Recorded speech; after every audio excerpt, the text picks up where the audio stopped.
Yeah. Right? Go.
Assalamualaikum warahmatullahi wabarakatuh. Good morning, distinguished guests, delegates, ladies and gentlemen.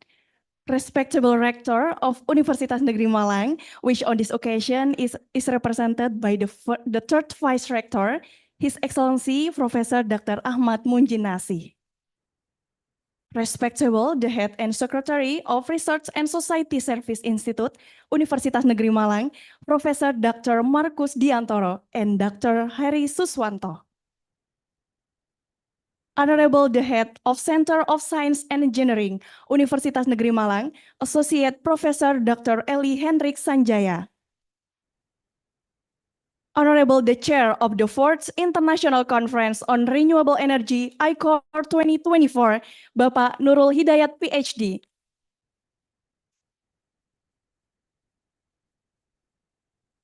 And honorable representative from our sponsor by PT Dynatex International, Bapak Wendy Nuari Hastawi, and Bapak Yanuar Badi Kurniawan.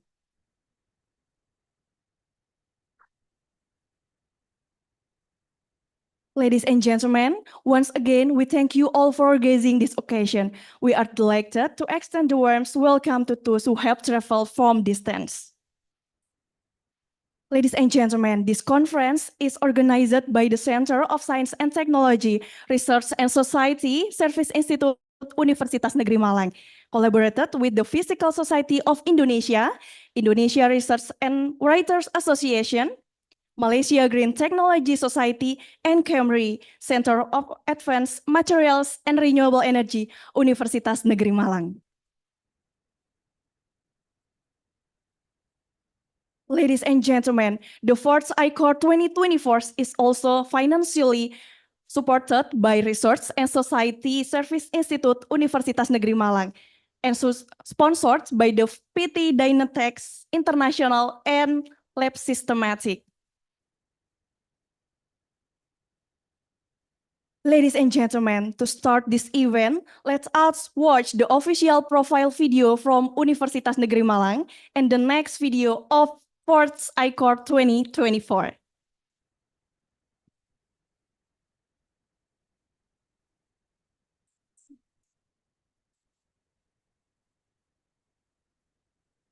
Located in 3 different places, UM provides a comfortable environment for teaching and learning. The second campus, located in North, surrounded by conjugated educational facilities, places for recreation, sports, and business. The third campus is located in the same area as the Shrine of Sukarno, Indonesia's first president in Blitar, East Java. Established on October 18, 1954, UM was born with the name of University of Teacher Education, or PTPG. In 1957, it became the Faculty of Teacher Training and Education, or FKIP. Then, in 1963, it became the Teacher Training and Education Institute, or IKIP. Finally, in 1999, it transformed into Universitas Negeri Malang, which is known to this day. Since its establishment until now, UM has established itself as one of the 12 educational higher education institutions and is included in the 15 best campuses in Indonesia. One of the visions and missions, UM is to become a leading university and an authoritative center of excellence in the fields of science, technology, and education. UM develops a flexible, adaptable curriculum taught by teachers who guide students and provide skills for the future workforce to become active lifelong learners, independent problem solvers, creators of better communities, and bring education to life. UM educates students across 8 faculties. UM also conducts special programs such as postgraduate program and teacher professional program. UM has been granted an unggulan or excellent by the National Accreditation Agency of Universities or BNPT. Furthermore, there are 4 study programs that have been assessed internationally by AUNQA, and more study programs are accredited by ASIIN and ACAS International Accreditation. As one of the reference universities and a center of learning innovation, UM continues to develop knowledge and scientific research by providing quality education and training. UM has also produced many research products that have the right patent, published internationally, and ready to be commercialized.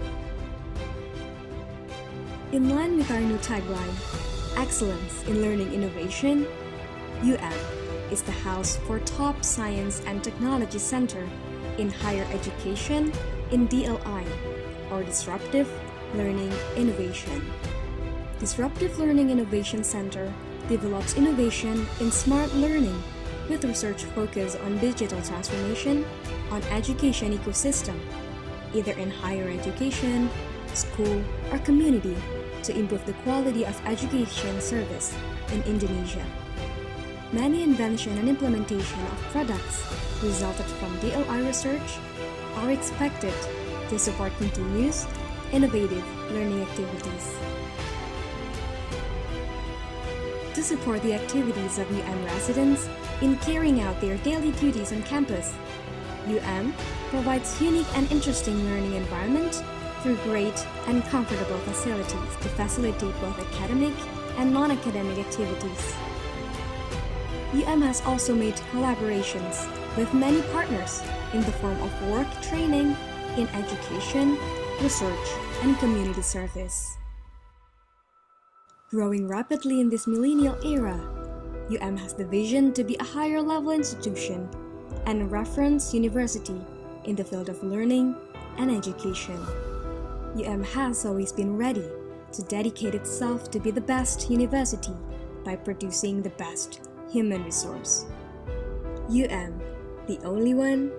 UM, excellence in learning innovation.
Ladies and gentlemen, once again, give a rounded applause for I-CoRE 2024.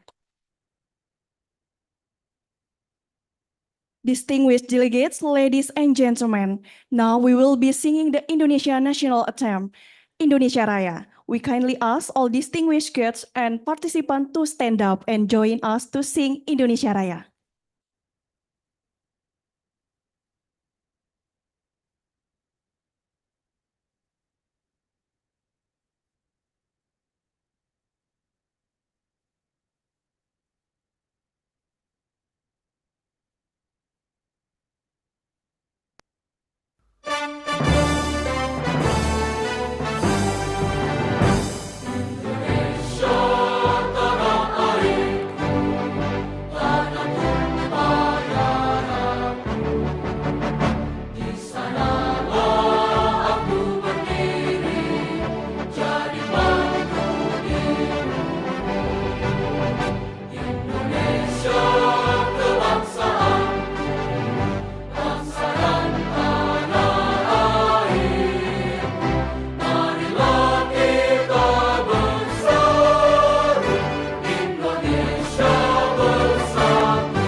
Thank you, ladies and gentlemen.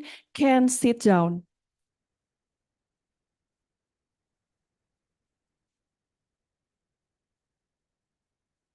Distinguished delegates, ladies and gentlemen. Now, in order to have a roundtable conference, we invite Bapak Ahmad Atief Fikri, PhD, to lead us to invoke the Almighty. Thank Bapak Ahmad Atief Fikri, PhD, time is yours.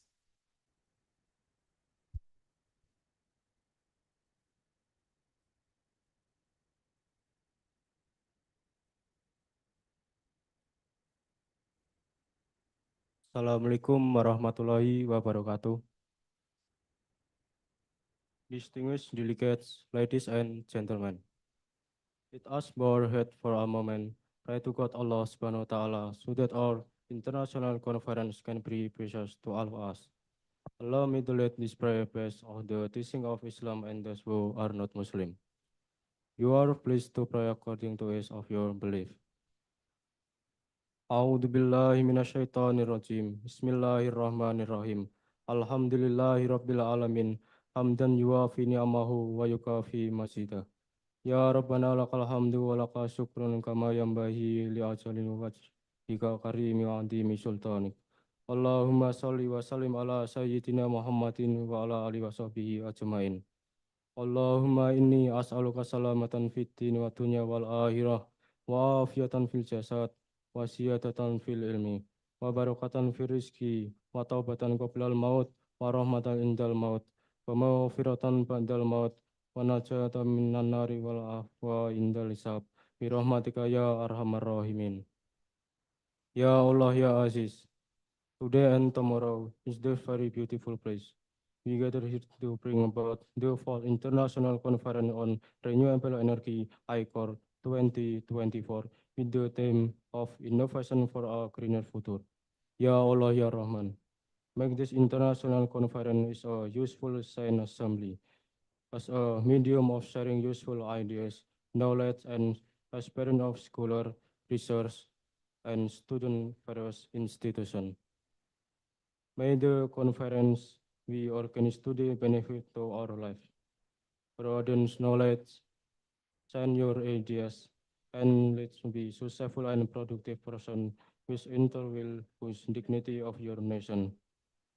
Ya Allah, bestow on us mercy and dispose of our false on in the right way.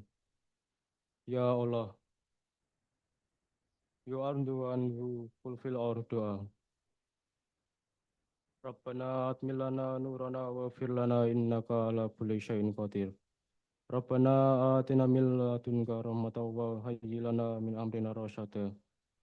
Rabbana atina fid dunya hasanah wa fil akhirati hasanah wa qina adzabannar. Wa sallallahu ala sayyidina Muhammadin wa ala alihi wa sahbihi ajmain. Subhana rabbika rabbil izzati amma yasifun wa salamun alal mursalin walhamdulillahi rabbil alamin. Wassalamualaikum warahmatullahi wabarakatuh.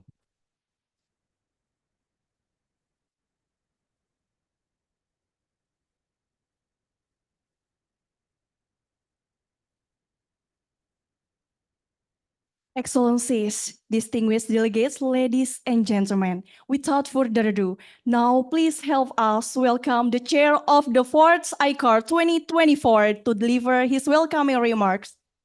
Bapak Nurul Hidayat PhD, the stage is yours.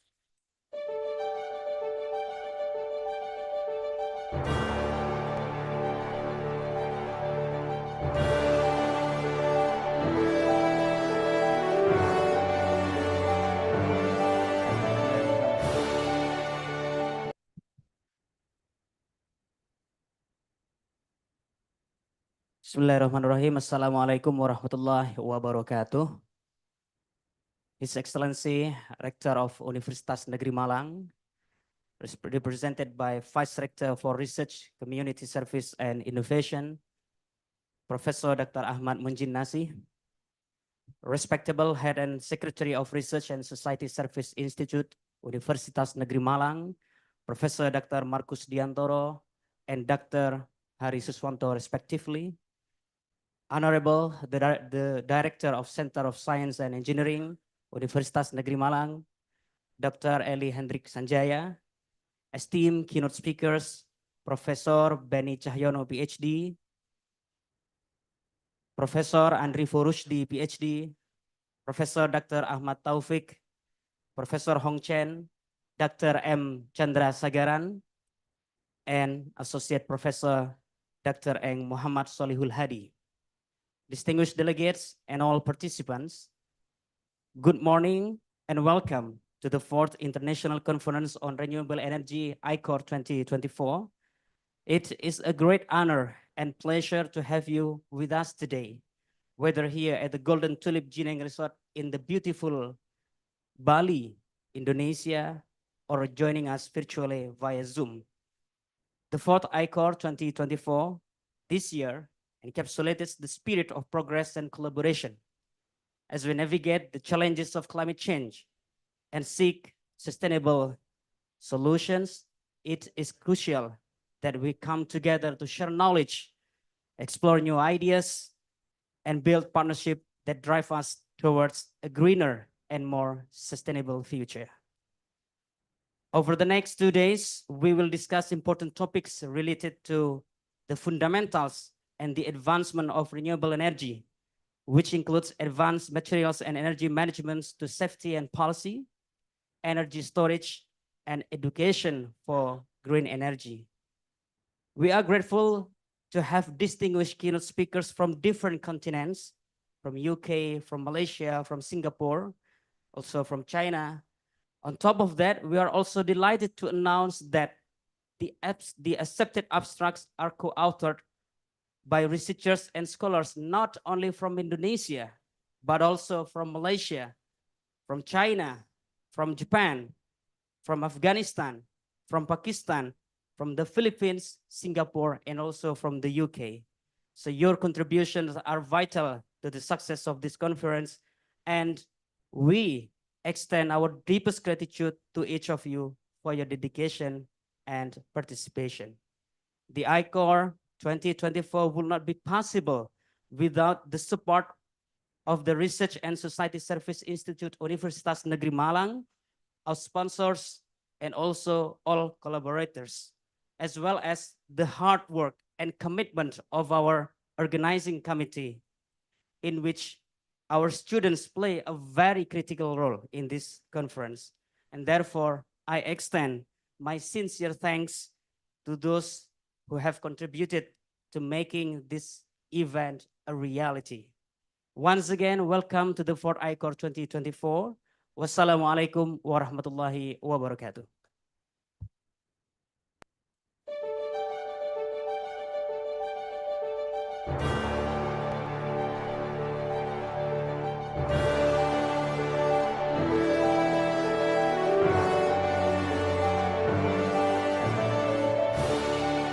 Thank you very much for Bapak Nurul Hidayat, PhD, for giving us the philosophical meaning of this event. Distinguished delegates, ladies and gentlemen, it's now our deep pleasure to invite Director of Universitas Negeri Malang, which on this occasion is represented by the third Vice Rector, His Excellency Professor Dr. Ahmad Munjinnasi, to officially open the conference. Ladies and gentlemen, please welcome Professor Dr. Ahmad Munjinnasi. The stage is yours.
Hello.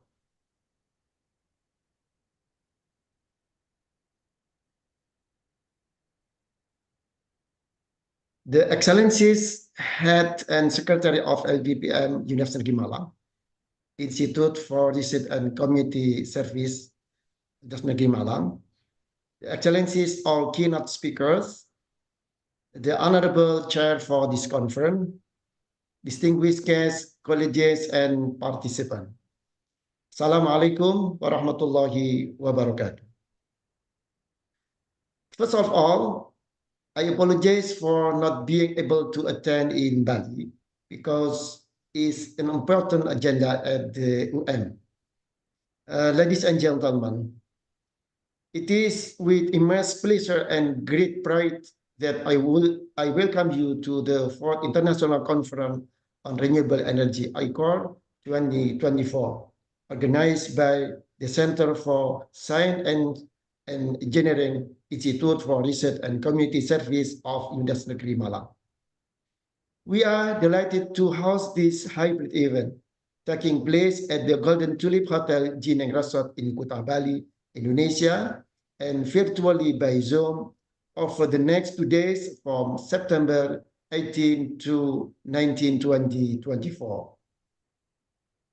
The topic of this year's conference, Innovation for a Greener Future, reflect our unwavering commitment to driving advancement in renewable energy technologies.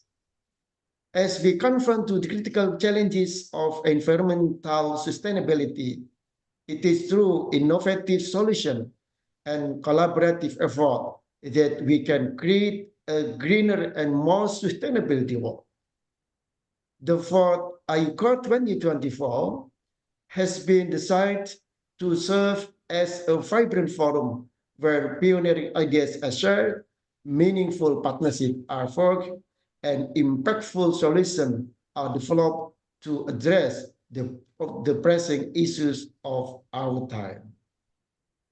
I would like to extend my deepest gratitude to the Center for Science and Engineering, Institute for Research and Community Service at Universitas Negeri Malang, as well as to all the committee members for their tireless effort in organizing this event.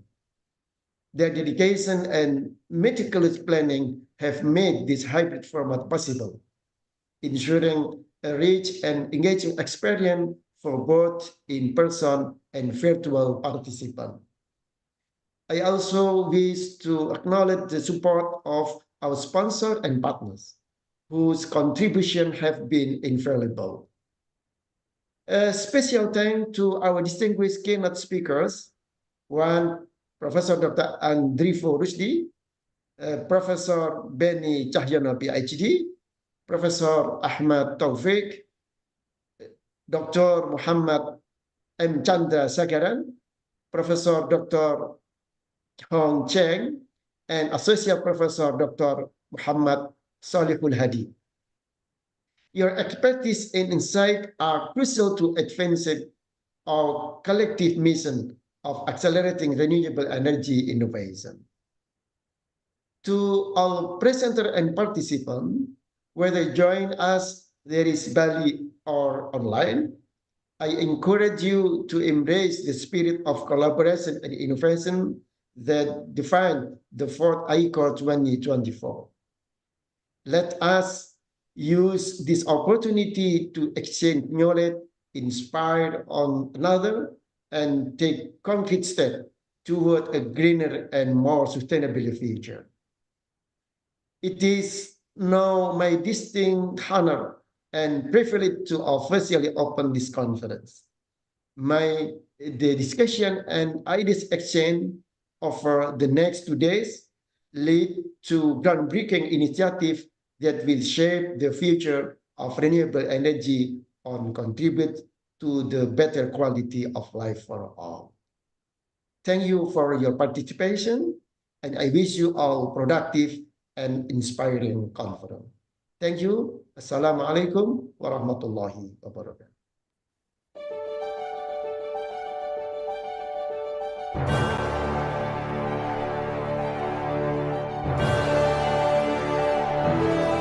Thank you for Professor Dr. Ahmad Mujinasi for opening the conference. Ladies and gentlemen, now we would like to invite again the Chair of I-CoRE 2024, Bapak Nurul Hidayat PhD, and Head of Center of Science and Engineering Universitas Negeri Malang, Associate Professor Dr. Eli Henrik Sanjaya, to give token appreciation to all keynote speakers. I'm also invite all the keynote speakers. The first, Professor Beni Cahyono, PhD. Professor Dr. Ahmad Taufik, Associate Professor Dr. Muhammad Solihul Hadi, and Dr. Muhammad Chandra Sagaran.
For the all keynote speaker, Vice Rector, Chair of I-CoRE 2024, and Head of Center of Science and Engineering, please stay on the stage to take a picture together with all participants.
Pak Beni langsung kita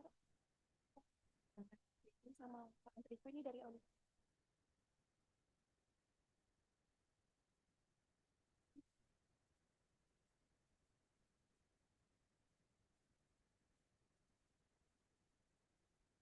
Distinguished delegates, ladies and gentlemen, now we are about to start the first plenary session that will be delivered by Professor Beni Cahyono, PhD, and Professor Andri Furushidi, PhD. The plenary session will be led by Bapak Ahmad Atif Fikri, PhD.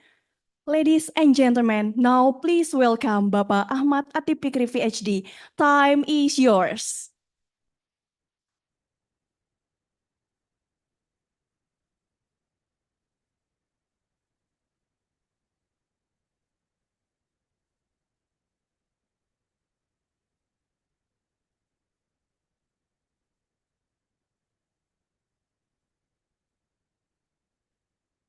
Cek.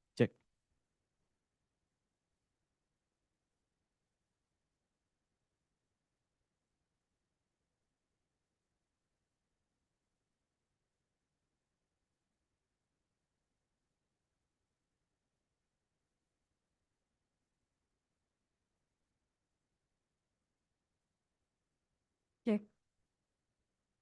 Cek, cek.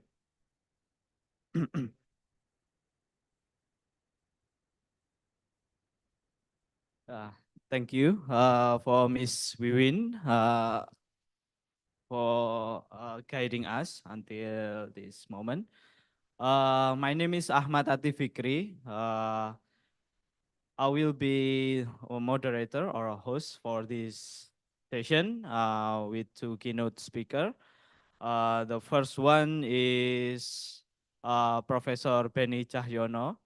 He is our lovely college and the best mentor I could hope for in my study until now. So without further ado, let us welcome Professor Beni Cahyono with a big applause.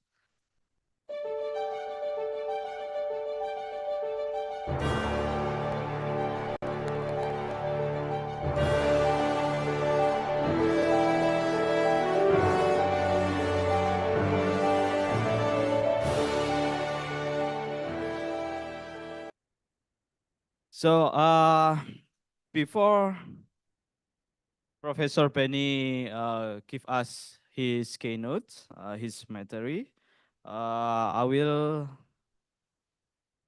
read the short CV, short introduction. So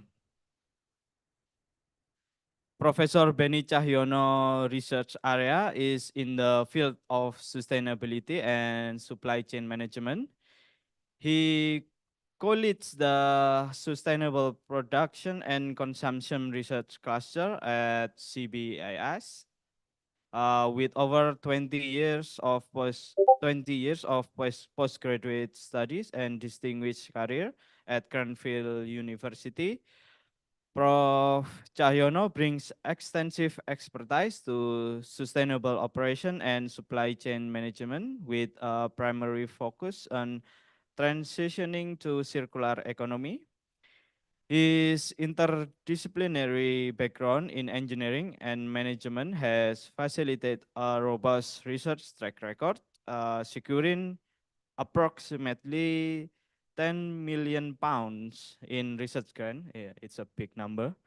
From prestigious institutions such as UK Engineering, Physical Research Council, European Union, and others. Professor Cahyono recent project explore cutting-edge topic like bioplastic supply chain, sustainability risk in the coffee supply chains, and science diplomacy against plastic pollution. Beyond academia, Professor Cahyono collaborates closely with industry leaders like Jaguar Land Rover and Mercedes-Benz, emphasizing learning in partnership with industry to address real-world challenge. He also deliver executive education program to clients like Twinings and Tetra Pak. Internationally, he engaged in fostering research collaboration, particularly in Indonesia, where he spearhead initiative like the UK Indonesia Consortium for Interdisciplinary Science.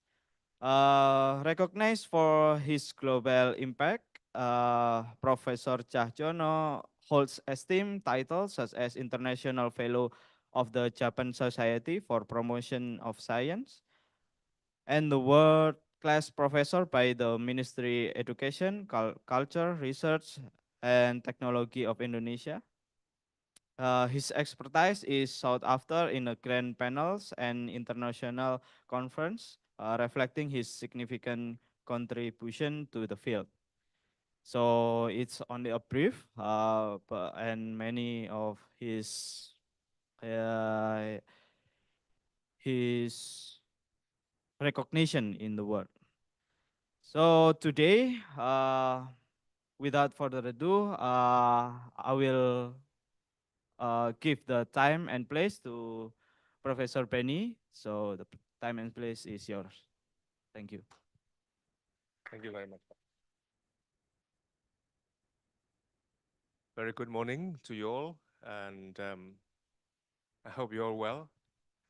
First of all, I would like to thank UM for inviting me, particularly the Research Center for Science and Technology, for this particular conference, I-CoRE, the fourth I-CoRE conference in Bali. It's a great honor for me to present the keynote speech today. My topic, the presentation topic this morning is about transitioning to renewable energy. And when we look at transitioning to renewable energy or green energy, we can see the two states, the old state and the new state. And sometimes we're only interested in the outcome of that, the new state, when we are able to use or we're able to develop new technologies, implement the new innovation of these renewable energy, such as electric vehicles and other invention.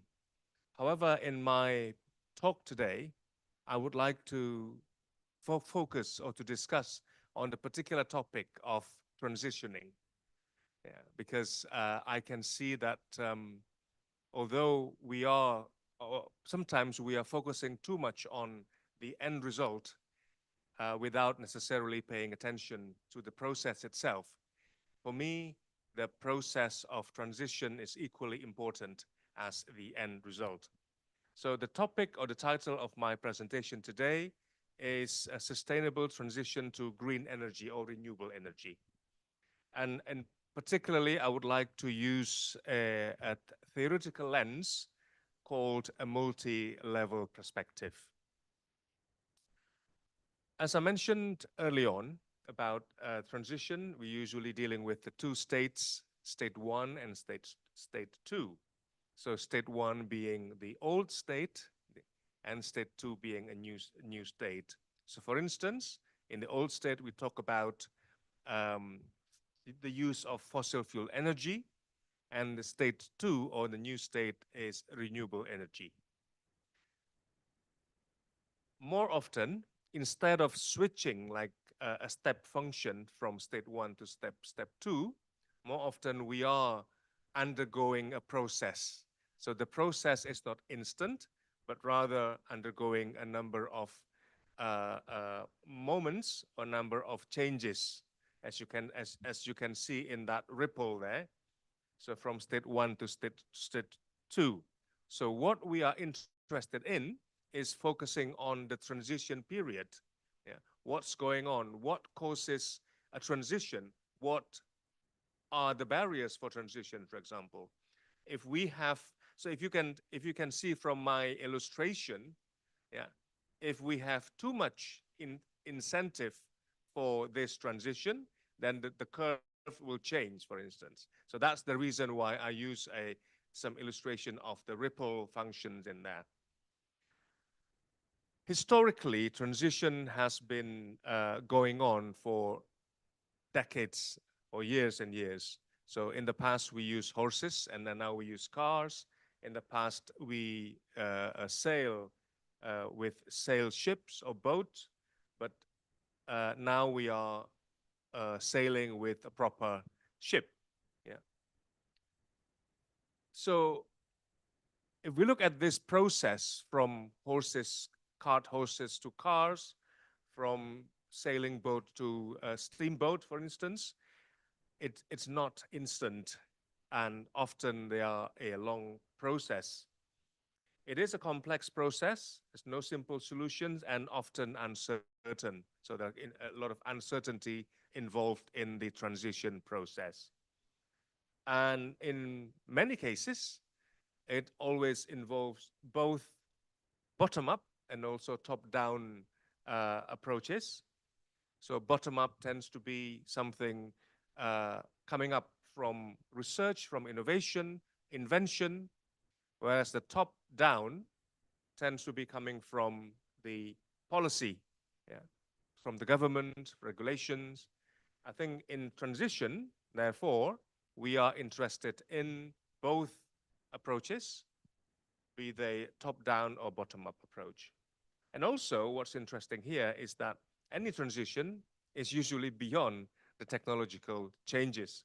So it means it doesn't mean it always been technological, but it also involves structural, social, and also political.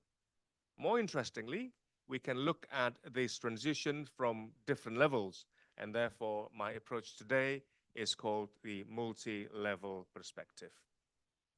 So the theory, or the multi-level perspective theory, was actually adopted from a combination of different disciplines: evolutionary economics, the sociology of innovation, and also institutional theory. So the term multi-level perspectives was first coined by a researcher called Hills, 2016, from Manchester University. Basically, MLP draws the main sustainable transition pathways. So using MLP, it is possible for us to decide or to predict what would be the most feasible pathways for this transition. And the reason, so, and the way we look at these pathways is by looking at three different system levels. And they are the micro levels, the meso level, and also the macro level. Or in their terms, it's called the niche, regime, and landscape. Now let's take a look at these three levels. So between the two levels, the transition happens between the two levels, for instance, from between landscape and regime, in this way that there is an interaction or interplay of factors on the landscape and the regime. I will talk to you later on how landscape will affect the regime, be they positively or negatively. And also there will be a relationship or interplay between the niche and the regime. Now let's take a look at these three levels. This is a diagram invented by Hills, and this is the way he illustrates the changes or transition. The lowest level here is the so-called niche innovation, and this is where our own research, our technological research actually takes place. For instance, we develop new EV cars, the batteries, the cars, the usage of, for instance, geothermal energy. So any invention happens at this level, at these micro levels. So the idea of this theory is that the innovation will develop, and at some point, this innovation will break the regime. Why the regime needs to be broken?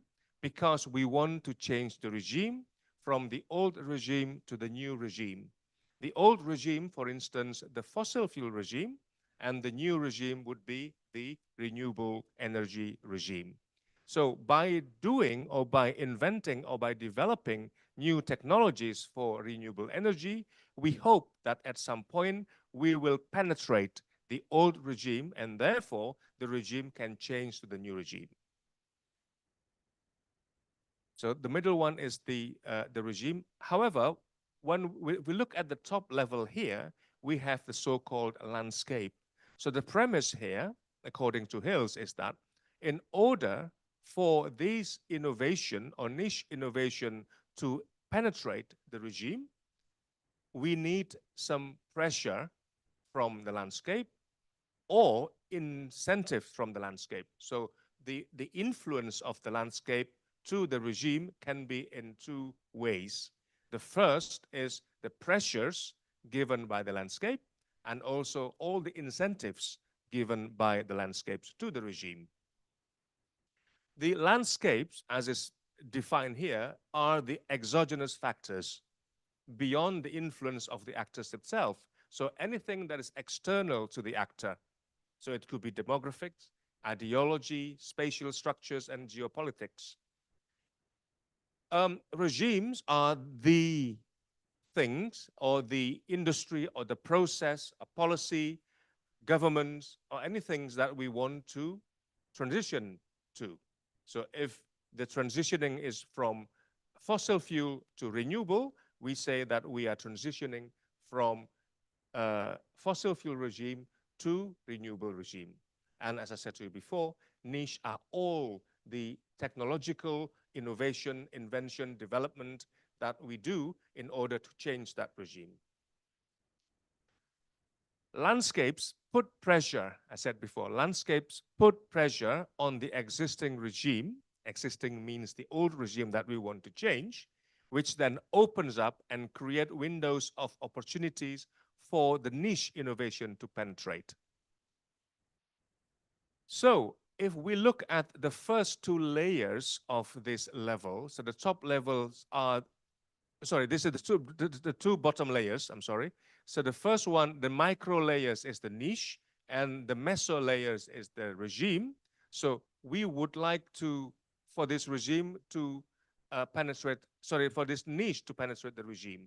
So if we look at these examples, this is just an example of how some of this niche can penetrate the regime. Like I said before, the regime could be a process. And in this case, an example would be a process of car manufacturing or manufacturing of a traditional car. So the development of new batteries or new EVs, for instance, will no doubt trying to change the regime of the internal combustion engines car. The first two layers, like I said to you before, landscape and regime. So these landscapes are the policy, regulation, incentives, rules, anything that pressurize this old regime. So if this regime is the regime of internal combustion engines car, then by putting pressures in terms of tax, in terms of regulations, then we hope that this regime will be weakened, and at some point, with the help of niche innovation, it will change to the new regime. So if we draw the two diagrams together, so on the left-hand side here, you have all the landscapes that pressurizes the old regime, and also the landscapes that incentivizes the new regime. We hope that the old regime will then be able to transition to the new regime. So at some point here, you probably remember my first slide saying that the transitions is not happening instantly. Rather, it depends on many factors, and the factors could be the landscape, the pressures, the incentives, as well as, of course, we have the bottom layer here, which is the niche innovation itself. This diagram illustrates the pathways, and we borrow these pathways from Silvestri et al. 2022. And this is called an X diagram. Yeah. An X diagram, as you can see, consists of two axes or two curves, the blue curve and the orange curve. The blue curve here illustrates the new regime that will be built up, and the orange curve here illustrates the old regime that will be broken down. So in order for these regime to be broken down, we need to put something on it. And you can, if you want, to put a time axis at the bottom of this so that you can probably correlate at what point in time you want this regime to be broken down. So for instance, start with destabilizing this regime, and then chaos is created, and they are broken down, and then finally phased out. So as you can see here in this orange curve, we say that at some point, the old regime that was initially stable now become phased out. In contrary, the new regime, which is illustrated in the blue curve here, we look at how we accelerate the development of the technologies, how this technology emerge, being institutionalized, and finally being stabilized. So what's interesting here, according to Hills, is that there have always been two things happening in contrary in order for transition to happen. Well, this can create a debate here, because one might question, does it have to be the two contrary things? Well, again, it's just the different ways of looking at transition process. And according to Hills, he believed that the transition will occur if we have two contrary or two opposite directions of activities.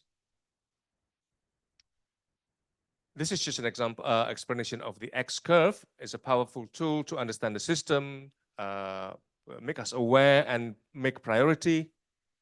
We can support decision making, as well as we manage the learning and institutional change. Why is that? Because as you can see here, if I go back to this diagram again, you can pretty much put anything in that curve illustrating what you want to do to that particular regime.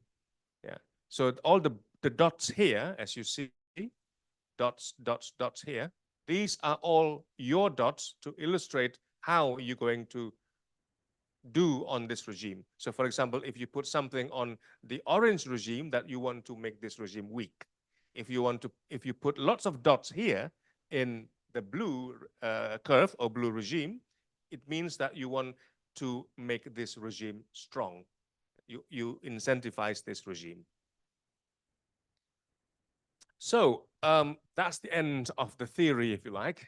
Now I'm going to show you how we use this approach, the multi-level perspective approach, in a case study of renewable energy, in this case, geothermal. This work is actually initiated by the PhD of Satya Yuda, who completed his PhD in 2023.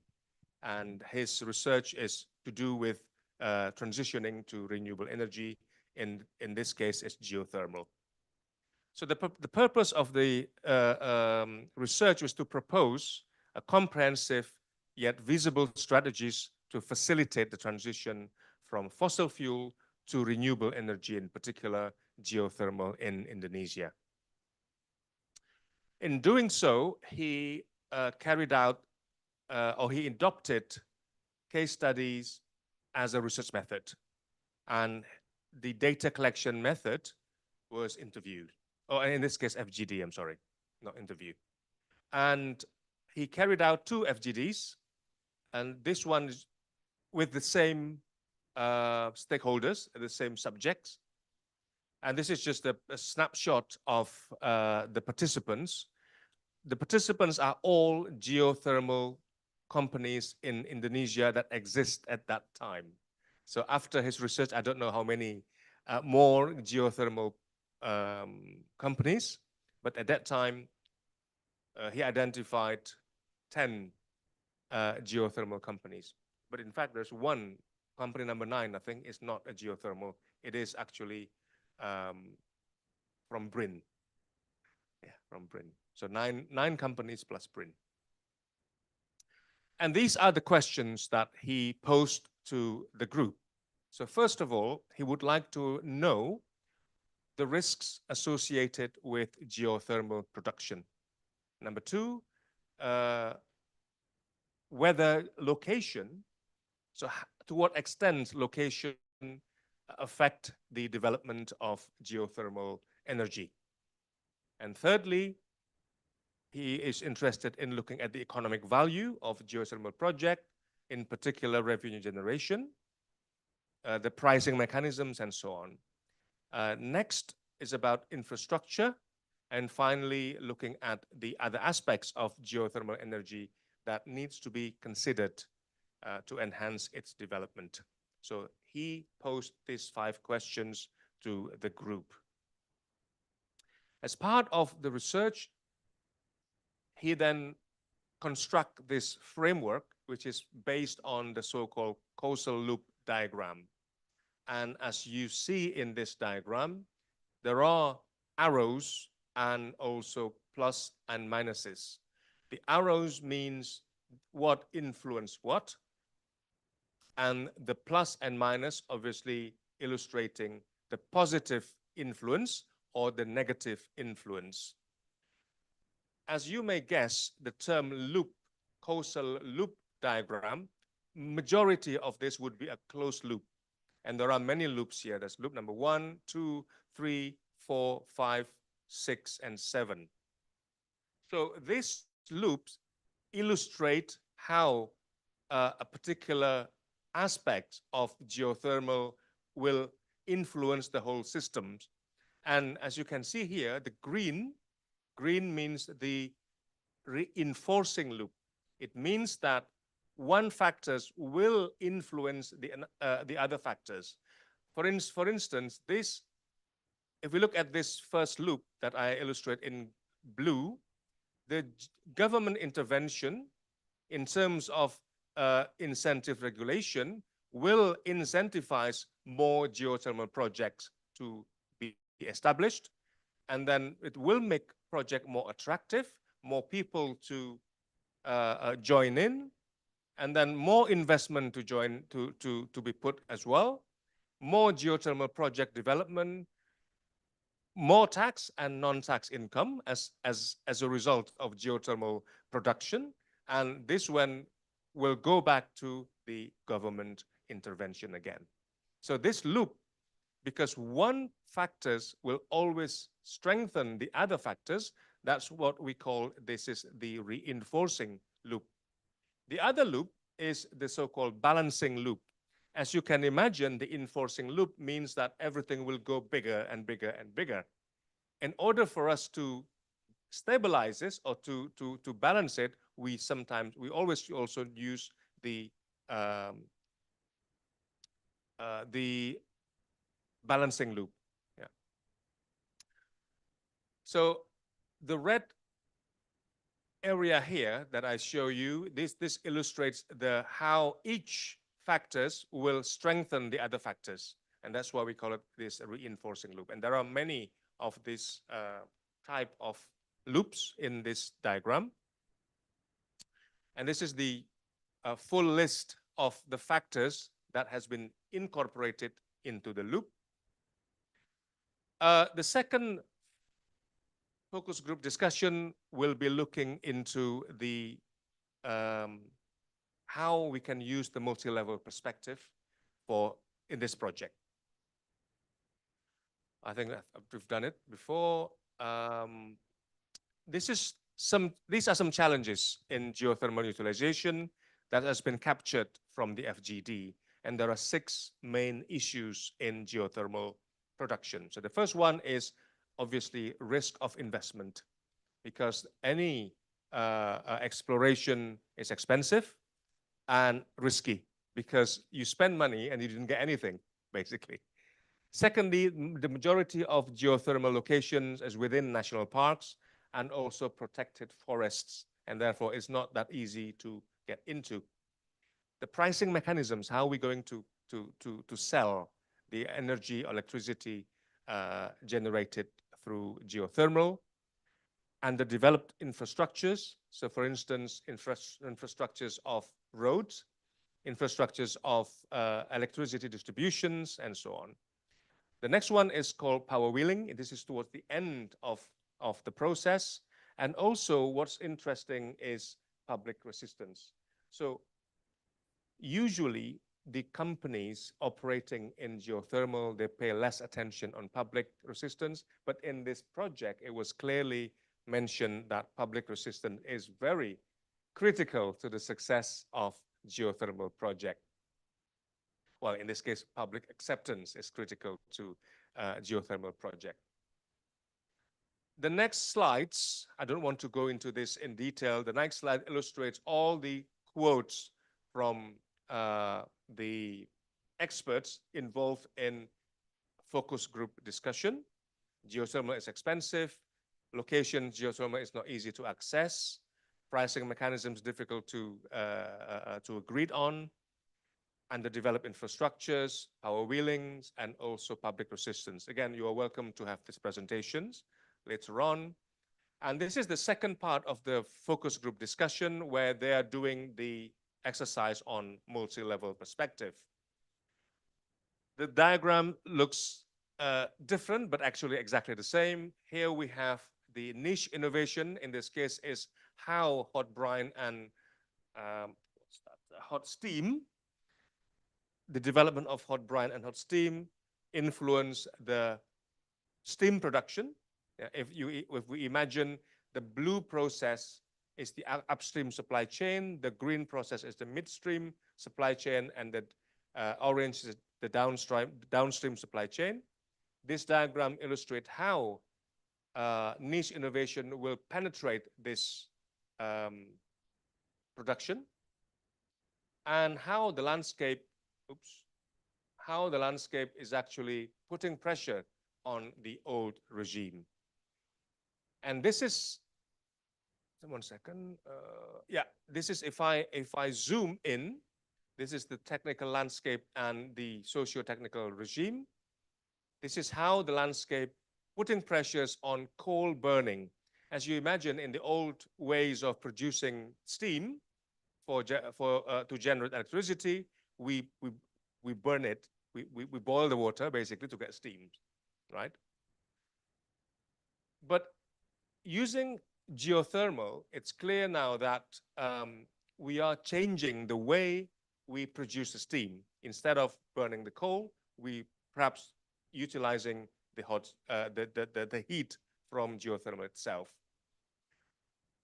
So as you can see here, in terms of landscape regime interaction, we say that in order to destabilize coal energy, the government can intervene through regulations.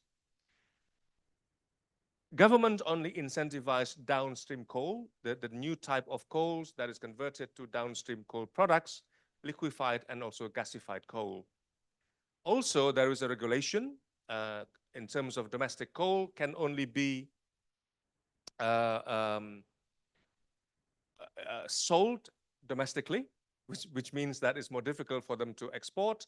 And also coal that is used domestically has to fit or has to adhere to a certain specification. So as you can see here, everything in this slide makes life of coal difficult. Yeah. So make it difficult for coal to survive, basically. The second one, there are many of these. I don't want to go into detail, but let's take a look at the new regime itself. Now, as you can see, if we want to move into this new regime, that means we need to put lots of incentives. So the first one, the incentives in terms of pricing.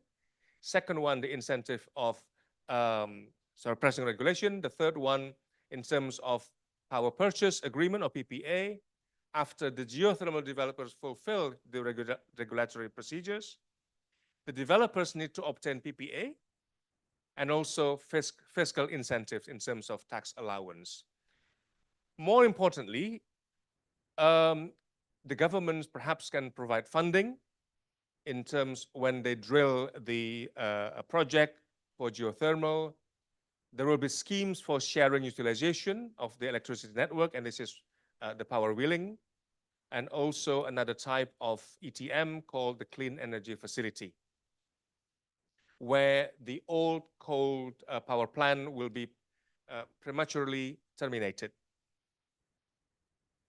So in regime and niche interaction, so the two lower level interactions, we see that the material transformation that could potentially break through the current processes in the old regime and provide a way for a new regime to take place. In terms of electricity generation, the hot steam production will power the turbine and produce electricity. Whereas in coal power plant, this hot steam produced comes from coal burning. With the geothermal, the hot steam is produced from the heat exchange of the hot brine and other secondary liquid converted to hot steam. So in this case, hot steam production using geothermal is the niche innovation that we want. Now, in terms of landscape and niche interaction, niche itself is related to the advancement of technology. And the government regulation as part of the socio-technical landscape could be one of the ways to encourage the research and development, particularly in powering the turbine to power electricity by using any kind of process of energy resources. So, energy transition requires the destabilization of fossil energy regime and incentivization of geothermal energy. From this, we can actually combine the destabilization and also incentivization of geothermal energy, and we can put them together in form of this X curve. The green curve here represents the new geothermal energy pathways, and the red represents how the coal or the fossil fuel energy regime will be phased out. I think I don't need to look at this in great detail. As you can imagine here, lots of fiscal incentives, clean energy facilities, and so on.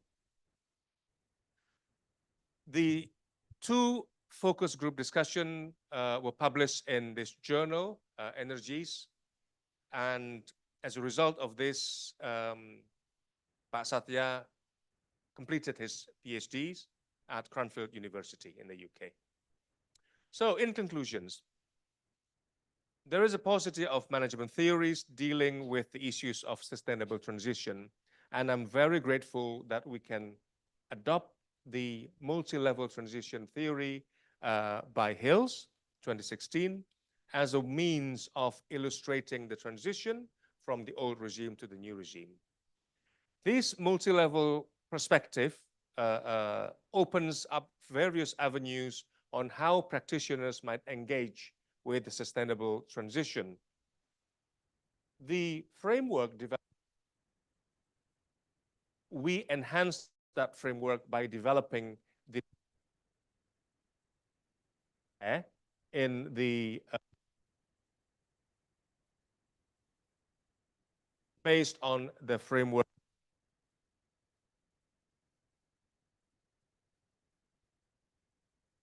sources.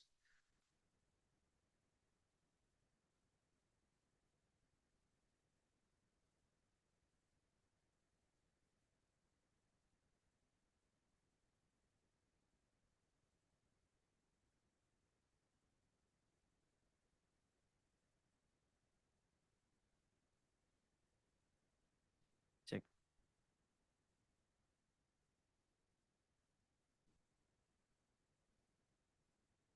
Yeah, thank you for Professor Penny. What a great presentation. For the Q&A, we will held after the second keynote. So please hold your horse. So hold your question for now, and we will through the second keynote today.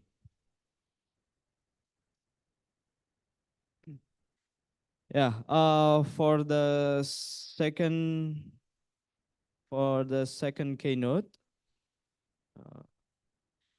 Professor Andrivo Rusidi, is he joining?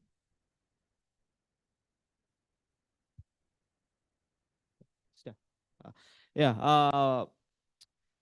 Without further ado, please welcome Professor Andrivo Rusidi from NUS Singapore.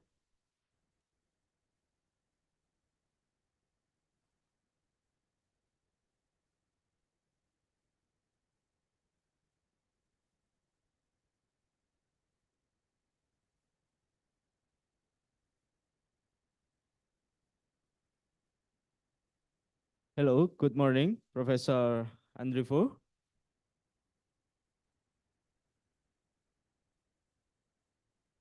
The sound is not correct yet. Please wait.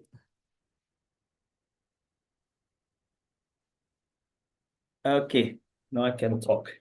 Yeah. We can hear you now. How Right. are you, Professor? Alhamdulillah. Good. How are you? We are fine. This lovely day in Bali. So unfortunately, you cannot come and doing it from by Zoom. So before Professor Andrivo give the presentation, I would like to read the short bio. Professor Andrivo Rusidi is a professor of physics at National University of Singapore. He has joined NUS since 2008 and been working in the NUS Nanoscience and Nanotechnology Institute. In short, is I-CoRE. He is co-founder of the I-CoRE initiative and principal investigator at Singapore synchrotron light source at National University of Singapore. I think I have been there. I think. Yeah, I'm not sure, but yeah, I think I have been there. It's a beautiful place. His research interests lie in understanding of fundamental mechanism of exotic quantum phenomena in correlation electron system, such as high temperature superconductors, colossal magnetoresistance, multiferrotic topological insulators, and oxide dilute magnetic semiconductors. He has authored a lot of scientific papers, which earned him as one of the most prominent researchers in physics. So, Professor Andrivo, I will give the time and place to you right now. Thank you. Terima kasih, Chairman. Sebentar saya share dulu.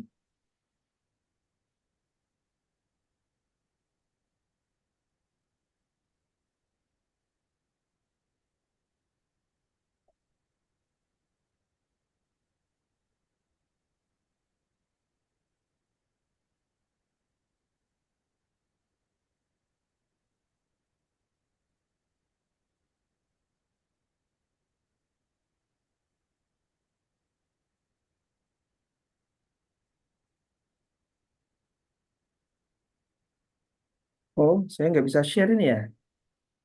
Share screen?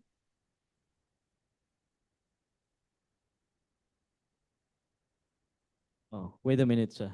Ya. Ya, sambil menunggu. Yeah, I can see your Okay, I can see. presentation now. Ya. Bismillahirrahmanirrahim. Assalamualaikum warahmatullahi wabarakatuh. Waalaikumsalam warahmatullahi Pertama, wabarakatuh. terima kasih moderator. Kemudian juga kepada Bapak Nurul Hidayat, PhD. yang tidak bosan-bosannya mengirim reminder. Alhamdulillah akhirnya pagi ini kita bisa bersama, satu di Bali, yang lainnya di mana-mana saja. Itu karena kita punya teknologi hari ini. Itu tidak mungkin terjadi di zaman saya sekolah rakyat dulu, di mana kita bisa melakukan seminar dalam waktu yang bersamaan, jarak yang berbeda. Dan juga guru kami Profesor Markus Diantoro, saya nggak mungkin ketemu hari ini, dan saya kenal beliau semenjak tahun 1996, jadi hampir berapa puluh tahun itu, dan beliau tidak bosan melihat wajah kita semua. Profesor Beni, selamat datang di Bali. Kita juga sering bertemu lewat media teknologi Zoom. Oke, hari ini, pagi ini izinkan kami berbagi.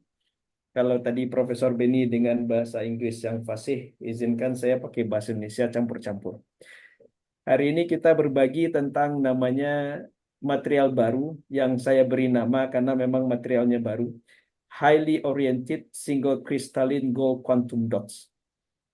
Kita akan melihat bagaimana fenomena baru dari material ini, baik dari segi optikalnya baru, magnetiknya baru, elektroniknya baru, dan yang tidak kalah menariknya kita akan perlihatkan aplikasi dari highly oriented single crystalline ini di kehidupan sehari-hari, termasuk deteksi virus, bakteri, dan patogen. Jadi kita memakai fisika kuantum untuk masuk ke ranah namanya virus, bakteri, dan patogen. Nah, kalau kita lihat kehidupan kita, misalnya banyak hal, mulai dari makanan, itu kita bangun tidur, pakai HP, handphone, dan segala macam, kita tidak pernah lepas yang namanya dengan bakteri, virus, dan patogen. Termasuk masalah penting, batuk lah namanya, flu lah namanya, atau masalah terbesar kita saat ini namanya stunting. Maka itu tidak lepas dari tiga hal tadi. Kalau kita lihat bagaimana dengue virus, satu hal yang sangat penting yang bermasalah sampai hari ini, itu dengue virus is a mosquito-borne virus and has emerged as the most widespread disease in the wide world. Jadi ini masalah yang luar biasa yang mesti kita lihat dari kacamata mana saja, termasuk nanti masalah asuransi nantinya. The World Health Organization reports that over 3.5 billion people live in the endemic center countries. Kita ambil contoh, Singapore, a highly urbanized city-state, has faced recurrent dengue outbreaks influenced by its tropical climate and high population density. Kasus misalnya di 2022 itu tercatat minimal 30.000 kasus. Nah, kita di Indonesia jauh lebih banyak lagi dan banyak kasus yang tidak tercatat. Jadi yang menjadi masalah sekarang secara saintifik adalah, pertama, kita tidak mengerti banyak tentang bakteri, virus, dan patogen. Maka kuncinya adalah di fisika, itu ada di energi, yaitu spektroskopi. Dan itu mainannya fisika, kimia, ilmu alam lah secara general. Spektroskopi, optics, dan spektroskopi. Kemudian berikutnya, limited detection technologies. Jadi walaupun kita punya sekarang namanya detections tentang virus, itu indirect. Jadi yang dideteksinya adalah antigennya, efek daripada si virus tadi terhadap tubuh manusia. Sebutlah namanya ELISA dan teknologi-teknologi yang ada sekarang. Maka yang sekarang kita inginkan bagaimana mendeteksi virus itu secara langsung. Nah, ini adalah riset saya yang sudah saya berjalan puluhan tahun. Ketertarikan saya adalah mengubah bahan-bahan yang ada di alam menjadi bahan-bahan yang baru, sehingga menjadi bahan-bahan itu mempunyai sifat yang terbarukan. Maka saya akan memakai emas hari ini sebagai contoh nyata bagaimana emas itu bisa lebih bermanfaat bagi kehidupan kita sebagai teknologi, tidak hanya untuk hiasan saja. Maka teknologi emas tadi, kata kuncinya ada pada bagaimana saya bisa mengerti wave function daripada emas tadi. Jadi wave function dari elektron, wave function dari orbital, wave function dari lattice, basically wave functions. Baik itu pseudo particle atau particle atau pseudo particle. Kemudian dari wave function tadi kita harus melihat Hamiltonian. Hamiltonian inilah produknya nanti saya, teknologinya. Kemudian ada energi yang dihasilkan. Maka yang saya butuhkan adalah pemahaman terhadap emas, energi-energi daripada elektron. Basically energi dari spin, charge, orbital, dan lattice. Maka di sini fungsi emas itu dia akan kita ubah sifatnya, yang kemudian menjadi pertanyaan besar adalah apakah kita bisa mengubah emas yang tadinya dia noble material, tetap noble, yang awalnya bermula yellowish color, gold color, bisa tidak saya ubah menjadi warna-warna yang lain? Opaque, yaitu tidak transparan, bisa tidak saya ubah dia menjadi transparan? Metal, bisa tidak kita ubah menjadi non-metal? Atau dan berikutnya non-magnetic, emas itu non-magnetic, bisa tidak saya ubah menjadi magnetic? Jadi kita ubah semua sifat emas yang tadinya di alam ketertarikan untuk perhiasan menjadi sesuatu yang baru, ya, fundamental physics, chemistry yang baru. Kemudian kita dari sana mengubah atau membuatnya menjadi new technology. That's the today's discussion. Oke. Maka untuk yang berminat melihat riset kita tentang emas dan beberapa teknologi, ini supaya summary-nya kelihatan, silakan dicatat juga kita sudah publish di Nano Letters, Nature Communications, kemudian juga IEEE, Applied Physics Letters, Optic Express, dan Applied Physics Reviews. Semua ini kalau ada yang bermasalah dengan akses, silakan kontak kami, kontak saya, nanti saya berikan papernya. Tapi lebih dari itu juga, kita juga patents dan bekerja sama dengan industri. Jadi emas tadi kita kemudian buat teknologi, kita paten dan kita license kepada industri, supaya nanti kedepannya semakin banyak teknologi yang kita bisa manfaatkan, ya, kepada masyarakat. Nah, di sini pentingnya kolaborasi dengan industri. Jadi kita di grup saya yang kami bangun adalah bagaimana riset dasar fundamental science bring into the reality, close collaboration with technology. Kita juga sedang menuju beberapa misalnya ke arah spin-off. Jadi bagaimana fisika kuantum juga menuju pada spin-off. Nah, dari semua yang kita pelajari, yang kita tentang emas, itu ada teknologi yang ingin kita kejar. Karena teknologi yang ada sekarang, kalau kita lihat basisnya adalah photons atau cahaya. Kita sudah mendengar dulu, zaman dulu ada namanya AM radio.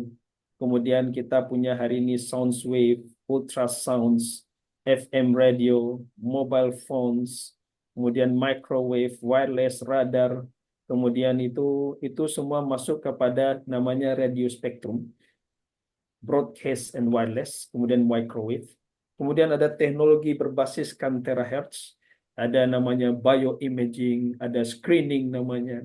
Kemudian ada namanya infrared technology, fiber optic, fiber telecom, ada visible light, ini lampu yang kita sehari-hari. Kemudian remote control kita pakai, night visions. Kemudian jump all the way to X-ray, kita punya medical X-ray. Jadi kalau ada yang misalnya berobat ke dokter gigi, nah itu pakai X-ray segala macam, cosmic X-ray, crystallography, basisnya adalah photons, light matter interaction. Nah, dari semua ini yang masih kosong itu, yang belum banyak dipelajari teknologinya, baik fundamental science-nya dan teknologinya, adalah daerah yang namanya ultraviolet sampai ke soft X-ray. This is very limited. So we want to explore this. We want to get what happens, explore a new era, territory, new technologies. Jadi di sini ada gap knowledge di bidang sains dan ada gap knowledge di bidang teknologi. Jadi kita sebagai saintis, when we see a problem, we feel happy. Jadi ketika kita tidak melihat ada teknologi di sini, wah, this is era, this is something that we want to explore. Maka saya juga mengajak bagi adik-adik yang ingin riset ke masa depan, ada baiknya juga you should consider this area because it will generate a lot of benefits for thousands, even 1,000 years from now. Research has been done in the previous, in this energy range has been done for hundreds of years, not just 6 months of research, hundreds of years. So if you want to contribute, if I want to contribute just a little bit of science and technology into society, I need to devote my time 100 years in order to get tiny contribution into society. So research is not done for 6 months. Research is not done for 1 year or 2 years. Research is not done because of the proposal. Research must be done because you're curious to know what happens, what's nature teach us. So in that sense, we aim to explore new science and create novel technology in the so-called deep ultraviolet into soft X-ray range. Kemudian kita lihat sekarang, let's see what I need to build up. So for this case, I build up lab from scratch. Jadi kita lihat di sini adalah Singapore synchrotron light source, dan yang sebelah kanan ini adalah beberapa bagian dari alat yang kita bangun, dan namanya beamline. Yang pernah ke synchrotron tentunya, yang belum pernah ke synchrotron, yang ingin masuk ke synchrotron, silakan kontak kami, nanti saya tunjukkan bagaimana how synchrotron works. Tapi yang lebih menariknya adalah bagaimana kita memanfaatkan photons. Dari foton itu kemudian kita pelajari, kita buat material, design materials. Jadi kita membuat istilahnya kue lapis, but the different now kue lapis is made atom by atom, so one atom at a time, and then because of that you create functionality, you have new functionality which are not exist in nature. Jadi we create material not exist in nature and new functionality that you have to combine. You combine the functionality from one material to another material because of the quantum physics.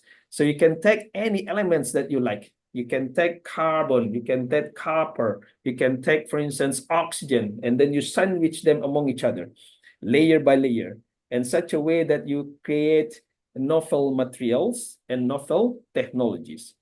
So this, how the synchrotron works, this is just a few information for us to share.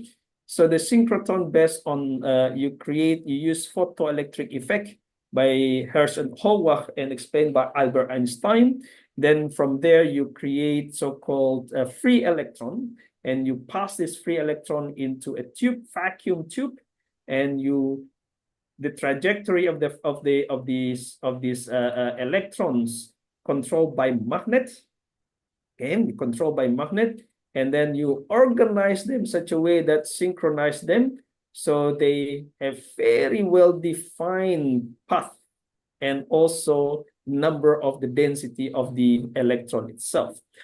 This gives you so-called radiations. Every time that the trajectory of the electron changes, will give you radiations, electromagnetic wave in that sense, and that you capture that radiation through vacuum pipe, what we call with beamline, and then the vacuum pipe will go through into your so-called design chamber that contains elements, material that you want to study or you want to create.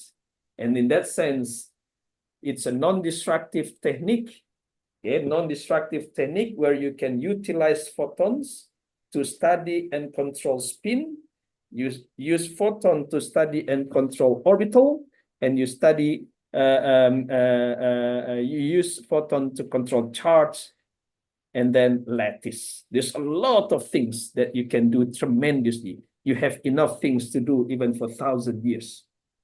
By looking at this light matter of interaction.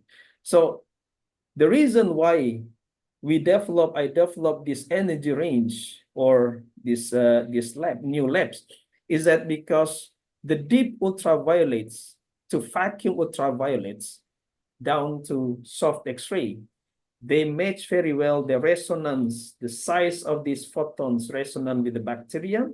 So I can study bacteria, I can capture the bacteria, and then I can study viruses. This is in the vacuum to vacuum ultraviolet. So there's a millions of viruses that we want to study, and we have still a limited number of database. In fact, yeah, that's why we have problem with coronavirus, because we don't have that database understanding of virus yet, especially the energy of the virus. And then we can look at protein, DNA, RNA, for instance. And then the most important part also, we want to study water molecules. There's a lot of things that we don't understand about water molecules yet. Even though I drink water every day, it doesn't mean that I understand what water molecule is. So we want to study these water molecules are or is in that sense. And then we go toward also spin chart orbital lattice solid state technology. So each of these energy give you different science and different technologies. Okay, so you want to default yourself in bacteria, then you look at that specific things, or you want to default viruses and that specific things. So we aim for this, and then we have going through path in the way.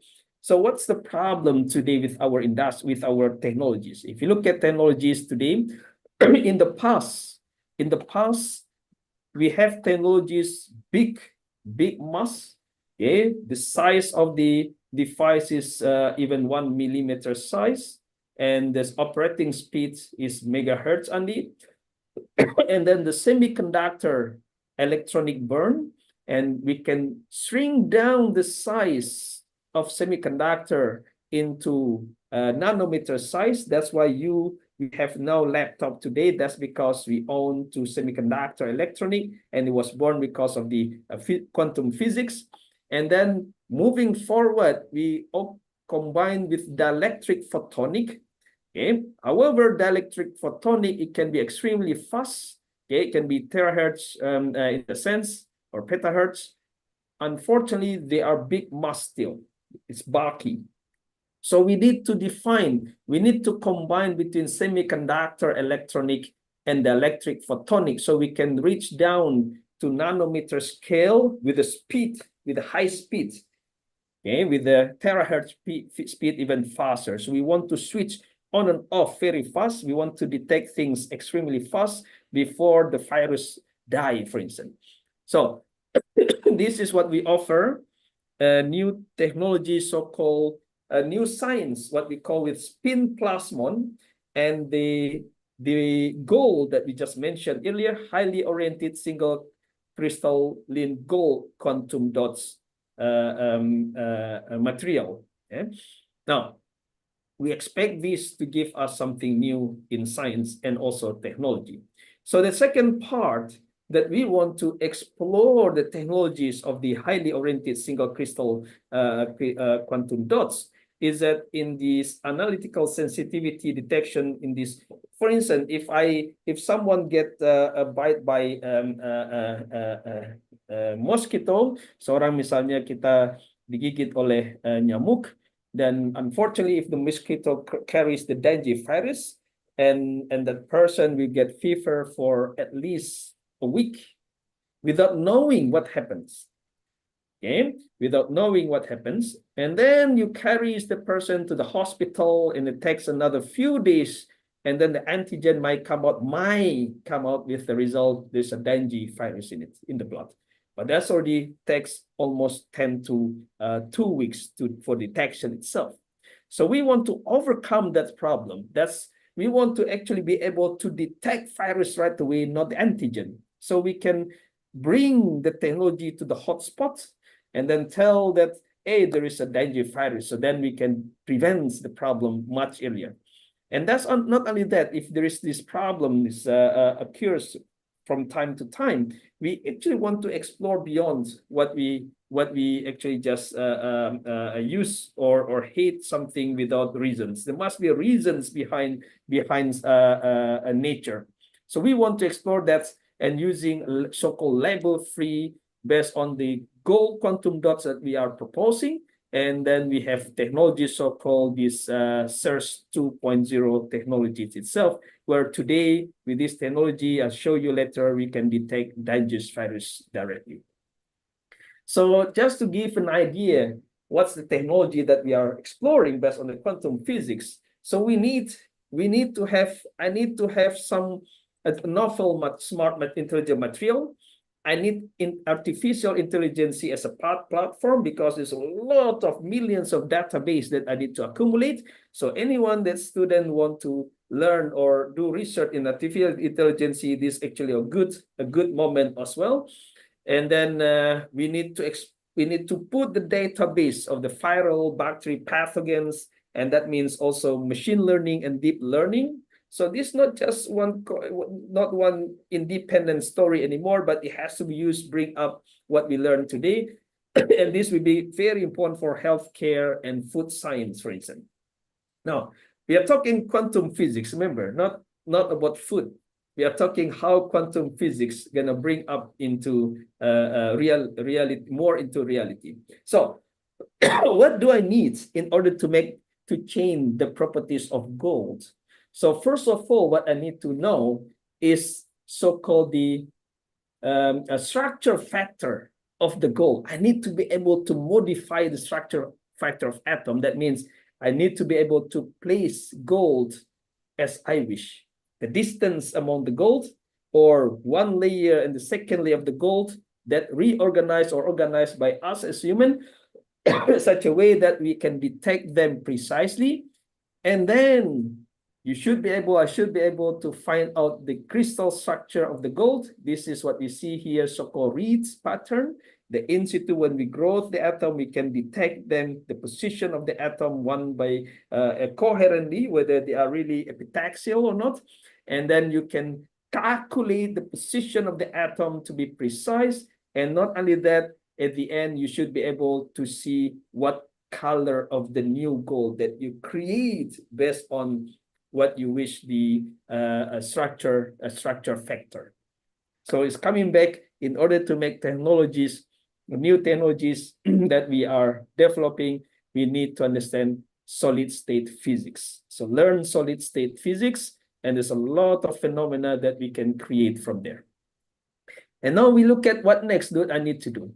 So impressively, the quantum dots single crystal has tremendous, if you look at the previous figures we have, the new gold, okay, the new gold is no longer a yellowish color, it's become transparent. Okay, transparent gold, now we can make transparent gold. Not only transparent, it gives you different color. It can give transparent with the greenish color, or transparent with red gold color, transparent with purple color, or transparent with the gold color. There's a lot of color that we can generate. So they don't know, no one knows it's actually gold anymore. Unless if you know what's the nature of this gold itself. Okay, so if I show you my new gold, you would not know it's a gold. So no one's gonna steal it, right? Because it's no longer yellowish color. So what is the benefit, this tremendous thing that we can do now with this transparent gold for fundamental science as well as technologies? So of course, we have to look at, it's not like you just get it technology right away. We have to understand the physics behind it, and the physics behind it, we just learned. We're going to learn where the atom position is. You're going to learn X-ray diffractions, and then you learn morphologies. This is how the gold quantum dots look like in morphologies. You can modify the size based on how you grow them layer by layer. So in this case, it's extremely thin. It's only sub-nanometer. Because of only sub-nanometer, I can place it in any places. That's my new technology, sub-nanometer size. Yeah? And then you can actually lift it off. It's one-step process. That means no patterning. And it's also the most important part that toward technologies in this case is tunable. So tunable in terms of optic, tunable in terms of magnetisms, tunable in terms of electronic. This whole you combine with as you wish. There's a lot of story behind each of these phenomena. So the new gold, this is just to make sure that how we make the gold become transparent. You look at, for instance, the optical conductivity of the gold. It's called the complex dielectric functions, epsilon 2. The gold The bar gold that you like every day, that you see every day, it has so-called very strong Drude response at the low energy. Okay. As soon as we make these quantum dot golds, the Drude response disappear. If you look at this, you can take, for instance, this green color, suppressed dramatically, and the new state comes around 1.5 eV. This is your new technology.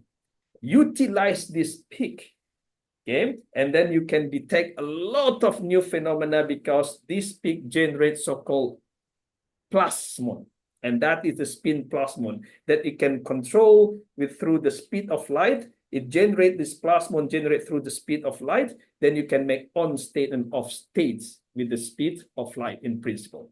So all the spin, and what is really impressive about this transparent gold, okay? Gold with yellowish color, they are basically non-magnetic, but the transparent gold become magnet, very strong magnet, impressively. And this is tiny, okay? Very tiny. And can imagine this actually applicable to everyday's life, because now we can create very small magnets around us. And the magnet is everywhere of your technologies, including your car, your laptop, okay, your microphone. This all can contain the magnet. So what is also another thing that a number of technology that we are looking at with this gold and also fundamental science, there is so-called topological darkness, where at some angles of the gold, you can't see it because it's so transparent. Okay, glasses, you can still see some part of it, but then this gold transparent is absolutely like it propagate all the photons, so there's no absorptions at all. We call it topological darkness. This gold also become novel negative index. It's like metamaterials. If you hear about metamaterials, you can discuss this later, but this gold become like metamaterial itself. And it has high index dielectric. This high index dielectric is important for transistor, new type of transistor we are currently developing also. So the transistor right now using silicon dioxide, we are reaching the limit in the tens of nanometer. We want to go down to sub-nanometer. Unfortunately, there's a leakage current through the silicon dioxide. We want to replace that with a new material, and it turns out this highly oriented single crystal gold quantum dots have these properties to replace silicon dioxide in very thin sub-nanometer wavelength. And the next one, extremely low extinction coefficient, flat optics, transmitting almost 100%, depend on energy, so we can tune them all, and also anti-reflectance. So that means if you drive a car, you see a windows, you see reflectance from the big windows of the big buildings, and we want to eliminate that one because it creates problems when you drive a car. So there's a lot of things that's in the case of these technologies that we are utilizing, and we just talk about one element, so-called gold, nothing else. Okay. So the last part, just to give us an idea how the gold can detect a virus, we utilize the plasmon. So you shine the light into the gold, transparent gold, not the regular gold. Regular gold is not useful in this case. The transparent gold that we fabricate, and the transparent gold contains sea of spin, okay, quantum spin of electrons, and they couple with the photons. They create what we call spin correlated plasmon. Okay, so it's not just plasmon being created, but also spin being created. Because of that, I can distinguish between spin up and spin down, or I can generate with different polarization of the photons. So we test this into so-called crystal violet, and we are able to see crystal violet with a different spin polarization. Regular gold cannot do this. Okay? Only the transparent gold can. So we have no new technology to detect molecules down to molecular level. Now the last part of the slide, okay, this is actually the gold technology that we are making it from fundamental science point of view. So we can utilize photons with different polarization, linear and circular polarized light, and then you can look at the inelastic spectroscopy. Remember, the key to understand the viruses is what would be the energy of the viruses. That's the question that I want to know to begin with. because if I know the energy of the viruses, there's a lot of information that I can dig in spatial. I can bring back to wave function. If you remember the first equation that we have, wave function is to tell a lot of story about the material. So this is the last part of it. This is how we use our technology to detect dengue viruses. Now we can see here today, what you see here, this is a dengue virus directly, not antigen. It's opposite to what we learned in the past to detect antigen. But today, with this gold transparent, we can directly detect the virus, and dengue virus is an example. And then we can see how the spectrum changed dramatically when we actually looking at this dengue virus from the edge of it into the center of it. So this now we have ways to understand energy of viruses, and there's a new structure coming down here, and there's a lot of phonons, I mean vibrations of the atom molecules of the virus itself, and they are coherent in that sense, surprisingly. And the spectra weight from one side to another side. Now, with this transparent gold, we have a new things to do. Fundamentally, physics. Remember, what we are interested still in physics, and that beyond that, we look at new things that never been discussed before. Energies of virus in term of the using your utilized spin coated plasmon. And you cannot buy this kind of technology is not yet available. So there's a lot of problems what is the existing technologies, so-called SIRS technologies. One of the big problem is that the chip itself is degrade within the minutes, but that's overcome with our technology, where we can utilize our chips, our technology, even a year after we make this, we fabricate the material. So to summarize, to look at this, we have no new material for new technologies, but remember the key is that to understand the fundamental physics. So I hope that all colleagues in the University of Malang will be interested to learn and study about gold. Okay, if you don't have gold, you can look at your wife pocket and see there's gold available there, and then borrow for a second, and then you can bring to me, and then we make transparent of the gold. So you might be hated by your wife at the end, but it's okay. It's a technology today. So there's a goal that we want to look at this in optical, in technologies, electrical, magnetic, thermal, chemical. It's all gold. Yeah, but none of them is nature. So we have to make it. Yeah, and there's also we're gonna use this for battery, for instance, and a lot of phenomena that we wish to explore, and we are very much welcome anyone interested to join us. And distance is not a problem, because you can utilize existing things around your institutions, because the key is that how to understand the wave function or the Hamiltonian of the gold with respect to specific energy. So to summarize what we have, and after many years, more than 10 years of effort, today we are able to change completely to make new materials based on gold. Since we are able to make this from gold, we can make from other materials as well. Gold remains gold. We managed to remain gold. That's why it survived the technology, that the chip that we make, we can go even years. And then color of gold, you can see here various color of gold, but it's really impressive. Look at the last part here. This is transparent gold. When we place white paper in the back side, it looks bluish color. Okay? It manipulates the color of the back side. And then when we place the black paper in the back side of the transparent gold, it looks white color.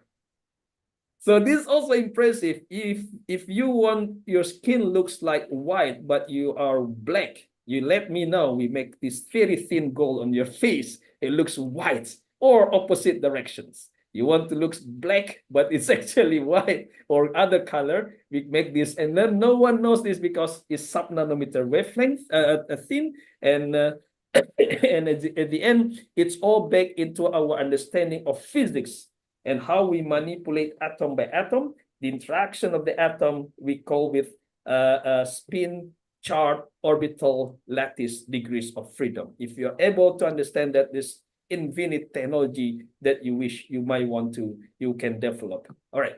Thank you very much, and thank you for attentions.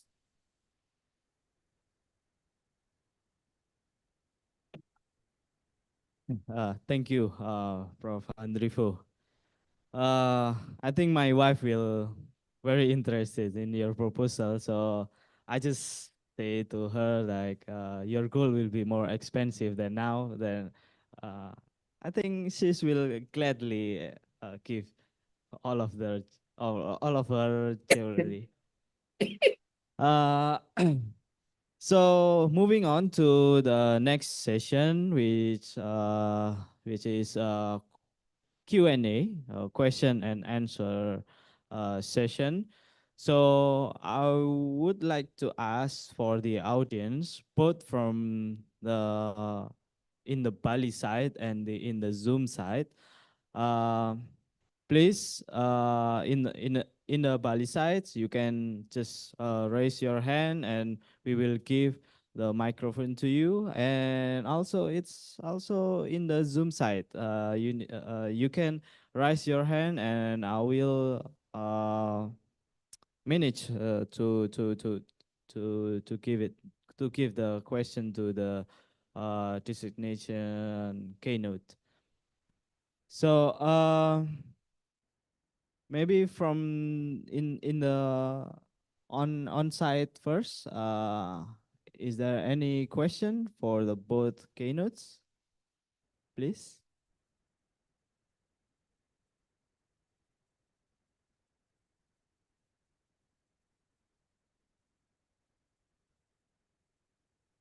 Yeah, yeah. Please give the mic.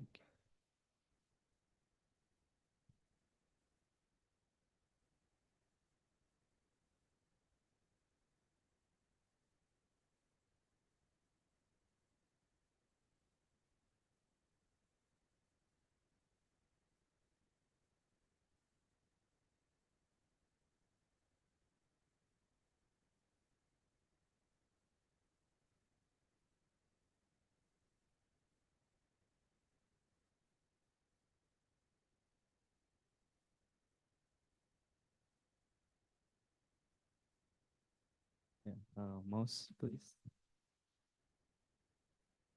Yes.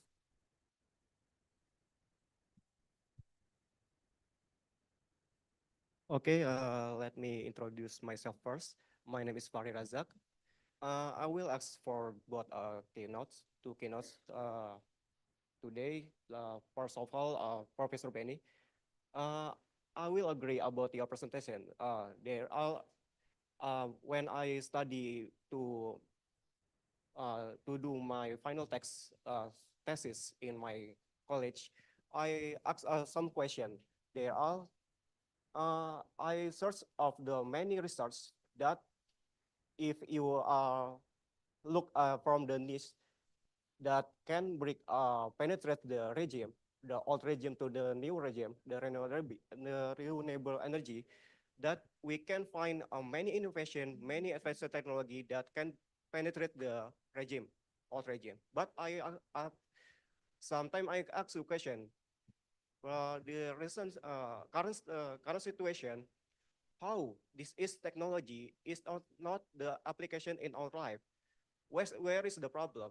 And I asked my senior in my college, and that he have experience work in geothermal energy.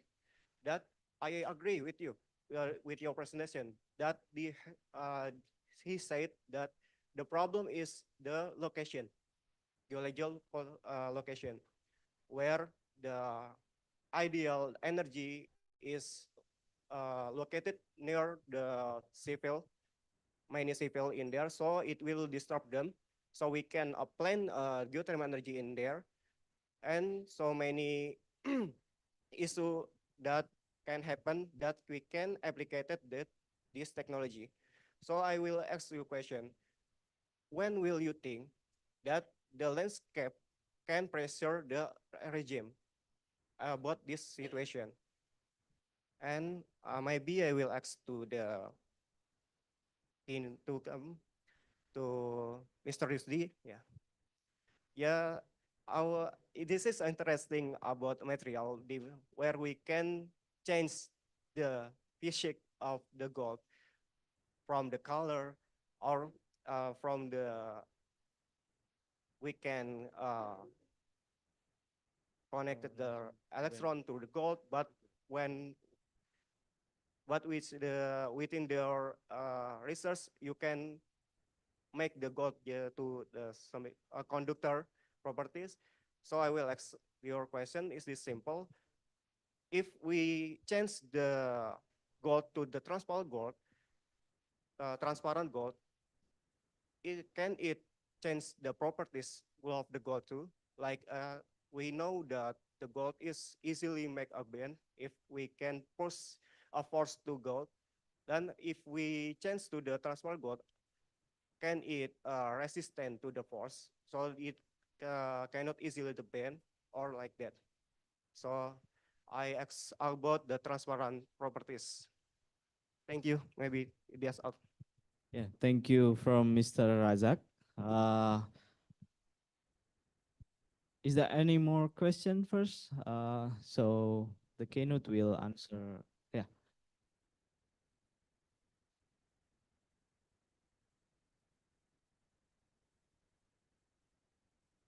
Many thanks for the opportunity. It's also a great talks from Prof. Benny Cahyono. My name is Suri Wahyuono from ITS Surabaya. And I just have a little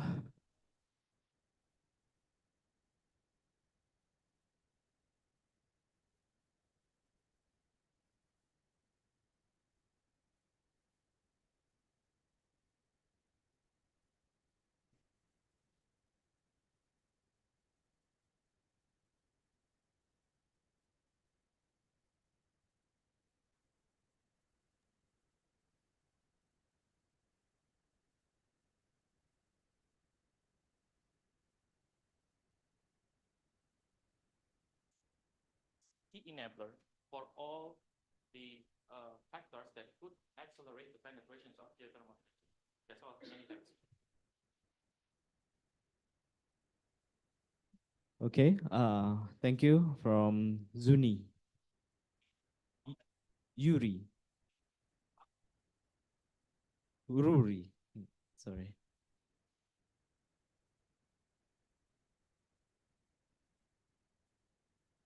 Okay. Any more question before the keynotes will answer?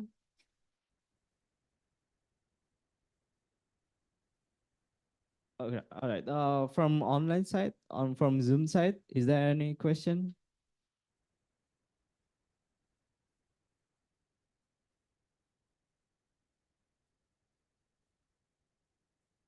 Not yet, I suppose. So,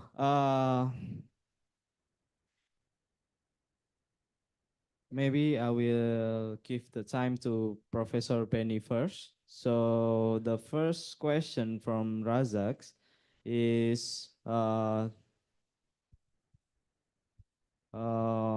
main question is when the landscape will penetrate the in the geothermal site, I think, and also about he mentioned about the main problem is location. Please, maybe you can answer that. Yeah, your opinion. He asked for your opinion about these two things. Please. Thank you for the very good question from you. I think your main question was about social acceptance, right? So social acceptance, yeah, it's a good point because on my presentation, the regime was represented by a series of processes. But in fact, the definition from Hills about the regime could be anything, could be many things, could be a combination. And it is obvious in this case that social acceptance is actually part of the regime. So if you want to get acceptance from the society, then you should incentivize. You should reduce the burden. You should reduce the pressures. And this is sometimes that we, the scientific researchers, may not look into when they develop new technologies. And it was apparent in this research that actually there are other things that is equally important. in order to enable the technologies. And I'm going to answer the second questions using this argument as well, because then when we look at the enablers or the problems with geothermal, I think it would be very difficult for us to decide which is the key enable, because in order for us to do that, we need to analyze it further. We need to quantify it if necessary. Yeah. So what we have done so far was looking into the qualitative side of it, but we haven't been able to decide, because the models that we are doing is at the top level. But if you want to know which of these, we need to move on from the CLD, for instance, from the causal loop diagram into a full-fledged of system dynamics, so that then we can see the significance of the influence of the factors. And that way we might, I'm not saying that we will not, but we might be able to pinpoint one particular enable that is important and therefore the key enabler for the process. It might not happen too as well, but without moving on to a more quantitative way, I think it's very difficult to argue whether or not there is a key enabler in this case. Yeah, I hope that makes sense, Pak. I hope that makes sense also with the questions about social acceptance. Yeah, I wasn't very clear to describe the definition of regime. But if you go back to my slide, there are many elements within this regime as well. Yeah, thank you, Professor Benny. And for Professor Andrivo, the question also from Razak is from the gold that become transparent. Is it change the properties or the resistance of the gold? I think that's the question. Okay. Okay, very good. Thank you for Mr. Razak bringing up these very interesting questions. The transport properties is changes what we mentioned earlier, from metal become insulator-like, insulator-like with the band gap changes varies from 0 all the way up to several electron volts. So we can create band gap. That means that's why become transparent. Okay. But also your interesting question about porosity, as I remember. So that the porous itself, it also give you another important information, especially if you want to utilize porous into detection technologies.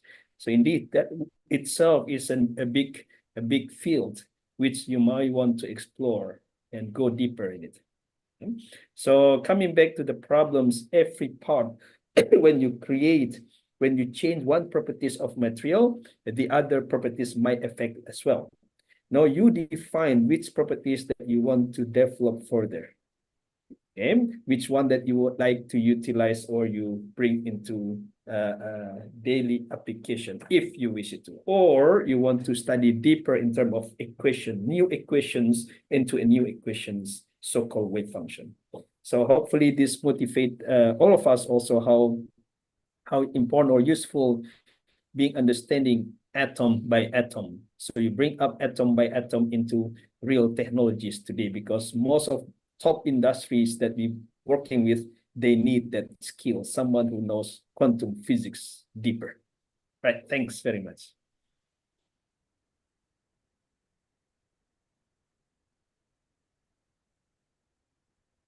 Okay, I think we still have a time for next question. If there's any question, please, you can raise your hand or you can type on the chat.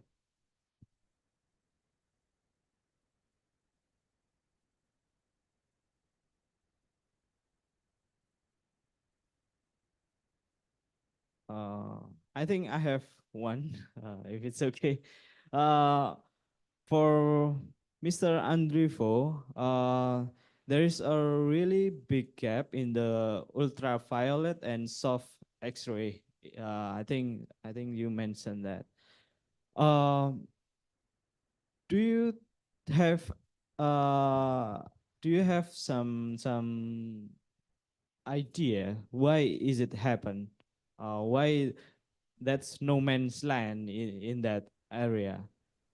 Maybe you can explain further about that. And then for Professor Penny, so landscape is it have two things, which is pressure and incentive. And as we know, not a lot of resource can be put in the both of the pressure or incentive. If we must choose in terms of coal, especially in coal to biomass or into geothermal, which direction first we need to take step in the pressure side or in the incentive side first? Maybe that's maybe if Professor Andrivo can answer my question, you can. I give it the time and to you. Thank you. Thank you, Chairman. I think this is very good question also that have been hanging around. The main reasons why it wasn't explored properly, because you need to develop equipment itself. So that itself is an effort. In order to be able to utilize ultraviolet, extremely ultraviolet, you need to make a new material to be able to control photons in that new material, called gratings, polarizers, monochromators, and stuff like that.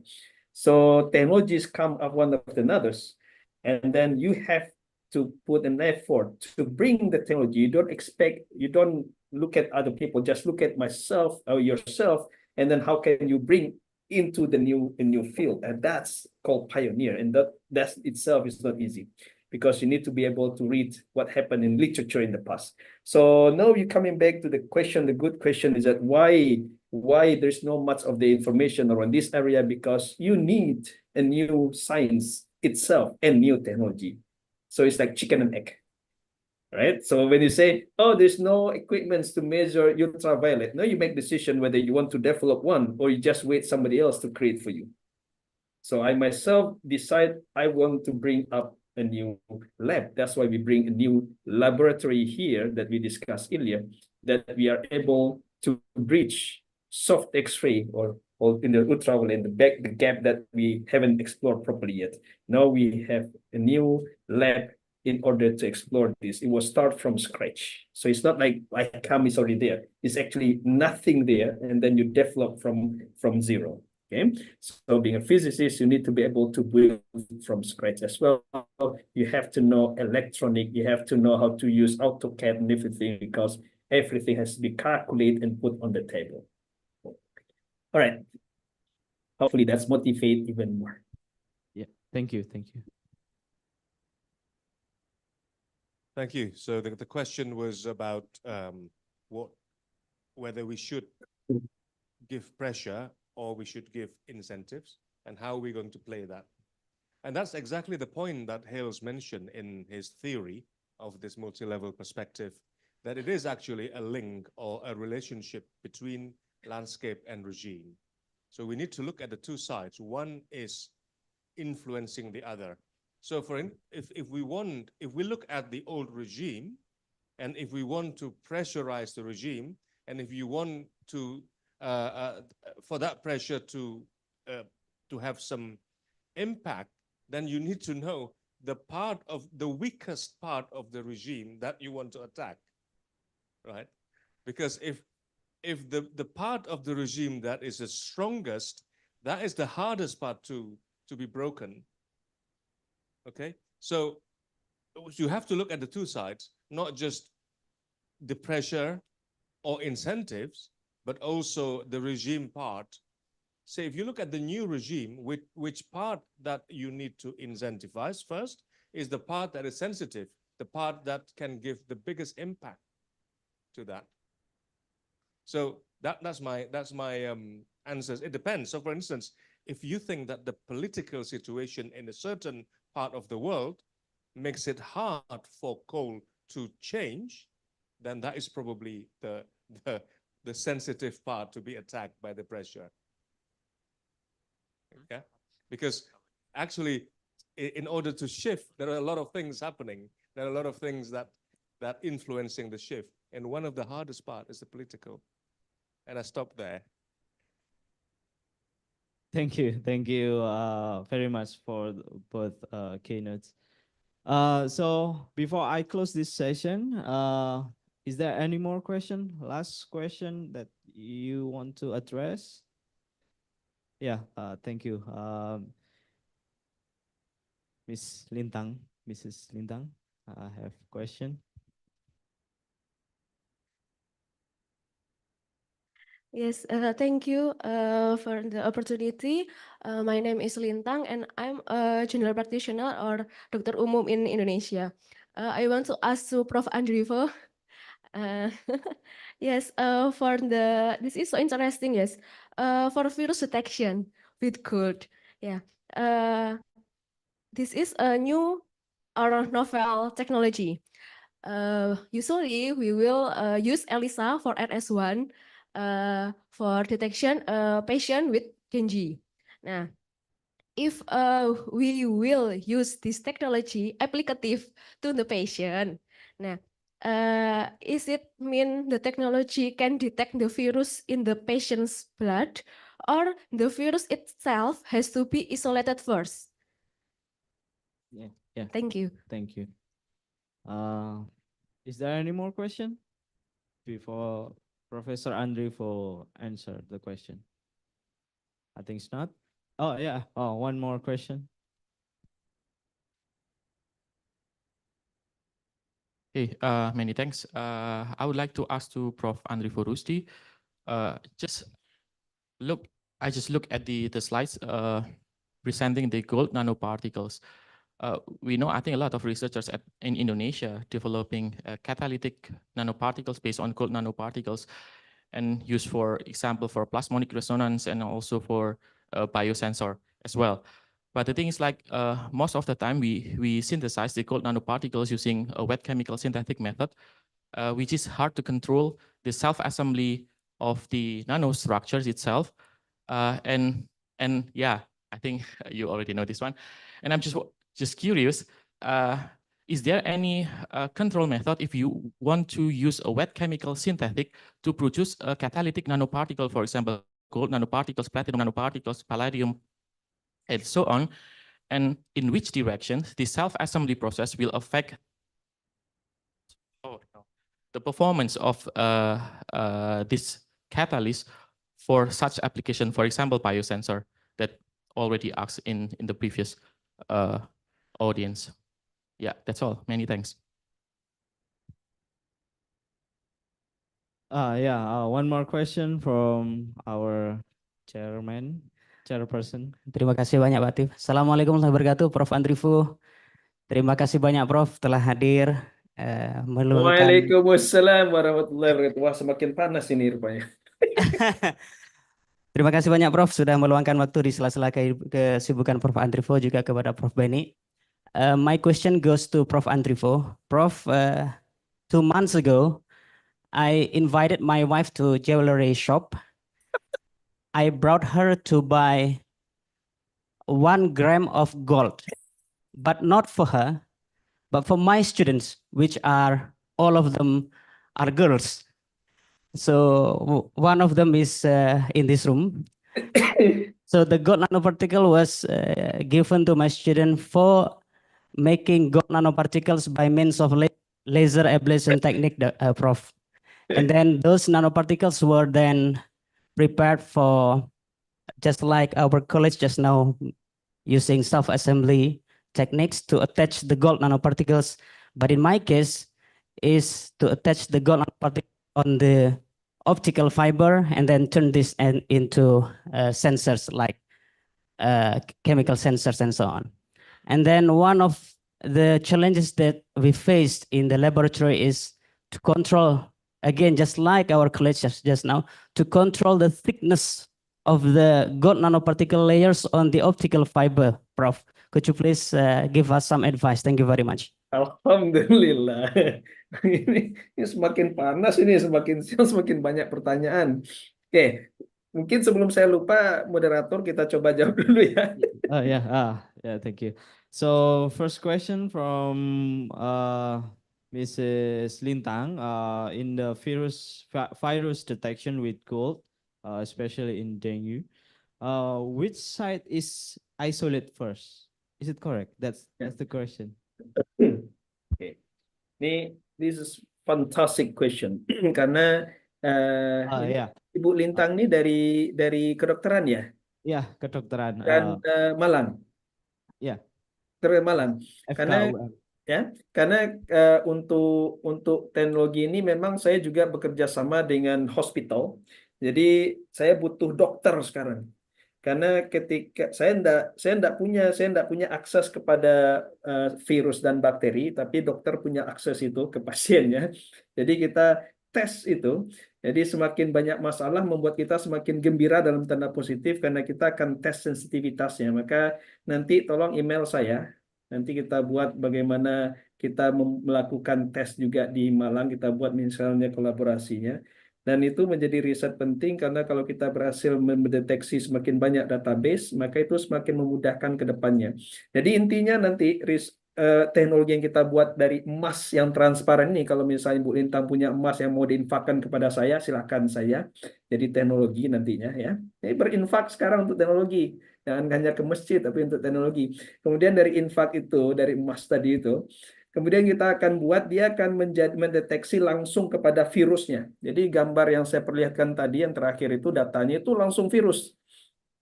Ini langsung virus yang kita deteksi, jadi dari pinggiran virusnya itu berbeda energinya dengan tengah-tengah virusnya. Bahkan virus serumnya yang proteinnya diambil, itu akan ketahuan perbedaannya nanti. Sehingga kita akan tahu nanti energi virus, kenapa inangnya energinya sekian segala macam, itu kita akan lihat nanti di energinya. Kalau kita tahu energinya, maka kita bisa break it down. Karena apa? Karena fungsi dari virus itu dia butuh energi dan kita ingin tahu energi berapa yang dia butuhkan untuk hidupnya dia, untuk dia berkembang biak dan segala macam. Jadi saya ingin juga nanti kalau dengan Malang, dengan kedokterannya kita akan lihat dari posisi ini dan mohon nanti saya dikirim surat, nanti kalau perlu kita nanti buat juga Zoom khusus kedokterannya. Nah, berikutnya tentang bagaimana membuatnya. Nah, ini pertanyaan sangat bagus dari teman-teman yang ingin membuatnya. Malah saya ingin mendorong sekali, saya akan kirim nanti beberapa chip yang akan dites nanti ke Malang misalnya. Dan itu akan membuat, nanti sistemnya akan membuat koheren. Karena memang permasalahan utama membuat nanopartikel, ada dua masalah utama yang belum bisa dipecahkan saat ini. Pertama adalah adanya proses oksidasi di bagian luar daripada surface nanopartikel. Dan oksidasi itu mengubah sifat material sendiri. Masalah yang kedua, untuk membuat nanopartikel dan dalam proses yang biasa itu butuh beberapa hari dan itu pun irreproducible. Itu yang membuat kita tidak bisa memakai nanopartikel untuk real teknologi, belum bisa dijadikan dia menjadi market. Nah, dengan teknologi yang dengan apa yang kita diskusikan hari ini, kita sudah bisa membuatnya reproducible namanya, sehingga kita bisa kontrol source atau surface plasmonnya tadi. Tapi di sini bukan plasmon yang biasa kita pakai atau kita baca di textbook, namanya plasmonnya mungkin bisa dicatat spin correlated plasmon. Dia berbeda dengan surface plasmon. Jadi spin correlated plasmon atau nomor 2 namanya correlated plasmon, itu plasmon yang berbeda dari yang kita pelajari di textbook dan dia belum ada di textbook apapun. Jadi ini sendiri menarik nantinya. Jadi we have new textbook in the future about plasmon itself. Jadi jangan kemudian kita nggak bisa nih, jangan. Justru saya punya ide baru bagaimana kita bisa membuat gold quantum dot ini dengan cara yang murah. Nanti kita diskusikan dengan teman-teman yang Malang yang ingin berminat tentunya. Nah, ini sendiri adalah effort yang berbeda. Dan sekali lagi riset itu usahakan continuous. Jadi jangan karena 2 tahun proposal, usahakan riset itu dilakukan memang continue. Karena apa? Karena pada akhirnya akan banyak hal-hal yang harus kita pelajari di luar yang kita duga sebelumnya. Oke, mudah-mudahan tambah menarik buat teman-teman, terutama juga dengan Pak Ketua nantinya. Kita riset tentang emas. Nanti istri yang punya istri, yang emasnya tidak terpakai di lemari, monggo diinfakkan kepada kami. Nah, nanti supaya hisapnya mudah di yaumil akhir, insya Allah. Ya, kemudian pertanyaan selanjutnya tentang katalitik ya. Ini tentang biosensors, self assembly biosensors. Ya. Ya. Pertanyaan ya. Ya, ini bagus sekali karena catalytic molecular tagging ini salah satu yang kita kerjakan sekarang. Dan persis seperti yang katakan Pak Ketua, untuk nanopartikel belum bisa kita lakukan karena masalah reproducible. Tapi dengan apa yang kita buat dengan molecular beam epitaxial pulse laser position, kita bisa membuatnya reproducible dan kita bisa tes katalis molecular tagging ini. Jadi kalau memang ada riset teman-teman yang di sana arahnya ke sini, ingin langsung ke arah pada teknologinya atau bagaimana approaching kepada teknologi, silakan nanti mohon saya dikirim email, nanti kita bisa buat riset bersama. Ya, tujuannya pun nyata di sini bahwa dengan emas tadi yang dibelikan kepada mahasiswanya itu sudah langkah awal yang bagus. Sekarang emas yang tadi itu buat transparannya, tapi kalau memang belum bisa nanti kita buat di Singapura yang transparannya, nanti dilakukan banyak eksperimen di Malang karena saya kira Malang banyak alat-alat canggih sekarang ini yang bisa dimanfaatkan sehingga kedepannya publikasi teman-teman di Malang itu levelnya nature dan science. Harus kejar nature dan science, kalau enggak nanti enggak percaya orang kita buat emas transparan. Nah, gitu kira-kira. Ya, kemudian pertanyaan terakhir tadi dari Pak Nurul. Ini tentang, mohon maaf, catatannya ini kok.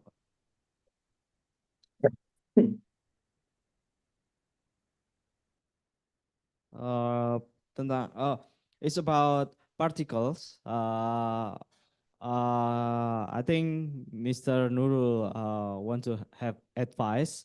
His method is about laser ablation. Is it correct, Mr. Nurul? Yeah. So he wants to have advice about how to approach to change the properties of the gold.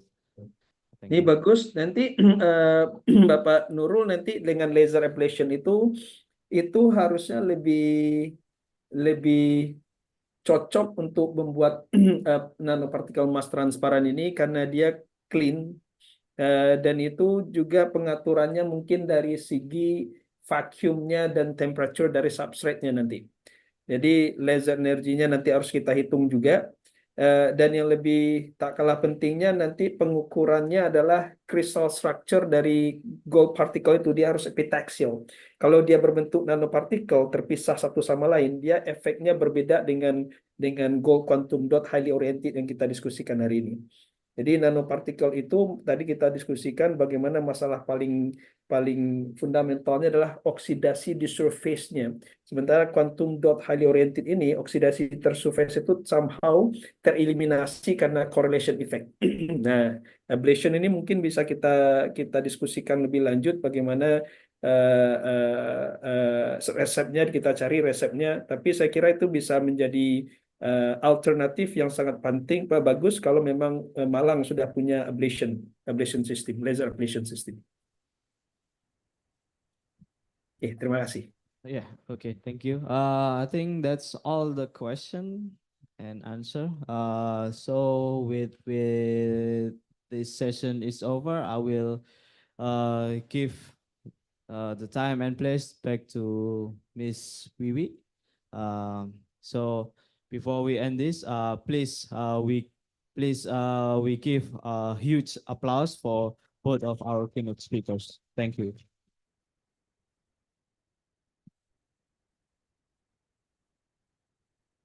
It was really inspiring talks delivered by the two keynote speakers. Once again, we thank you, Bapak Ahmad Atif Fikri, PhD, for organizing the first plenary session.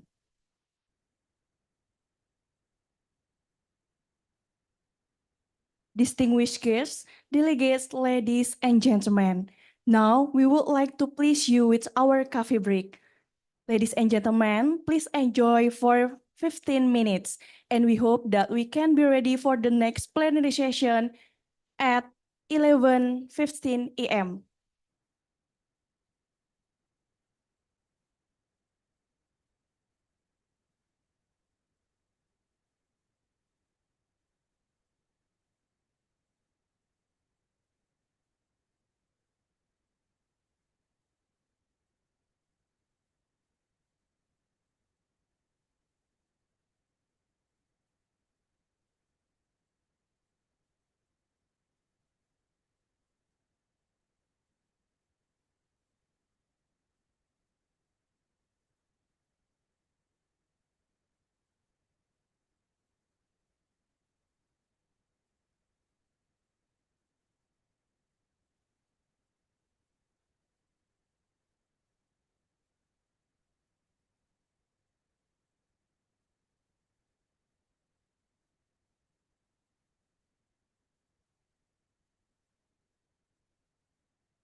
Yes.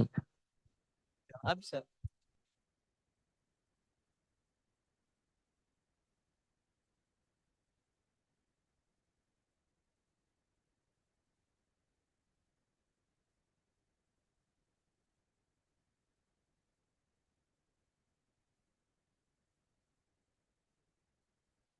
Tes.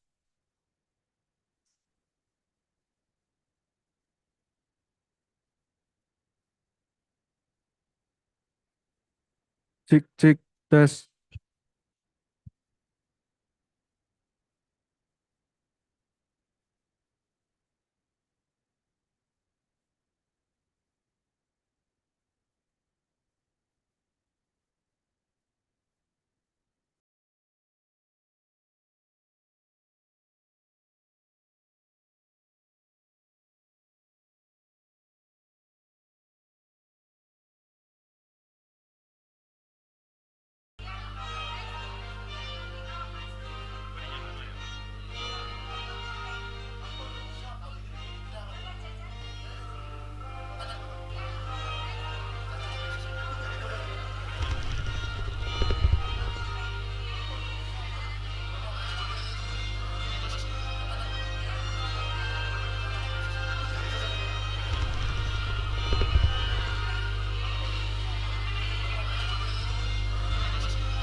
application.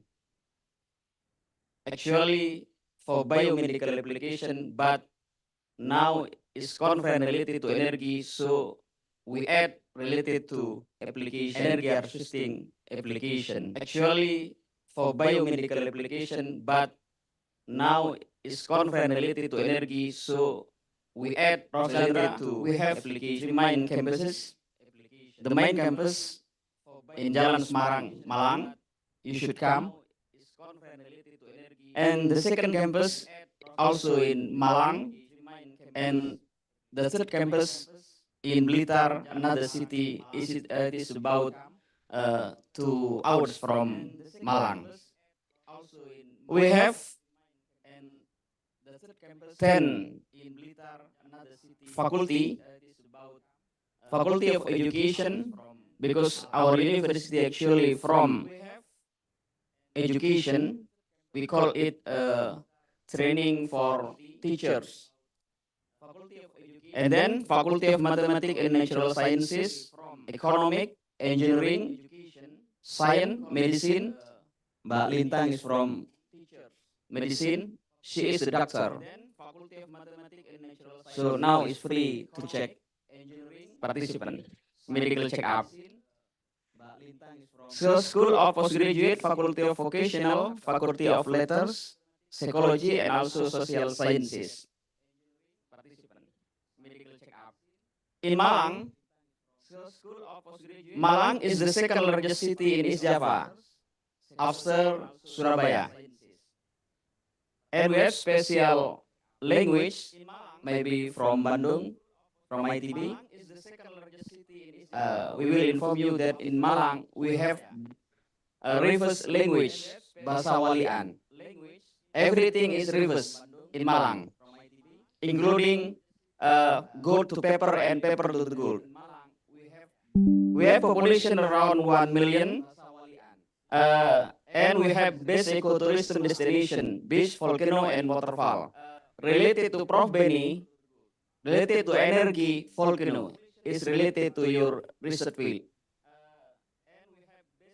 And also waterfall, also for energy.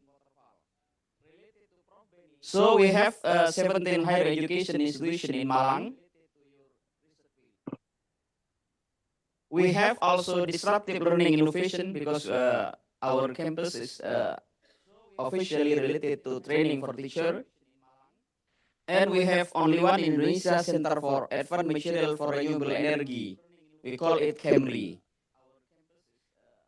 I gave this name several years ago. But in Indonesia, KEMRI is related to, what is it? Toyota car, luxury car. Now we have a new laboratory, for example, cell preparation for energy, for battery. And we have many products of our research related to nanomaterial, including this is our research group product, and also related to solar energy. For prototype, we have supercapacitor, invention by Professor Markus Diantoro, and this is our product. In Malang, we have many special, beautiful places. Bromo Mountain, 3 color beach. Prof. Chandra, in Malaysia, only 1 color beach. But in Malang, 3 color beach. Maybe 10 years later, it will be 7 color beach.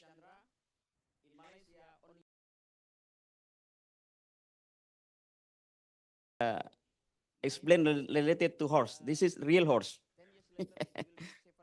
Okay, this is our research collaboration, our research collaborators from ITS, Batan, University of Tokyo, Riken Nisina Center, and other universities or other research group in the world. This is our student. You know that in physics, most of the students are female. So, Prof. Benny, if you will come to our department, you will be the most handsome one. Okay, this is our current related publication last years ago. Most of the publication are from undergraduate thesis and master thesis, because for pure physics, we just only physics education for doctoral program. And this year, we have more than 10. More than 50% is from undergraduate thesis, S1. So you should keep spirit for the student that you are still in undergraduate or master. This is our student. They can produce Q1 with high impact factor paper in Elsevier Springer from undergraduate. Now we go to how to synthesize, how to prepare the nanomaterial. Theoretically, we have two strategies in producing nanomaterial. The first one is top-down technique. From big particle to small particle in nanometric scale. We call it top-down. And the second one is bottom-up strategy, bottom-up route.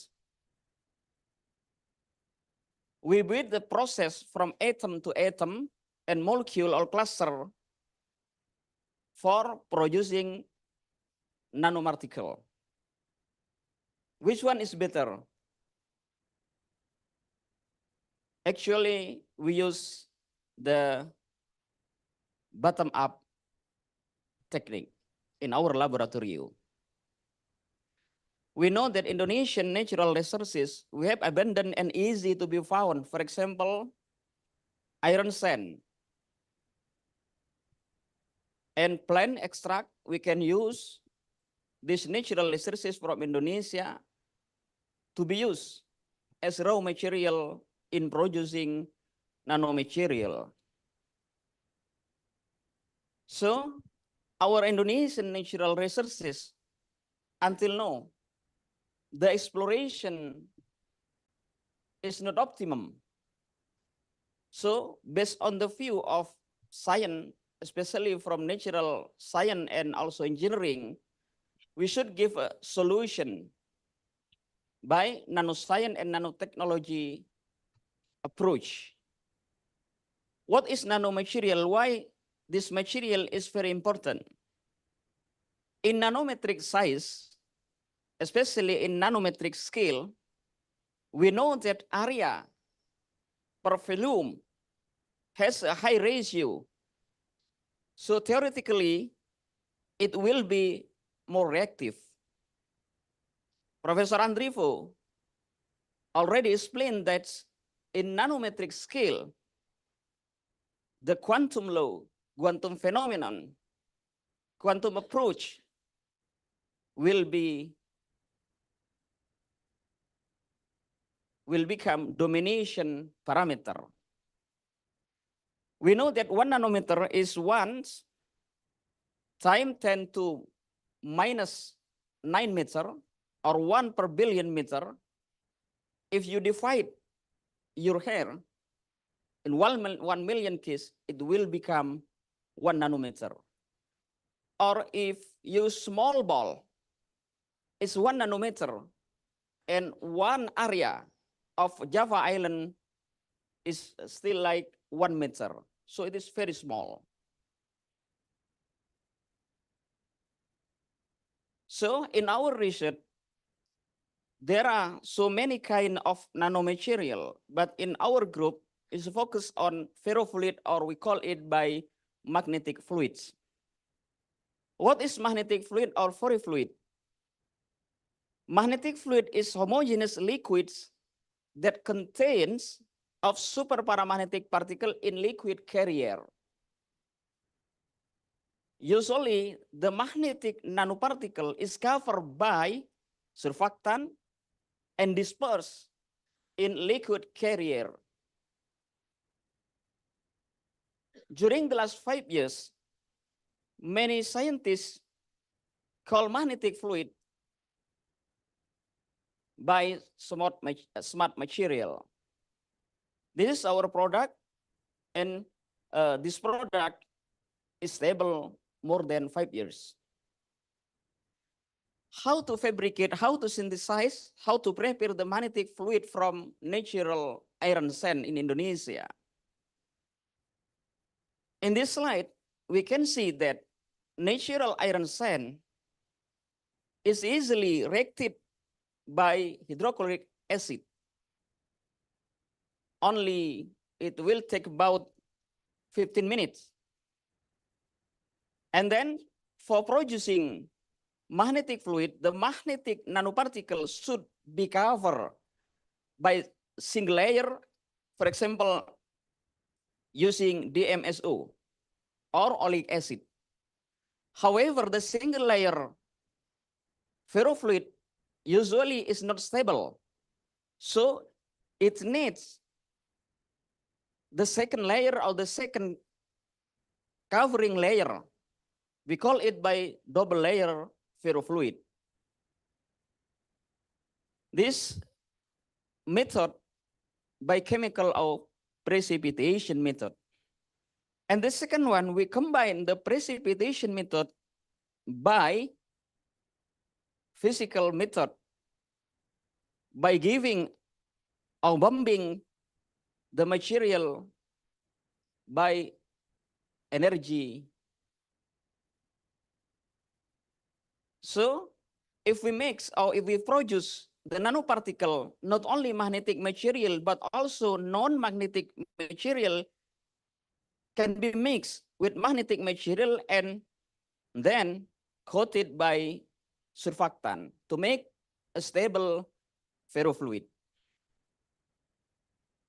This is molecule or crystal structure of magnetic material. For example, this is oxygen and also iron 2 plus and iron 3 plus in a spinel structure.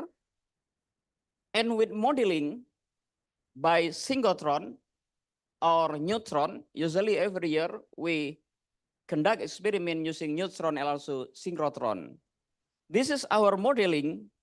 The magnetic fluids shows excellent and also beautiful particle structure. It is very different if we compare to box or powder material. And the next synthesis that already conducted in our lab, we also use a plant extract. For example, sugarcane. We extracted this plant to make a coater or layer to coat our magnetic material. Also, this is a ginger and also another plant in Indonesia. And it has already published in several papers, several journals. And also we use the plant extract to be applied in biomedical application. For example, antibacterial, antimicrobial, and also as drug delivery system. And the second one, after producing magnetic fluid, we also produce magnetic nanomaterial from natural resources of Indonesia in ferrogel product. You know that some drugs for medicine, for example, for skin, should be in the form of gel. So we produce the ferrogel. But in ferrogel, we should use a polymer to mix gel as a matrix and magnetic nanoparticle as a filler. And then for characterization, in order to make sure that our product, our nanomaterial, our magnetic fluid, and also ferrogel have already produced perfectly, the first one we characterize using X-ray or neutron diffraction. This is in Springer. By producing our material from natural iron sand, the magnetic material is formed in a single phase without any impurities. So it means that the material, the magnetic material as a filler in ferrofluid is just a single iron oxide or in just single compound in ferrofluid. And we use a template to coat magnetic particle because we know that the lower the particle size in nanometric scale, especially for magnetic material, because van der Waals and magnetic interaction, so particle is easier to be aggregated, to be agglomerated. So we need something like cover agent, something like a template to make it more stable. And our research shows that by using several templates, the magnetic fluid is more stable. Because magnetic material in box particle, in big size particle, usually is very magnetic. We know that in magnetic material, we have several characteristics: very magnetic, ferromagnetic, antiferromagnetic, diamagnetic, paramagnetic, and the last one related to nanoparticle, we call it super paramagnetic. Actually, magnetic material that we prepare is ferromagnetic. However, because the size is very small, below 10 nanometers, the characteristic of magnetic change from very magnetic to super paramagnetic. This is our experiment that already conducted in University of Tokyo. And this is at a room temperature experiment. However, to ensure that at room temperature, this material become super paramagnetic, we also conducted experiment by zero field and a field cold experiment from 400 Kelvin to about 5 Kelvin. This experiment presented that our product, our material, our magnetic material has already formed in super paramagnetic character. This is for powder. What about for ferrofluid? In the ferrofluid system, our experiment also presented that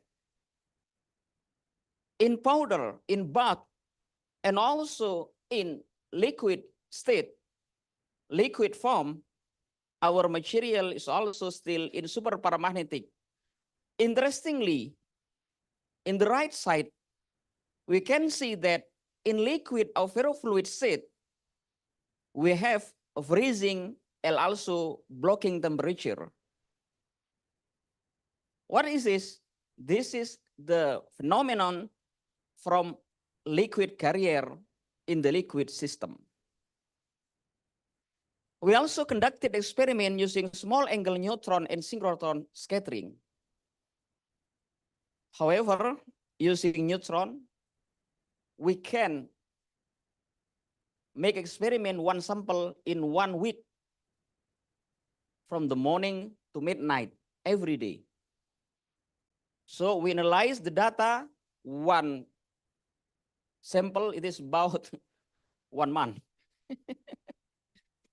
For undergraduate or master student, usually it will be forgotten. But in synchrotron with high radiation, one sample for experiment only 1 second. But for data analysis, also 1 month. It is okay. Just running your computer and leave it. You just go around. Okay, every year my team conduct experiment using neutron and synchrotron. Because this is related to the physics, what is the phenomenon of small angle? We know that neutron or synchrotron with high energy, and this is our sample. And then after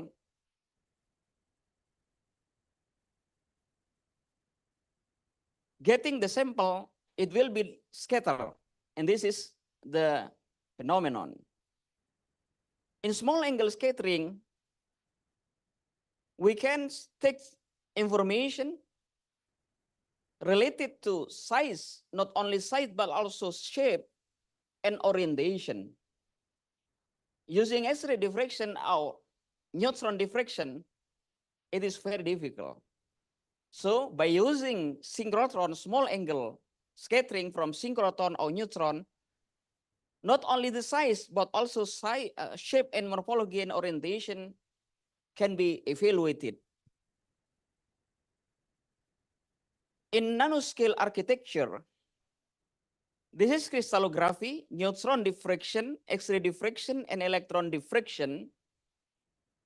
In small angle scattering, the nanostructure, hierarchical structure can be seen more comprehensively. So why we use this small angle? In ferrofluid, we have a filler, we call it magnetic particle, and covered by layer and dispersed in liquid carrier. For example, you make a coffee.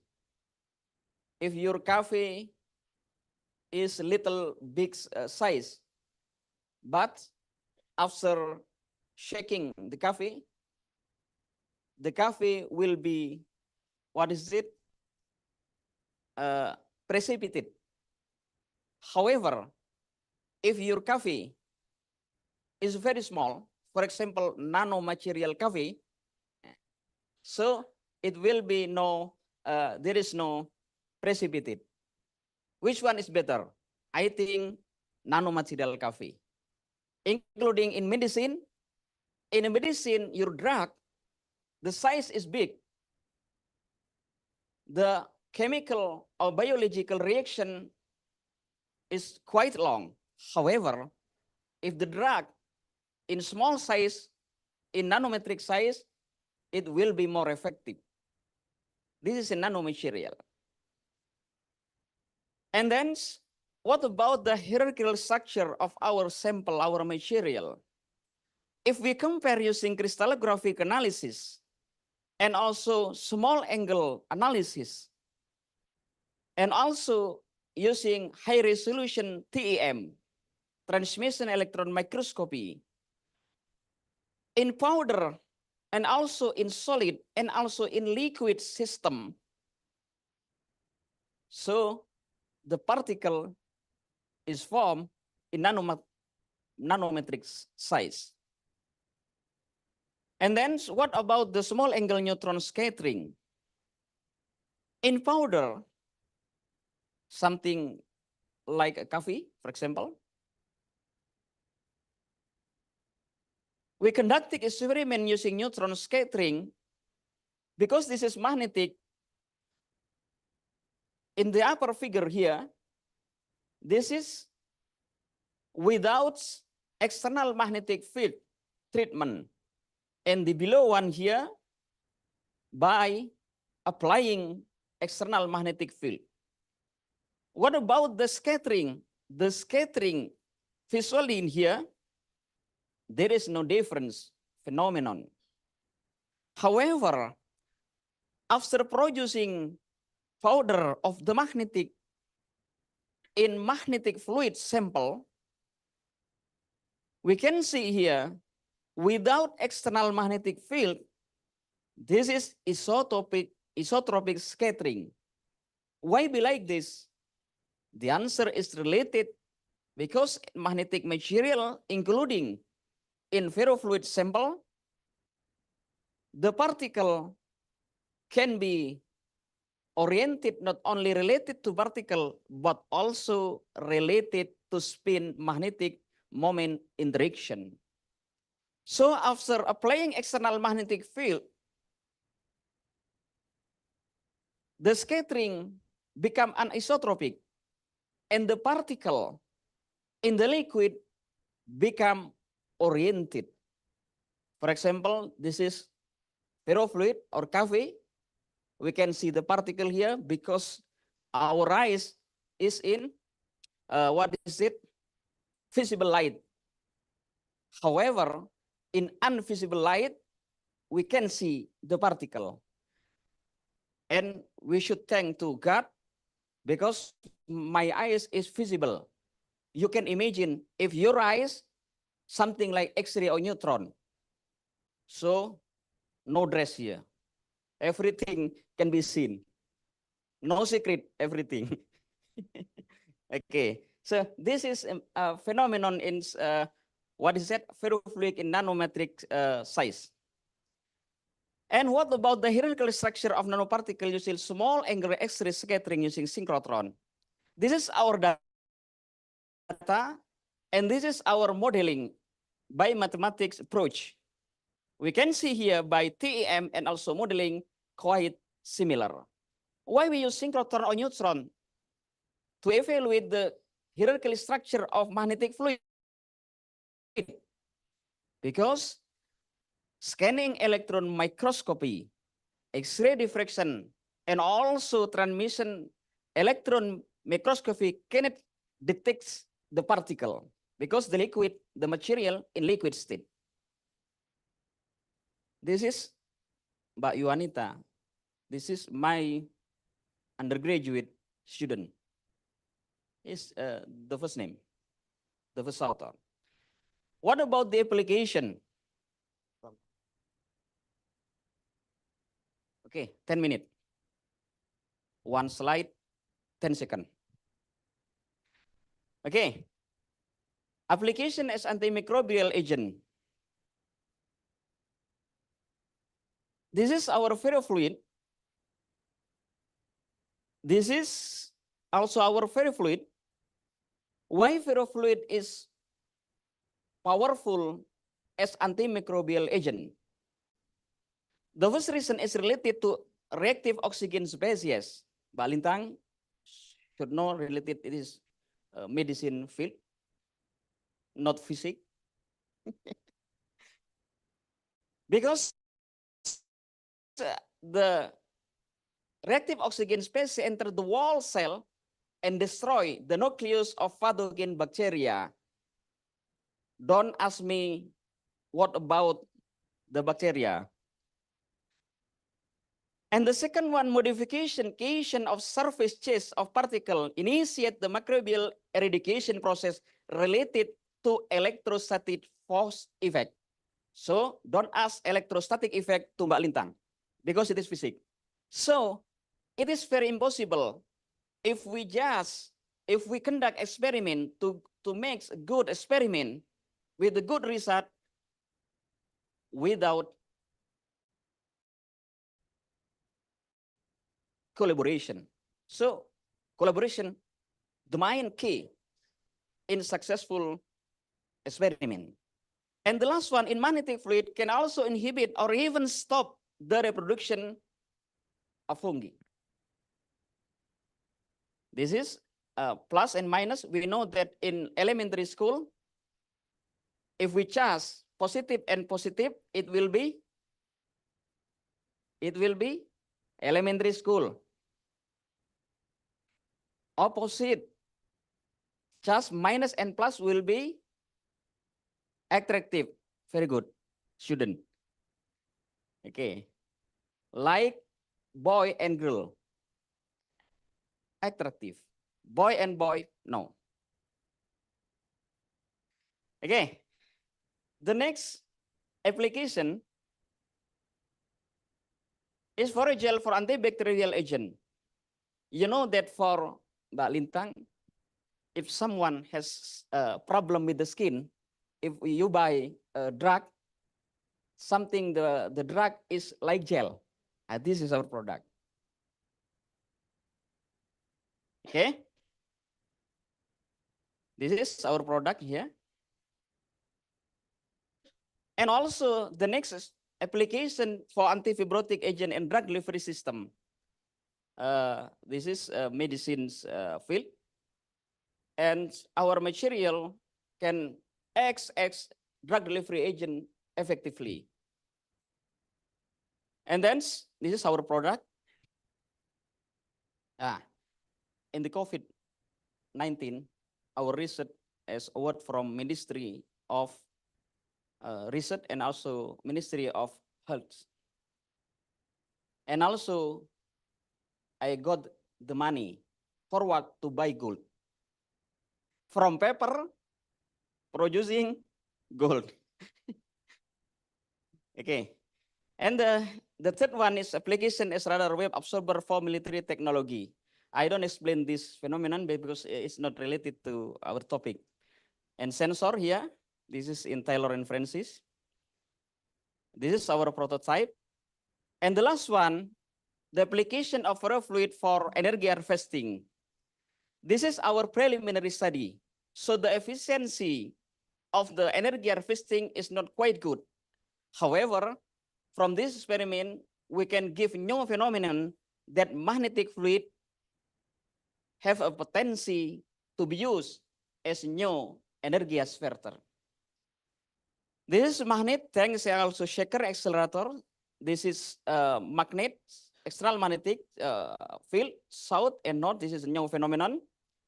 And by applying the external magnetic fields in the ferrofluid system, we know that the spin of the magnetic will be oriented, aligns the orientation, the direction of the external magnetic field. The higher the external magnetic field, the more effective magnetic spin will be oriented.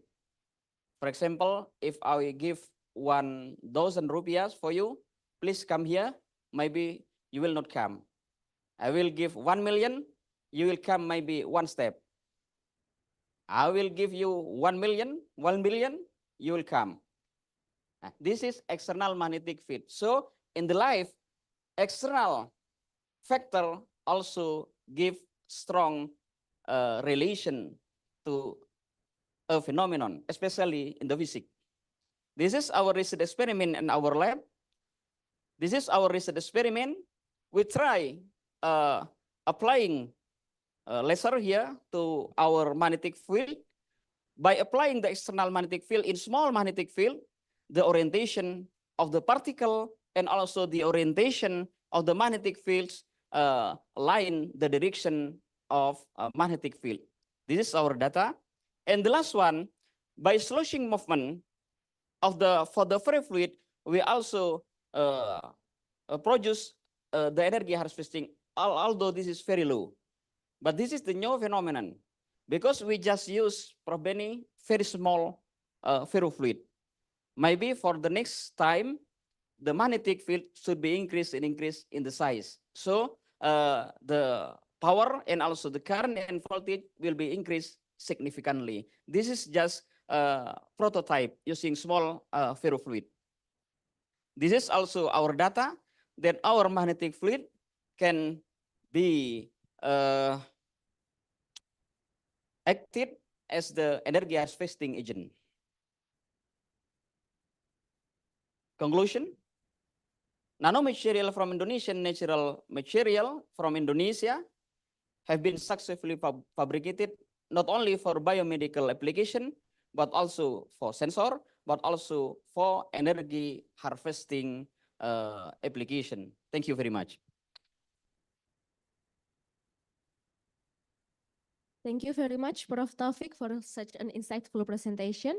We will hold discussion session after the next speaker. Now, we will move on to our next keynote speaker, Associate Professor Dr. Engineering Moh Solihul Hadi. He is an Associate Professor from Department of Electrical Engineering and Informatics at the Faculty of Engineering in Universitas Negeri Malang, Indonesia. Please give applause to Professor Muhammad Solihul Hadi.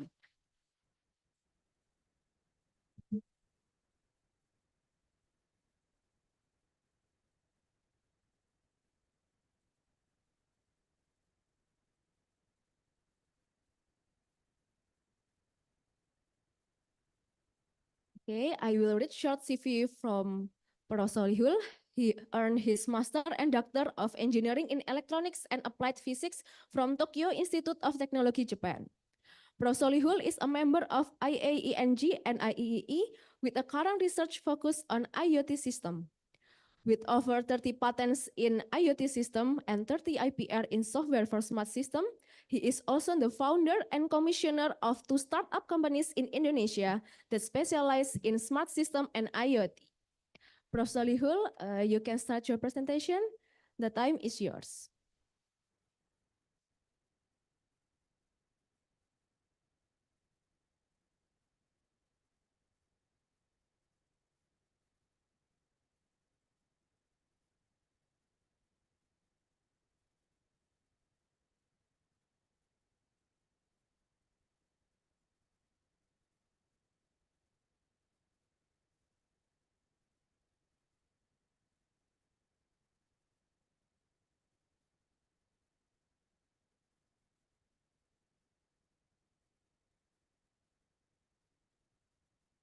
Good afternoon, everyone.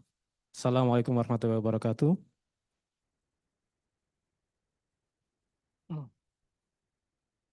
It is both a great honor and a privilege for me to give a speech in this wonderful conference. I am Muhammad Salil Hadi. I will talk about next generation energy management system, a journey from IoT perspective. This presentation will tell about our research journey and its contribution for the energy management system.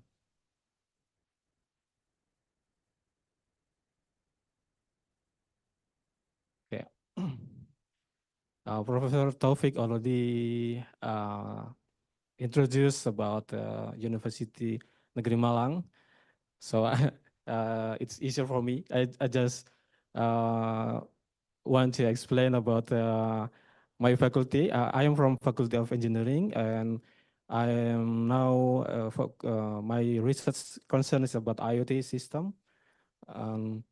Not only about smart green building, but also other things like smart farming, intelligent transportation system, like how we can control the EV from the distance.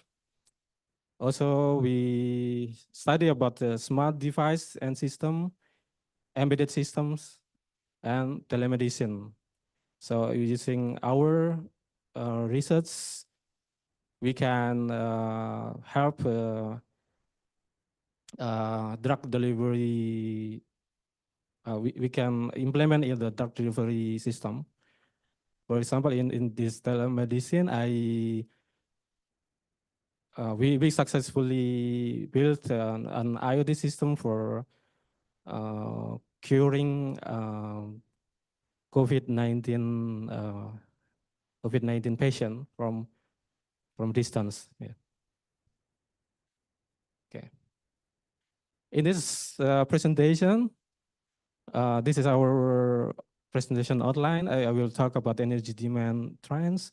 Then I will talk about introduction about to energy management system and IoT-enabled system and devices. Then last but not least, I will also talk about our research work that is in line with this today's topic, the energy management system. This is the energy demand trends by year.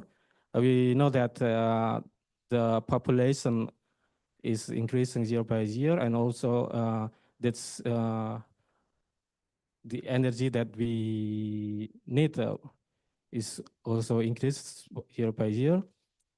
As a transition to renewable energy and smarter grids accelerates, the role of energy management system becomes critical for modern industries. This is the energy management system that is The energy management system is a tool for controlling and conserving energy in workplaces. Using the energy management system, we have some benefits like increased sector competitiveness, reduce energy usage, reduce operational costs, promote clean energy source, and so on. And we can do like data collection from using sensor, monitoring and control, data analysis. This will contribute to the reduced energy consumption, reduce emission of carbon as well, improve regulatory compliance, green energy integration, and maintenance of assets. Using the energy management system, we can control the system 24 hours per week. Better than we use a manual method like there is operator. We cannot ask our staff to monitor 24 hours per day. So this is very powerful impact using the energy management system. And the common component of an energy system, there is we need a gateway that data is collected and processing through this gateway. Software, there are a range of sophisticated algorithms that can be used in the energy management system. And there is also interface, a platform that enable user to visualize live and historical data.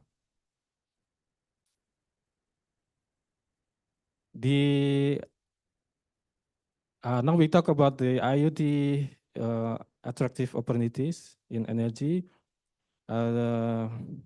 Based on this data, the increase of IoT energy market is expected to grow from 20 billion USD to 35 billion by 2025. And also increasing adoption of connected device. And there is a market growth is attributed to the increasing number of cybersecurity and so on. And this is the illustration of IoT-enabled system and devices. The IoT is the network of physical objects, including sensor, software, and other technologies for the purpose of data connection, exchange, and communication over the internet with other devices and systems. So it is possible for us to control the things by internet connection, even though the appliance is far away.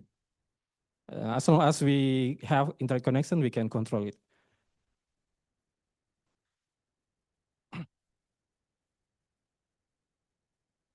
This is an example of IoT application for smart campus. We can implement the technology for like energy efficiency in building and photovoltaic micro generation, teaching and publication, and then for electric vehicle control, monitoring and control, and then power system operation center and so on. The IoT was invented in 1999, was first introduced in 1999 by Kevin Aston, but now it's combined with other technology, it's become smarter and smarter. That is starting from 2019. There's combination with artificial intelligence, so there is a AIoT. The AIoT is a robust combination of AI and IoT. It's combined the capability, the connectivity of the IoT with the data-driven knowledge obtained from artificial intelligence. So not only data collection, but we can do something more like manage the data and then use the data for other purpose. Like in our project, we use the data collected to create a cloud-based self-energy management system. And this one is illustration data collected by distributed nodes. So in the IoT system, we put a sensor in the, like for example, for the smart building application, we put sensor in every corner that need to be measured. Data collected by distributed nodes, and then we can apply the AI both in the sensor and also in the cloud. Then we can put the AI using, for example, as machine learning, deep learning techniques. Okay. Let me introduce our research about energy management system. This one is the implementation of digital twins technology and cloud computing for the energy management system. I should mention the funder. This is funded by Indonesian Minister of Science. Yeah. In this project, we try to make digital twin technology for energy management system. A digital twin is a virtual representation of an object or system designed to reflect a physical object accurately. So this is just illustration. For example,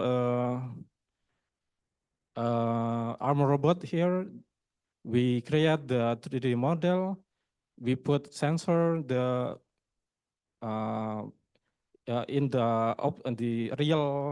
real object. Then data can be observed in the virtual.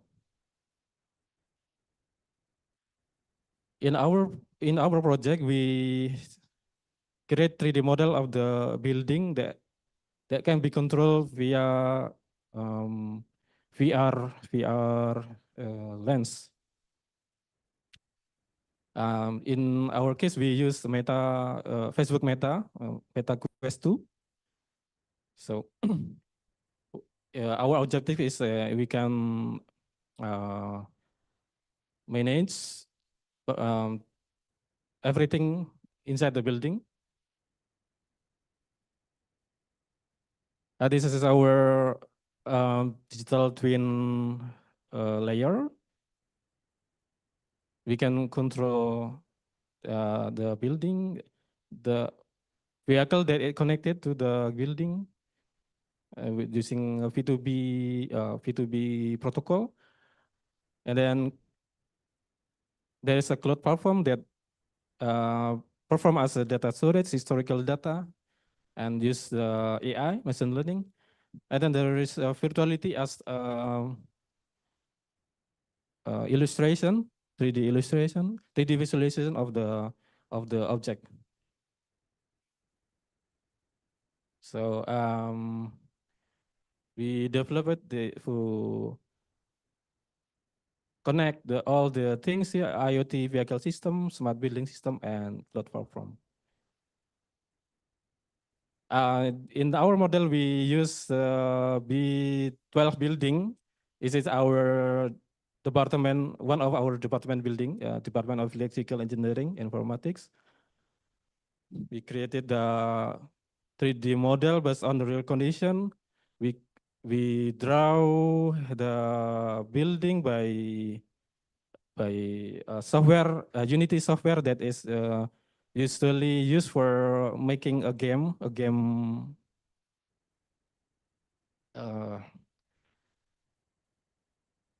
So then we using the VR gadget, MetaQuest, we can see the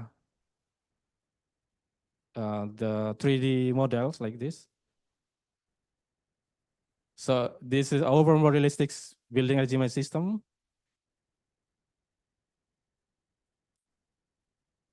Okay. Now let me show you the demonstration of our.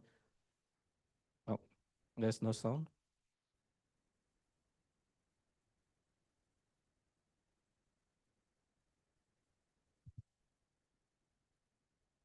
This is B12 building.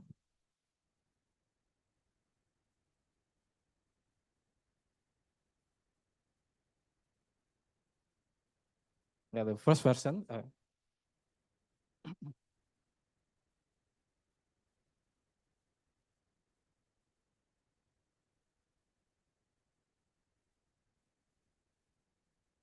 So we can access the building through our VR lens.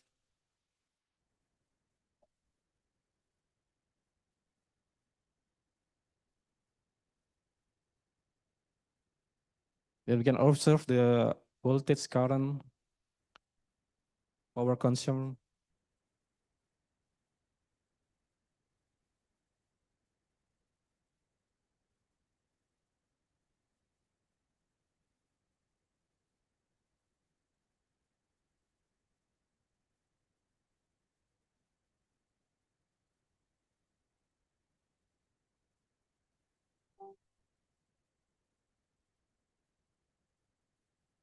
Yeah, if you are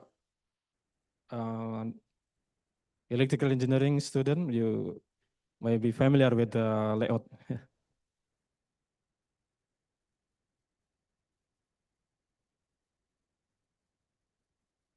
Yeah.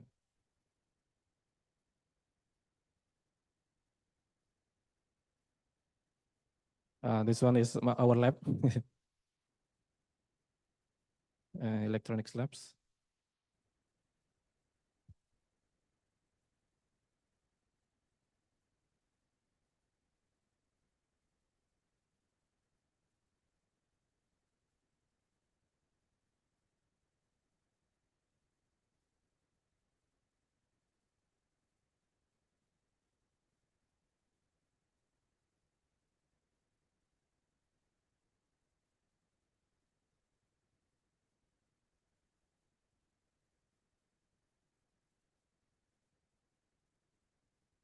Yeah, Selasar.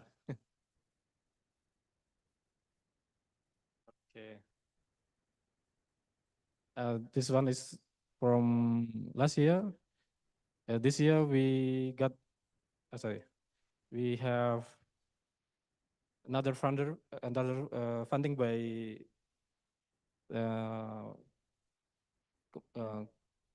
Indonesian Institute of, Ministry of Science. So we make it more realistic this year.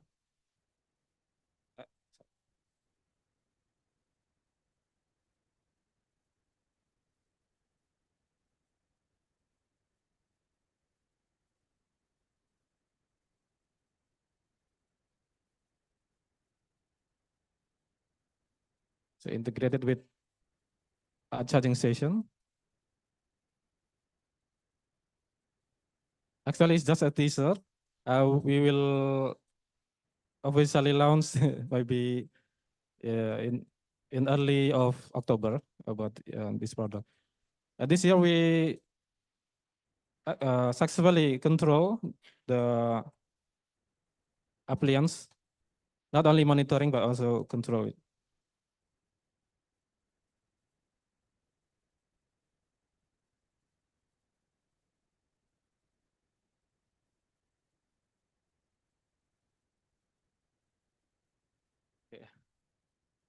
Let's discuss another. Sorry, let me.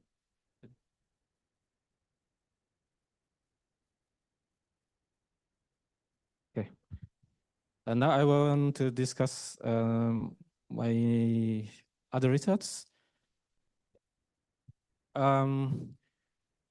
In IoT system, we need more than one sensor to connect one sensor to other sensor in the network. We have the rule like we need to use a wireless sensor network protocol. This research is a simulation of how to get the optimum protocol in the wireless sensor network.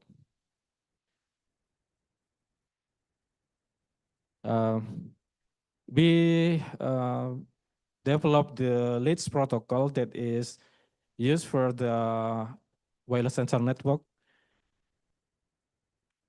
We found that the significant energy dissipation in wireless sensor network is majority attributed to data transmission and reception, processing task, and the idle listening state. So we focus on model of the data transmission, how to decrease the energy consumption by making more effective ways. This is our proposed model. This is a transmitter, receiver, and this one is the formula for the data transmission. This is formula for data receiver. Unlike the conventional approach that is mentioned in the previous slide, this algorithm emphasizes nodes closest to the center of the designated angular region. This tree is the comparison of three node localization. This one is leads. This one is leads with diffie-Hopf algorithm. This is from our other research result. This one is the proposed algorithm. So BS station is we can call it a computer that collect data, then connect it to the server. And this one, there is cluster head is the this node, and then this one is sensor.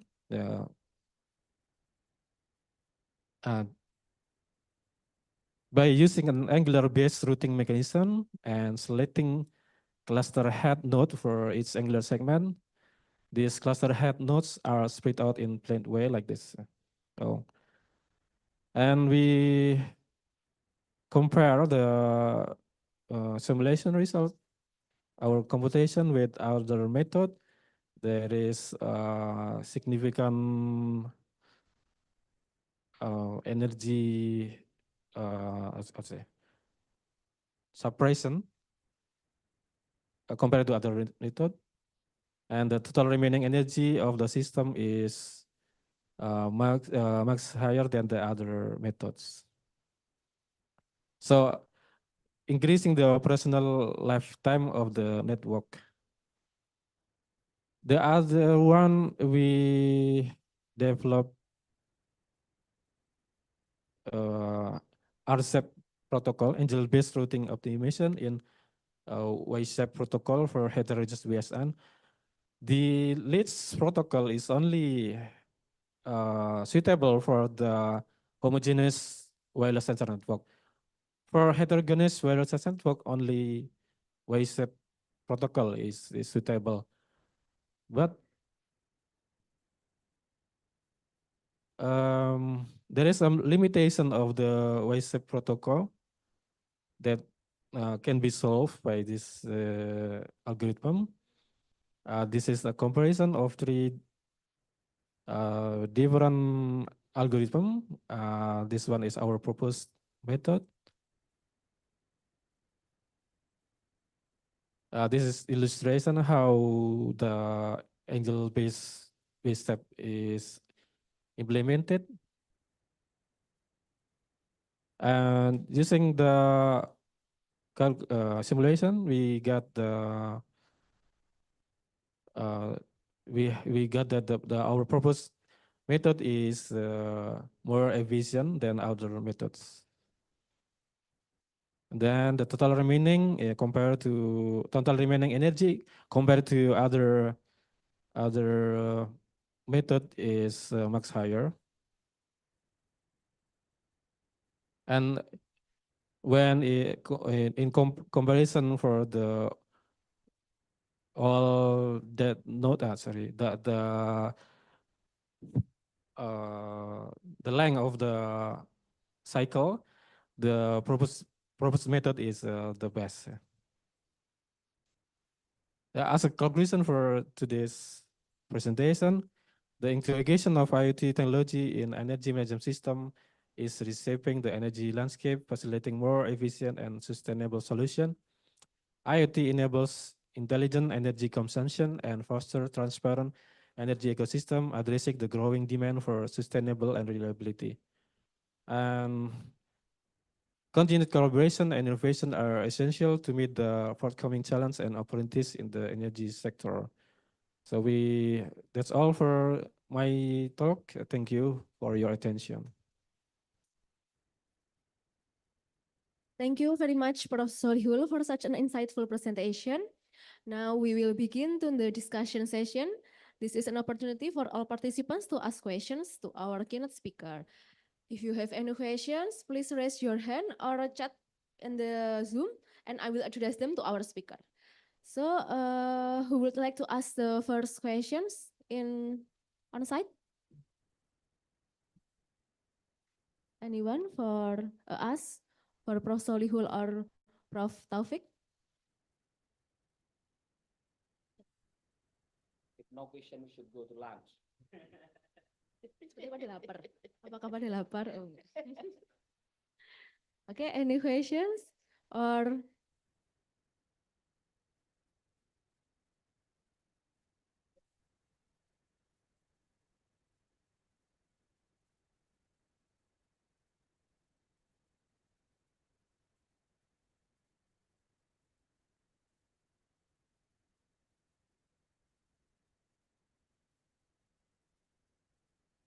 All participants now is low energy. low energy? All participants.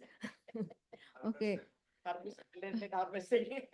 Yeah, okay. Okay, so I will ask so I will ask to Professor Taufik. Okay.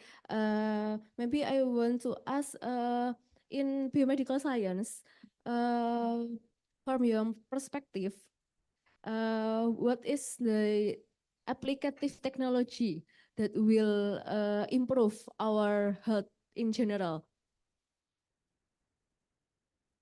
Okay. In general, I am not a doctor, but a doctor. But related to nanomaterial, I just can answer related to nanomaterial, especially in magnetic fluid. In general, for magnetic nanoparticle, now many application related to the health is related to how to synthesize the nanomaterial, including nanomagnetic material in small size and also in homogeneous size. Because now is our challenge is how to fabricate small particle, especially for drug delivery system, for antimicrobial agent. It is very difficult to produce magnetic nanomaterial in homogeneous form, because the smaller the particle size, the bigger attractive attraction related to van der Waals force. So this is our challenge. But by manipulating or by integrating synthesis process, several researchers now has produced also in small like a prototype. So by inserting this technique in producing nanomaterial in homogeneous size, maybe for the next time the application of nanomaterial as well including nanomagnetic material will be increased significantly. You know that several minutes ago I discussed with Mbak Lintang, then Mbak Lintang also doctor, and his research, his interest research is related to basic for drug. So I invited her to join my research. So this is your strategy. Without this strategy, it will be difficult to make what is it a better application for health. This is very important. Terus not only collaboration with other field, but also with industry is very essential, because without collaboration with industry, for us it is very difficult to produce, for example, in mass production, because in university usually only preparing or synthesizing the material in small just like prototype, like Prof. Chandra, but we need support from industry and also from government.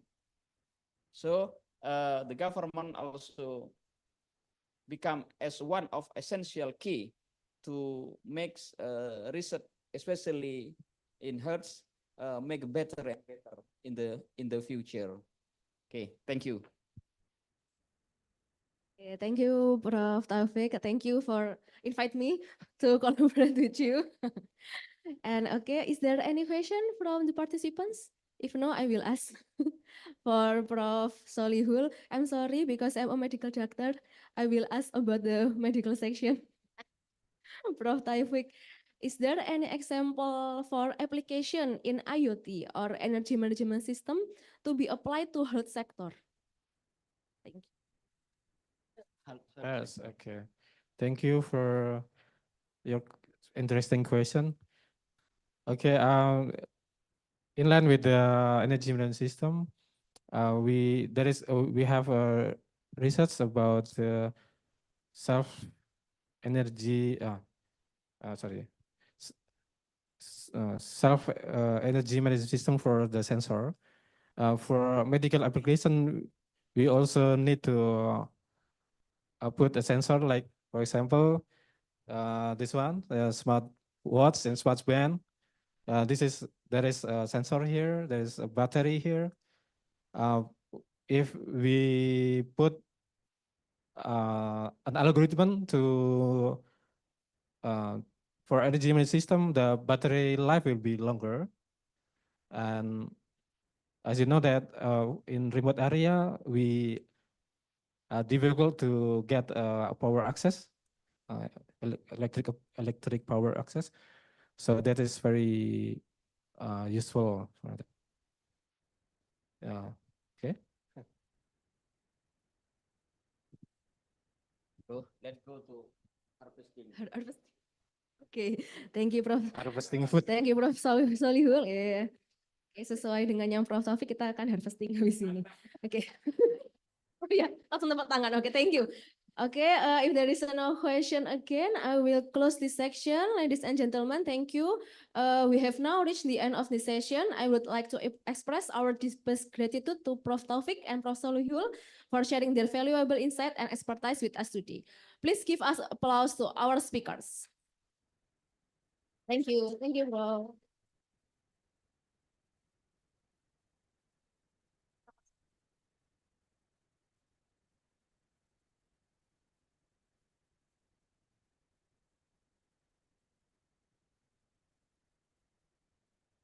Appreciation for Pak Profesor Dr. Taufik dan Pak Nurul Hidayat.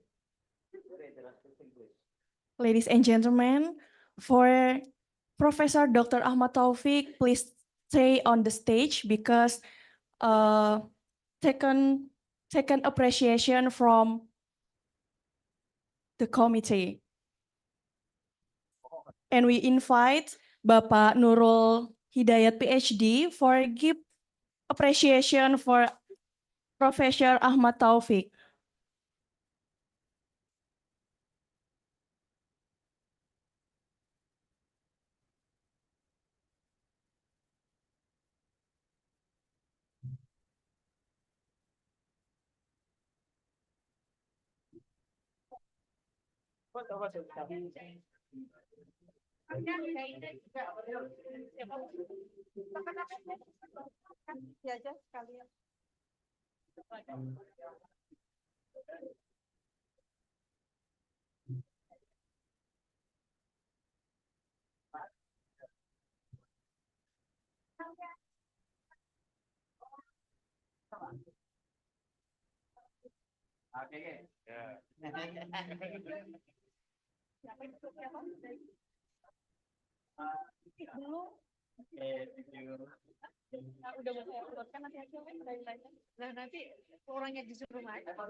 Second appreciation for PT Dynatech International.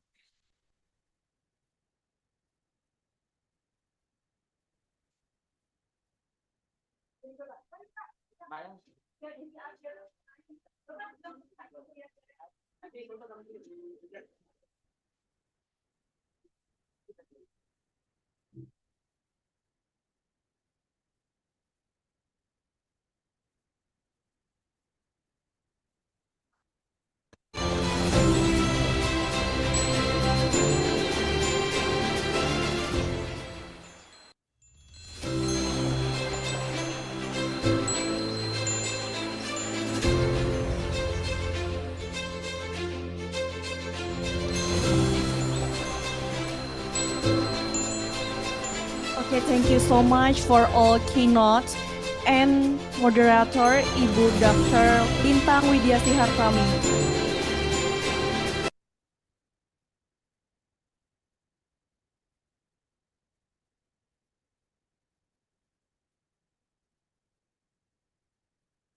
Distinguished delegates, ladies and gentlemen, now we are about to have a lunch break and lunch break at Danya Restaurant. But before that, we would like to inform you the next plenary session will start at 14 p.m. And for Muslim participant, you may do duhur prayer in prayer room.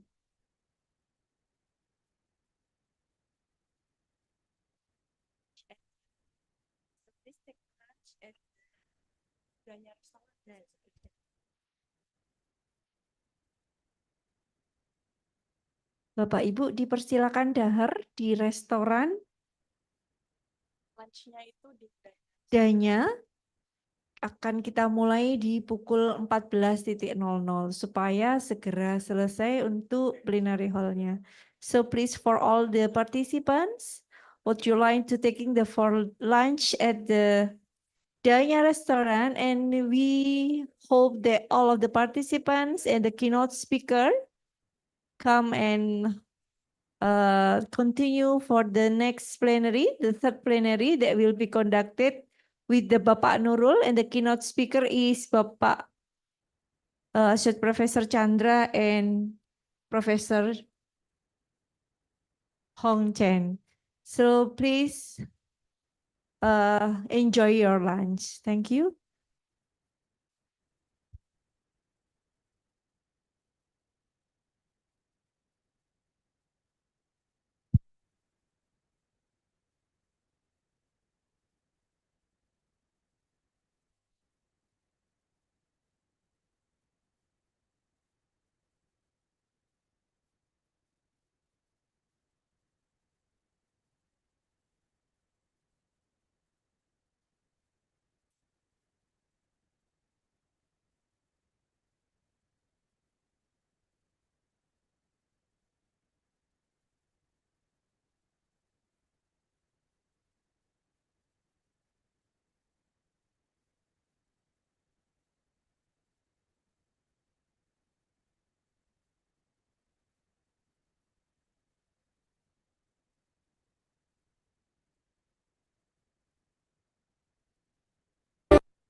Good afternoon, ladies and gentlemen.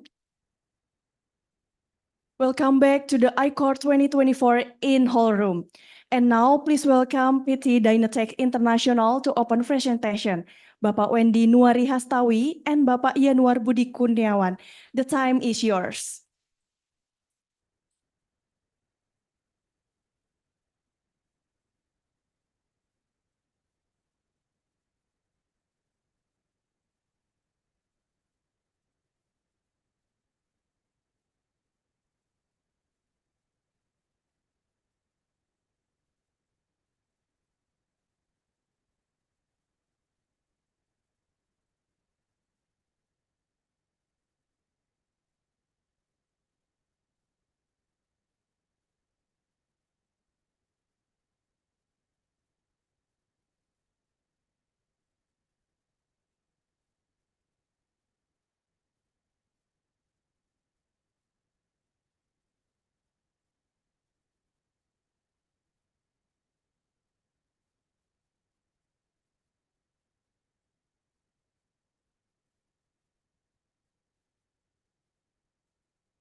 Ya, baik, terima kasih. Assalamualaikum warahmatullahi wabarakatuh.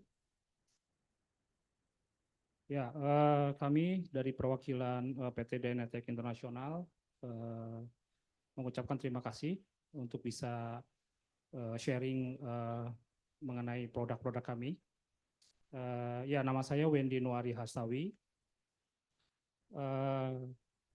Jadi PT Dynatech International ini adalah perusahaan spesialisasi untuk industrial testing dan analytical laboratory seperti medical testing, material testing, laboratory testing, mikroskopi, didaktik, dan metrologi.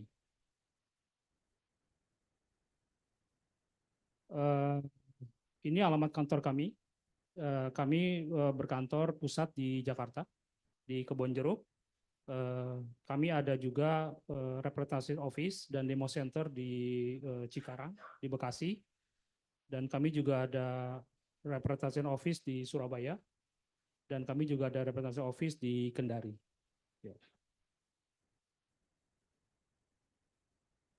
Ya, ini beberapa partner kami, artinya adalah kami berpartner dengan beberapa brand internasional yang mewakili masing-masing produk, seperti misalnya dari Bruker, kami ada produk SRD, SRF, kemudian dari Thermoscientific untuk peralatan SEM, TEM, dan beberapa diantaranya ada Heliocentris.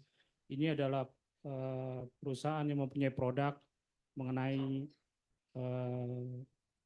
seperti didaktik tools atau untuk praktikum untuk renewable energy. Kami akan presentasikan beberapa produk. Yang pertama ini dari Thermoscientific. Ya, ini adalah produk lain kami dari Thermoscientific. Kami punya scanning electron microscope. Kami punya high resolution transmission electron microscope. Dan kami punya peralatan dual beams. Dan kami mempunyai peralatan X-ray photoelectron spectroscopy atau XPS. Ya. Dan semuanya ini adalah merek Thermoscientific. Nah, yang produk kami yang satu lagi yang nanti akan lebih banyak saya presentasikan adalah dari Heliocentris. Ini adalah produk renewable energy technology untuk education dan research. Ya, ini bisa dibilang ini adalah alat laboratorium untuk mengenal apa itu renewable energy, khususnya untuk yang hidrogen, kemudian solar cell dan fuel cell. Nah, Heliocentris sendiri ini adalah perusahaan dari Jerman. Ya, lengkapnya adalah Heliocentris Academia Internasional. Sudah ada sejak tahun 1995 dan beberapa produknya sudah ada di Indonesia.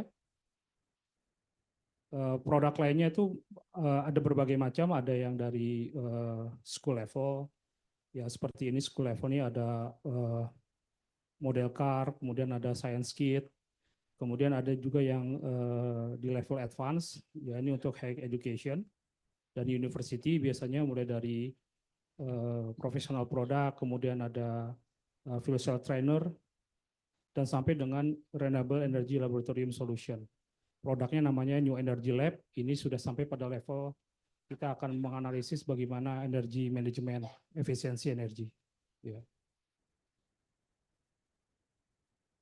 Beberapa produk yang akan saya highlight, pertama ini adalah fuel cell profesional. Di sini kita akan mempelajari atau berpraktikum bagaimana fuel cell ini bekerja. Sampai pada outputnya adalah kita bisa mengetahui berapa current dan berapa voltage keluar dari fuel cells. Nah, ini adalah solar cell-nya. Nanti solar cell-nya ini akan mengaktifkan electrolyzer-nya sehingga menghasilkan sumber energi hidrogen dan memutarkan motor di sini. Ada sedikit video bagaimana bentuk dari fuel cell profesional. Ya, ini adalah modul untuk mengetahui voltage dan current-nya, output-nya. Kemudian ini adalah solar cell-nya. Kemudian ini ada electrolyzer-nya di sini. Di sini kita akan mempelajari bagaimana perubahan energi dari solar cell, kemudian berubah menjadi aktivasi fuel cell-nya untuk menghasilkan sebuah energi. Ya, ini level yang masih di basic ya, basic saya skip. Dan kemudian ini fuel cell trainer, ini sudah belajar bagaimana dari hidrogen, ya dari hidrogen, sehingga kita bisa menghasilkan sebuah energi, misalnya menyalakan sebuah lampu lalu lintas di sini. Dan kita bisa mengukur berapa voltage dan current-nya juga. Dan kita bisa monitor bagaimana efisiensi dari energi yang dihasilkan oleh hidrogen tersebut dengan berbagai, misalnya kita kasih hambatan berapa ohm segala macam. Jadi di sini untuk mempelajari bagaimana lebih detail tentang sumber energi dari hidrogen. Ya.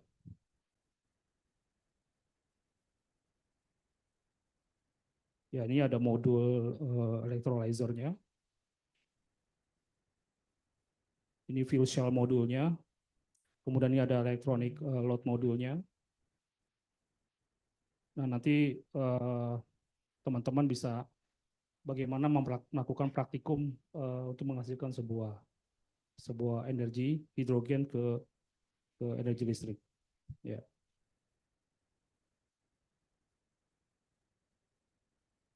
Saya lanjutkan. Kemudian ini yang lebih advance-nya lagi, ini hybrid renewable energy trainer. Jadi ini terdiri dari sekitar 25 modul, bagaimana nanti masing-masing peserta mempelajari bagaimana teknologi hybrid mulai dari solar cell, kemudian fuel cell, dan kemudian wine. Ya.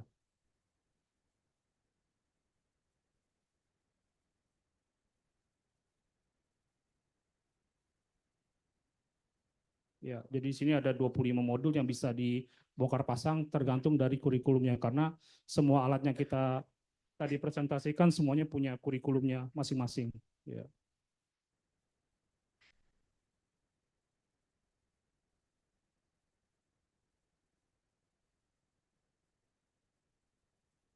Ya, ini berbagai modul yang nanti bisa secara praktikum bisa dirubah-rubah. Ya. Oke. Itu tadi yang hybrid renewable energy trainer. Dan kemudian ini ada produk kita ini Nexa Integration System. Ini merupakan teknologi hidrogen yang nanti misalnya ada research mengenai bagaimana misalnya Bapak Ibu sekalian mau bikin kendaraan, contohnya adalah kendaraan motor yang berbahan bakar dengan hidrogen. Jadi ini hidrogen yang sudah jadi, tinggal plug and play. Nanti nanti akan mempelajari bagaimana efisiensi dari hidrogen karena semuanya dikontrol by software di sini. Dan di Nexa Integrated System ini sudah mengikuti, kalau di Eropa itu ada race tentang mobil yang berenergi dengan menggunakan hidrogen. Ini yang lebih advance lagi, ini sudah sampai pada level kita mempelajari efisiensi energi, hybrid energi, fuel cell dan baterai. Ya. Dan ini adalah produk kita, sudah ada di Indonesia juga. Ini adalah New Energy Lab. Jadi ini kita hybrid juga. Di sini ada wine, kemudian ada solar cell, dan nanti juga ada hidrogen. Jadi bagaimana kita menghasilkan sebuah energi, kemudian kita belajar juga mengenai efisiensi dari masing-masing part, dan bagaimana manajemen sistemnya dari energi tersebut sehingga menghasilkan sebuah listrik sampai dengan level 2000 watt, 2200 watt. Jadi dari output sini juga kita bisa implementasikan secara off-grid ke misalnya ke gedung atau ke listrik dari PLN juga. Ya. Di sini ada videonya bagaimana proses kerja dari dari New Energy Lab. Jadi dari photovoltaik, cement power, public grid, kemudian nanti ada storage-nya juga. Kemudian ada hardware, software, dan experimental guide-nya buat bagaimana kita melakukan pembelajaran mengenai efisiensi energi dan manajemen sistem. Ya.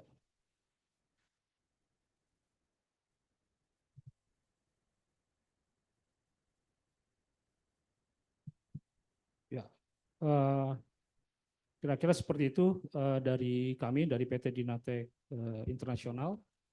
Jika ada pertanyaan lebih lanjut bisa menghubungi saya atau rekan saya Pak Yanwar untuk lebih detailnya. Terima kasih.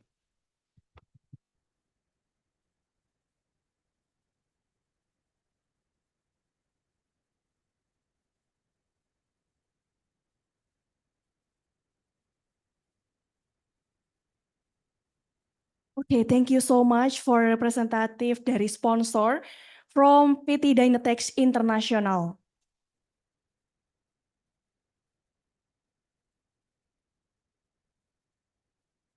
To be continued, let's watch the video from PT Dynatex International.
Okay, thank you so much, ladies and gentlemen. Once again, give a round of applause for PT Dynatex International. Distinguished delegates, ladies and gentlemen, now let us continue to the next plenary talks that will be delivered by Professor Hong Chen and Dr. Muhammad Chandra Sagaran. And moderator of this session is Bapak Nurul Hidayat, PhD. Please welcome Bapak Nurul Hidayat, PhD. The time is yours.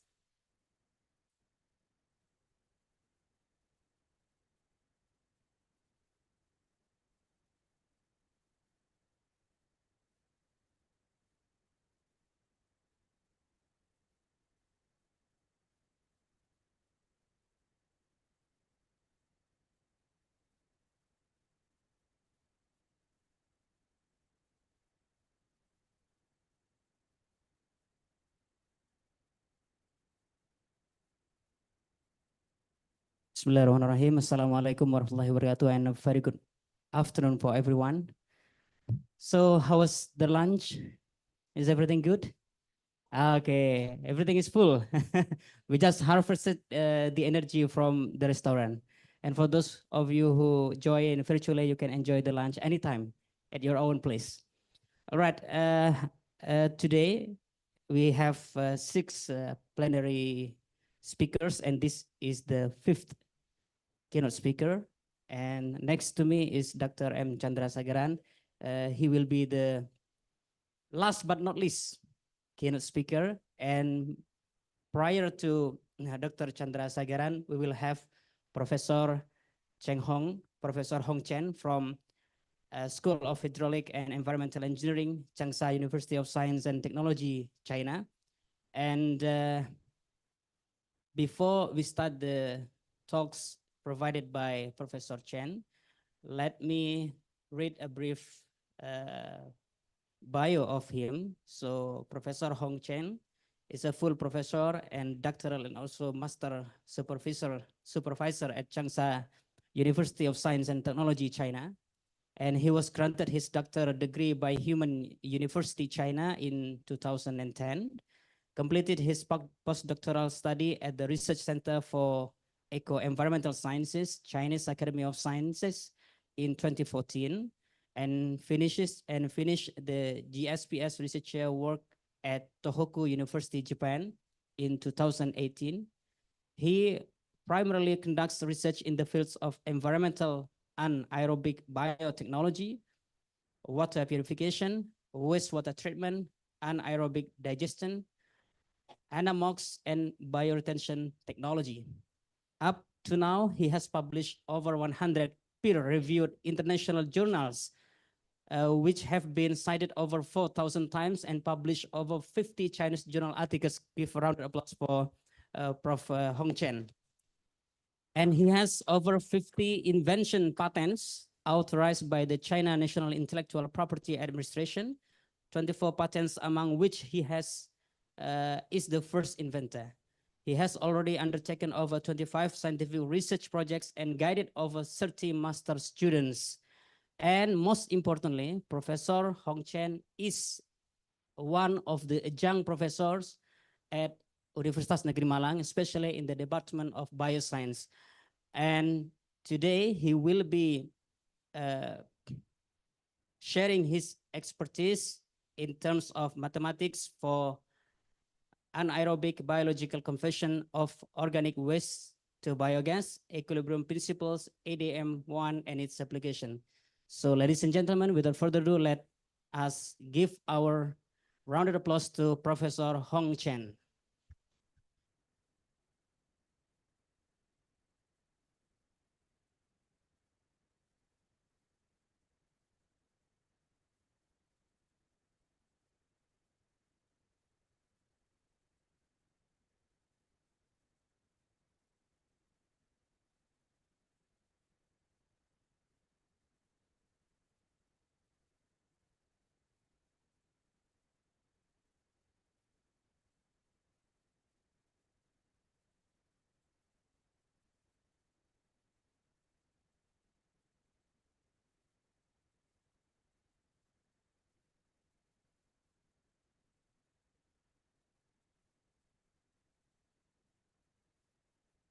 Hello, Professor Chen. Can you hear us? Okay. Hello, Prof. Good afternoon.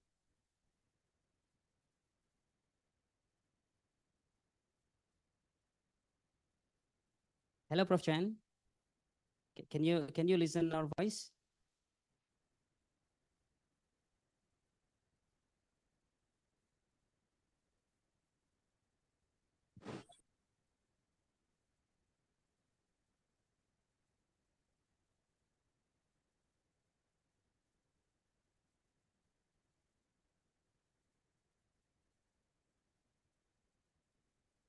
Hello, Prof. Chen. Good afternoon.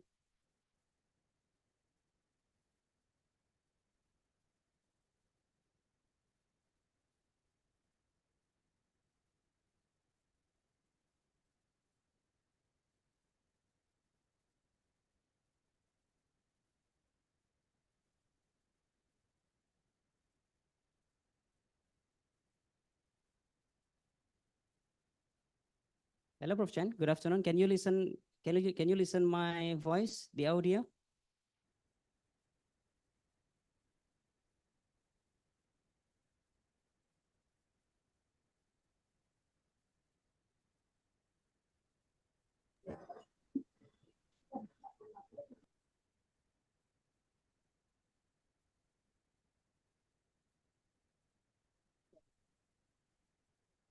Saya yang harus unmute apa gimana? Harusnya. Okay. Okay. Hello, Prof. Chen. Good afternoon. Hello. Hello, Prof. Chen.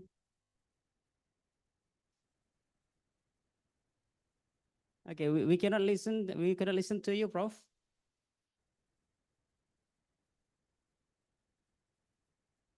Hi, Prof.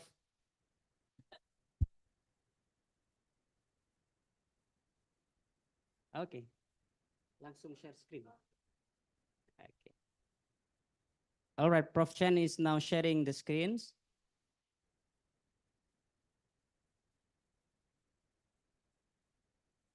Okay. Okay. Hello, Prof. Good afternoon. Okay. Mungkin perlu type ya. Okay. Prof, can you hear my voice?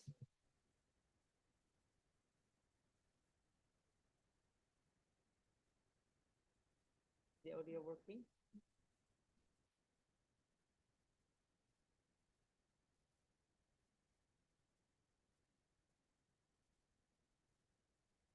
Okay. Hello, Prof. Good afternoon. Oh, okay. I can. Okay. Oh, paham, paham, paham. Okay.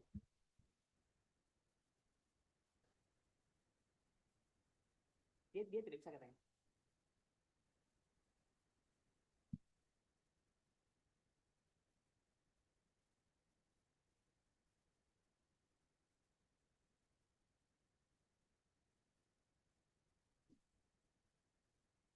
Sudah, kita sudah chat dan beliau katanya nggak bisa, Bu. Tidak bisa.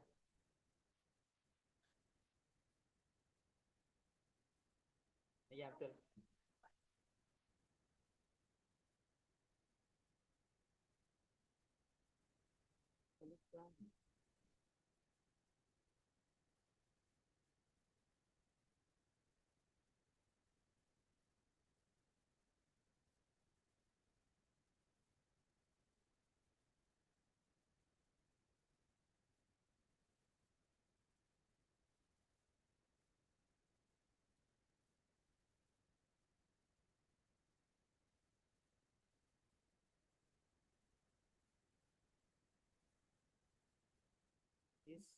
This sometimes it happens better.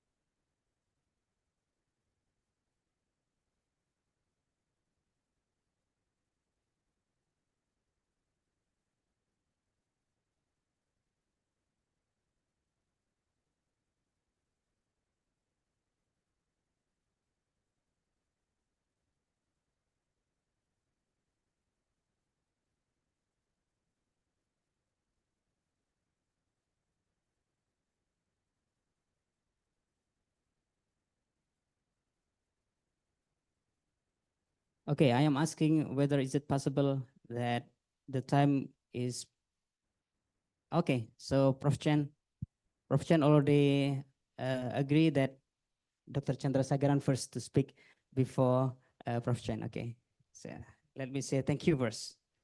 Thank you, Prof. Okay. Okay. Okay, saya baca.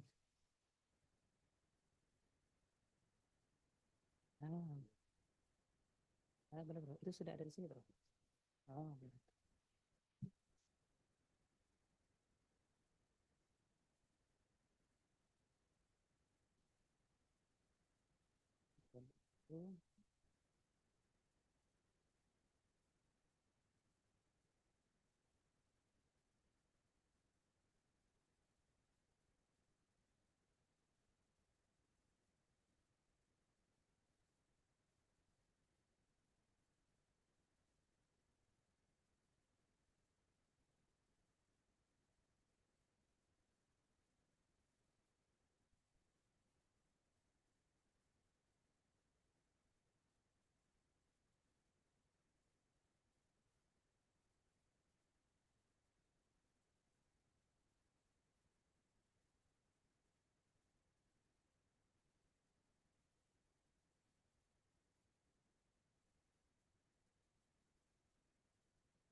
All right, thank you very much, Prof. Chen, for giving us the opportunity to Dr. Chandra Sagaran to start the plenary session first while waiting to solve the technical issue. So ladies and gentlemen, next to me is Dr. M. Chandra Sagaran from Malaysia. He is a certified ESG trainer in 2020, and also he has two doctor's degrees. The first is doctorate in business administration from Central State University, New York in 2010, and the second doctor was obtained from Global Human Peace University, India in 2020, and also in Master in Business Administration from Northern Territory University, Darwin, Australia in 2000. And before that, he has achieved the Bachelor of Business Management from College Negeri in Malaysia in 1992. Currently, he is the chairman and also CEO for Malaysia Green Technology Society. And he was the general manager for ASEAN Railway Center of Excellence. Kalau di Indonesia, PT KAI. Ya. Jadi ketua PT KAI di Malaysia. From 2018 to 2022, and also previously he was the CEO of Perak Skills and Entrepreneur Development Center in Malaysia in 2014, and before that he was the registrar of College Tuanku Jafar in Malaysia in 2000. And he has also some publications, for example, about the various articles in newspapers and magazine covering sustainable educations in Malaysian context. And ladies and gentlemen, Dr. Chandra Sagaran will give the talk in the next 45 minutes, and also continued by Professor Chen. We hope that Prof. Chen has already been able to connect the audio so that he can join us in the last session of this plenary. And after the two speakers deliver the talks, we will have Q&A just like the previous sessions. And now, ladies and gentlemen, without further ado, let us give our round of applause to Dr. Sagaran.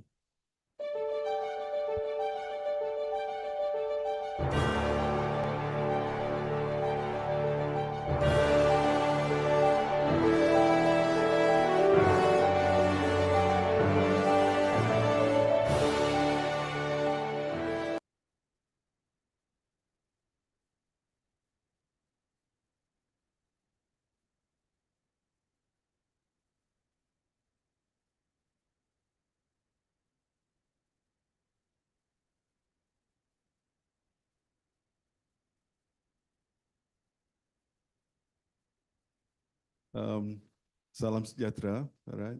and welcome to the session today. All right.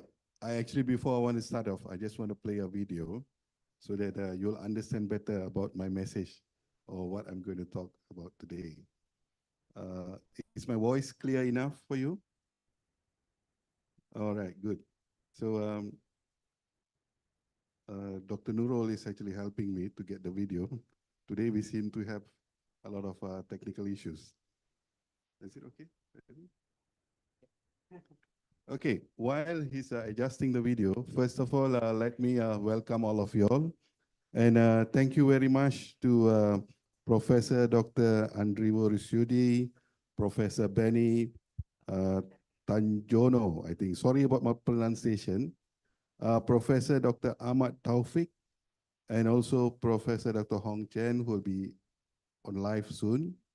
And also to Associate Professor Dr. Mokhtar Salehi Hadi, I think, okay? So sorry about the pronunciation because I'm not very good at Indonesian pronunciation. But most of all, I want to thank one special person, and that is Professor Dr. Haryano, I think you're rector at University Malang. A lot of you may not be aware, but we are your new collaborator. We have an MOU signed with the rector at University Malang somewhere in March 2024. And today is a very special day because it marks our collaboration between Malaysia Green Technology Society and also University Malang. And we're very happy to be here and to share items on green technology.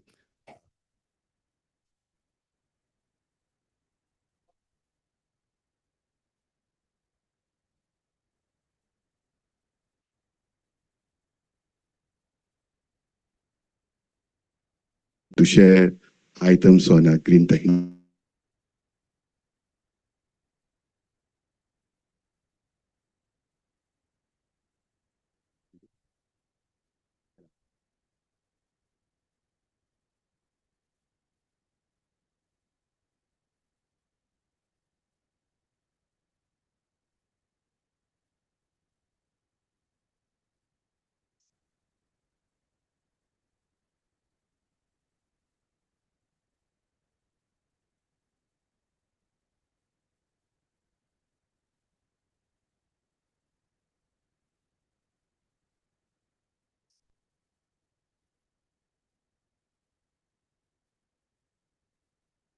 Okay, sorry about the technical issue, all right? And thank you very much for being very patient, okay?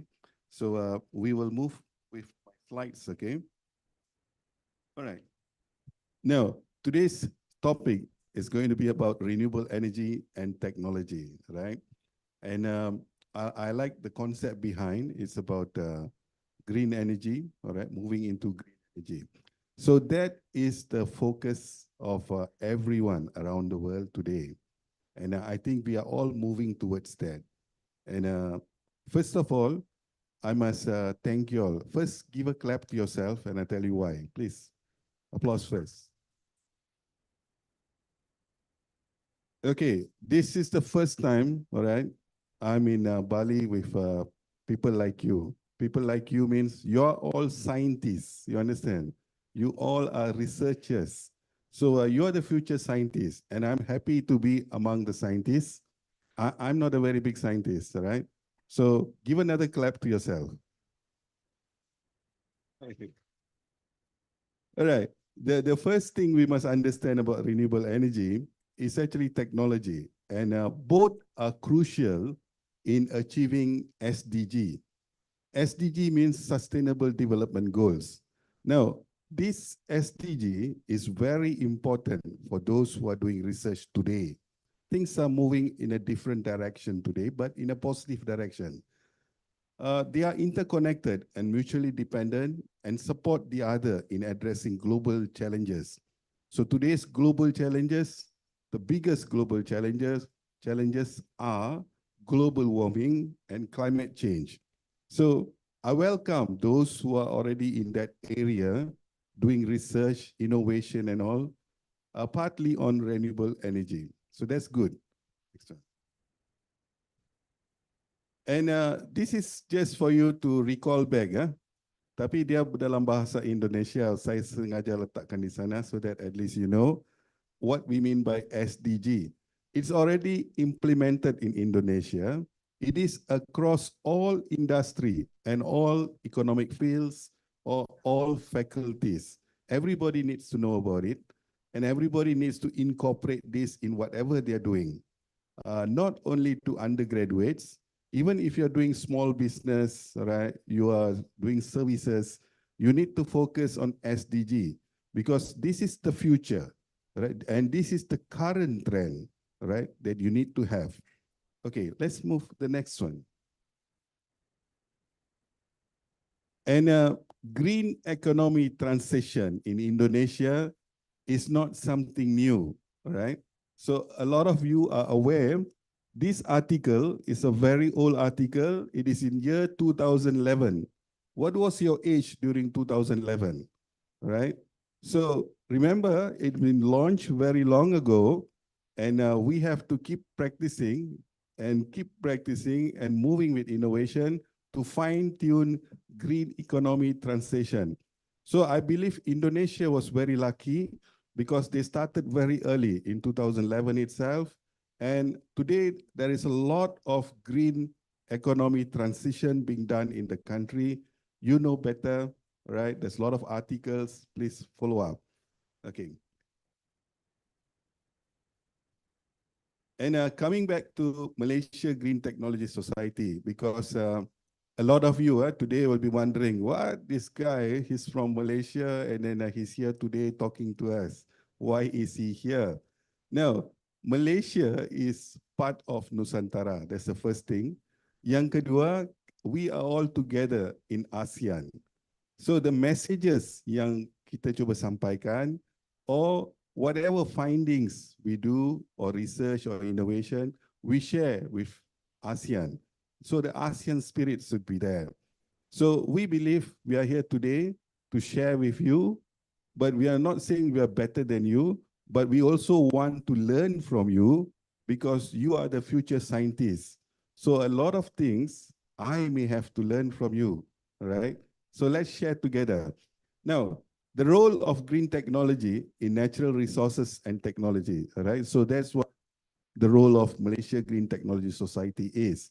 One day, we hope this Malaysia Green Technology Society, together with Indonesia and our partners, will be able to form ASEAN Green Technology Society, where a lot of roles will come to the younger generation like you, right? So you will innovate, you will find ways, kamu akan membuat perubahan, right, pada dasar-dasar dunia ini, right? Perubahan yang positif, ya. Okay, next. Now, this is just to show you, back in Malaysia, we have something called Green Technology Master Plan Malaysia. Tetapi kita mulai lambat sedikit, 2017 hingga 2030. 2030 is the measurement for all nations. All these have something to do together, right? Together maksud dia, Sustainable Development Goals, green technology, innovation, research, semua combined together, it will come under one roof, one area, one, what do you call this, mission. So, what is green tech?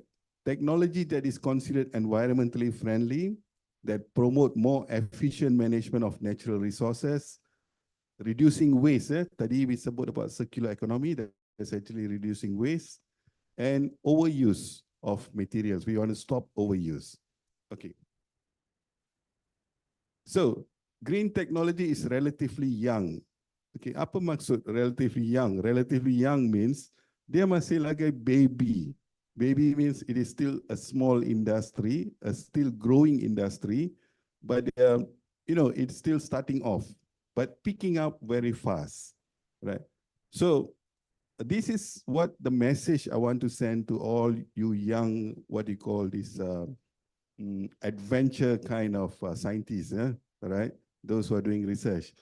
Significant investor interest due to increasing awareness of climate change and depletion of natural resources.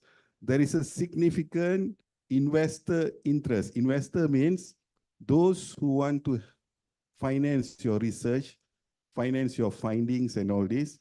They want you to do research more on climate change issues, right? More on innovation atau whatever findings that can support climate change issues, all right, and reduce the use of natural resources. That a lot of what do you call this sponsors outside there are waiting to help you, all right, with your findings. Okay, next. Now, when we talk about green technology, I think you learn about this in the faculty most of the time. The most easiest, right? Green technology encompasses a wide area of scientific research, including energy, that's what we are here today, atmospheric science, food security, also science, right? So very simple. So that is what we mean by green technology.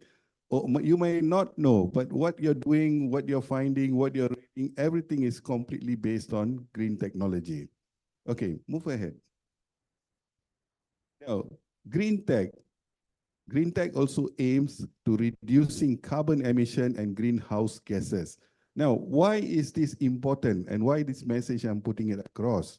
Is because when you do innovation, when you do research on something, focus on something that can reduce carbon emission and greenhouse gases. This is also another field that the world needs your help on, especially on climate change. All right? Okay. Next. And then since morning, we're talking about solar. All right? Solar power is one of the most successful green technologies.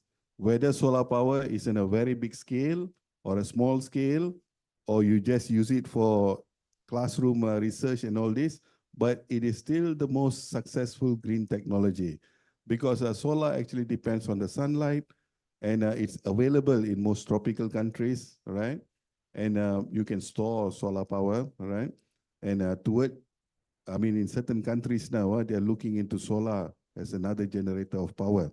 So that's also renewable energy. Okay. Again, this is another tips for you. Tips means what imbohan, something like that, okay? Some extra additional info. Investors, okay, they buy stocks, stocks, the stock market and all this, all right? And then mutual funds or bonds. Today, investors, they actually spend a lot of time analyzing or investing or buying stocks on products or innovation that supports environmentally friendly technology, right? So if you're heading towards that kind of research, environmentally friendly technology, right, then you're very sure that your product or your research is helpful to the community. There'll be a lot of investors coming in, right, to either buy your product, to market your product, or to help you to do further research on that particular area. Okay. All right. Back at home means in Malaysia, facing our experience, Malaysia Green Technology Society. We are an NGO, all right, but we have a lot of partnership with corporate partnership. We also have a partnership with government agencies and also embassies. So what we do is we do corporate social responsibilities. That's part of it. And then we also try to build emergence of green startups, right? Help others with innovation for green startups. If you notice during the after the COVID pandemic, a lot of youngsters are already starting business or starting a lot of small kind of industry on green startups. So this is very helpful to the nation, right? Very helpful to the economy. You can also consider green startups as one such area. And to go further, there's something that all countries, because they want to fulfill the SDG goals, also they want to fulfill some of the environment requirement. In some countries, especially Malaysia, if your a company or firma or no means what do you call that? Business organization wants to be listed in the stock market, you have to do ESG reporting. ESG means environment, social governance. Again, like I mentioned earlier, investors today, they look at your product or a research, whether it's helping the environment, and then whether it is adaptable to ESG, right? Whether you're employing or you're adapting to ESG in your company. So those companies which require listing in the stock market, they need to send a report on ESG reporting. It covers everything, right? From the beginning of your product, the material that you buy, the process, and then how you export and all this. So if you have ESG reporting for your company, then it will help to move. But it's not only product, it's because you are the researcher. You have to make sure that your research product or your research service is adaptable to ESG. Okay, then we also give out green technology awareness to communities in Malaysia, okay, institutions, universities, right, schools and all this. But a lot of green technology awareness is focused on the younger generation, the youths like you. Why do you think we are focusing on youths like you? Because you are the next generation. You are the stakeholder of this planet, right? In the next 20 years or 30 years or make it 40 years, I may not be around. Professor Dr. Nurul also won't be around. You guys are going to manage the world. You guys are going to manage all this industry, the planet and all. You have to make sure that the living environment is adaptable to that time. Okay, next is good for researchers, right? Researchers or innovators here to have engagement with the communities. I guess one of the speakers mentioned just now, your research must benefit the community, right? You don't do a research just based on what you want to do. And then end of the day, your research is successful, but you cannot market your research. You cannot sell your research because it doesn't suit the industry or the community. So from time to time, you need to engage with the communities, right? And find out what exactly is their problem. Always remember, for the scientists, a problem is your business. Any problem, because you are supposed to give solution, right? Jadi research ni is always based on masalah yang dihadapi, kesusahan yang dihadapi, right? So that is what we call research and innovation. So there's always business there.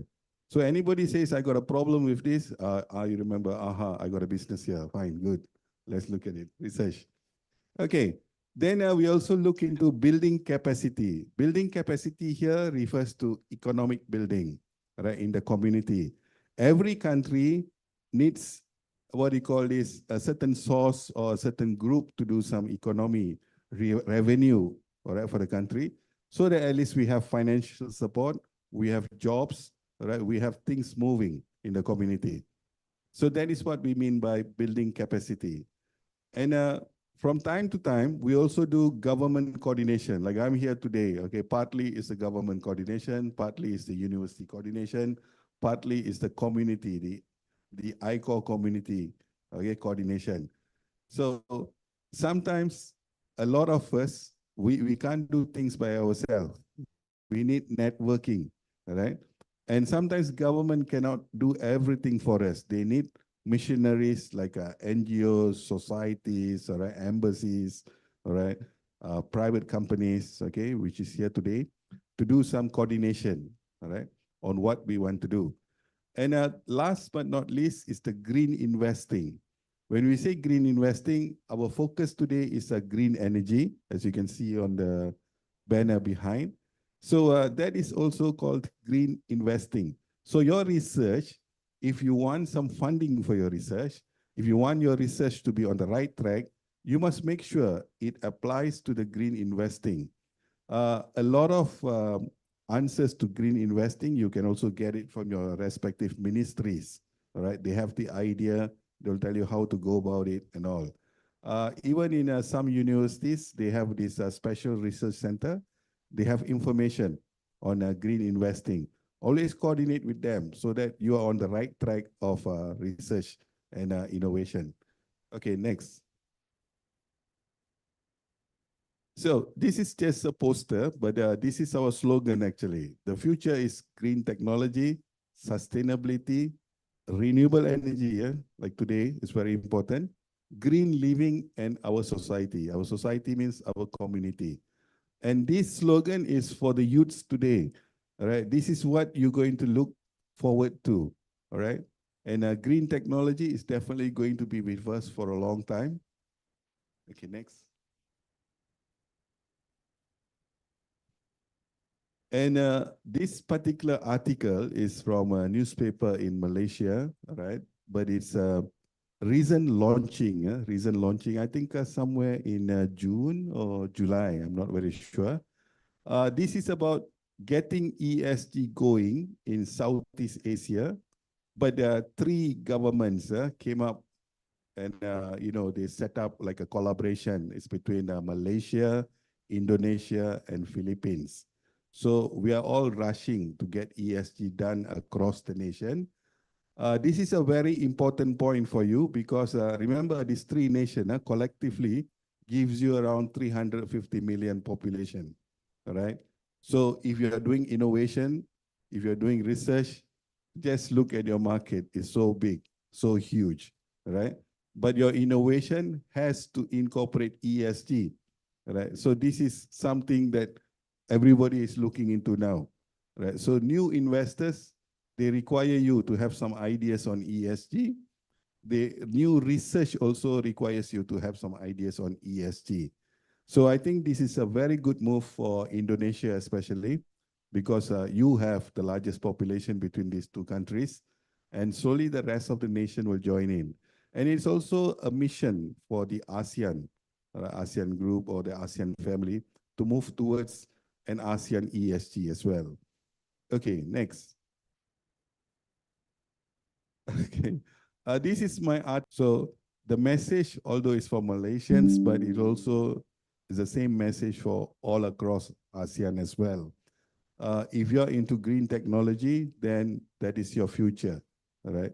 But like we mentioned earlier, it's not what you call a unit by itself. It's not standalone. Green technology is across the faculty, right? From medical, engineering, literature, sports, and everything. And as you go about this, you also find the new term, people call about sustainability, right? What is sustainability? Suddenly you find somebody talks about sustainable economic. Then they say sustainable business. And then someone says sustainable culture. And the other one says sustainable sports. So sustainable is also part of SDG, right? It's also part of ESG. It's also part of green technology, right? So anything that you do has to be sustainable. And this sustainability is also introduced slowly into your curriculum, right? In the faculty or whatever degree or diploma you do, they will introduce this slowly for you to understand. It's also good for you to read up on sustainability. And even today's forum or today's conference is also a sustainable conference, right? Based on sustainability. Okay, let's go to the next one. All right, this is the latest message from your president.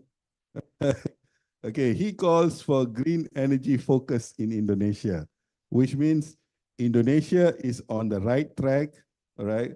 We are focusing on green energy, and even today's conference is talking about green energy. And all of you are lucky because you are going to be the scientists, all right? Green energy revival or green energy embarking mission in Indonesia. So welcome to green technology and renewable. Those of you who have questions, you can actually email to me later, all right? And you can also WhatsApp to me if you have anything. So with that little time that I have with you and a very short message, I hope this covers a lot of things on your research and innovation on renewable energy. Once again, thank you very much to Dr. Nurul and team. Thank you very much to University Malang for having me here. And hopefully everybody success, all right? Selamat success. Thank you very much.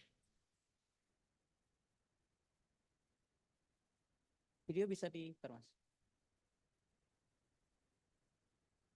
Okay, there is one more video for all of you guys. So this one is the video. This video gives you an idea on what actually we do. Okay.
Thank you very much. Thank you very much, Doctor, for the wonderful sharing about environmental, social, government, and also sustainability. It's such a wonderful talk. Okay, let's go back to our Zoom meeting. I would like to greet our next keynote speaker, Professor Hong Chen. Hello, Prof. Good afternoon. Hello, good afternoon. Okay, Hello. good. I think Okay. it's we can hear your voice. Once again, hello, Prof. Good afternoon. So we are Thanks. now here in Bali, Indonesia.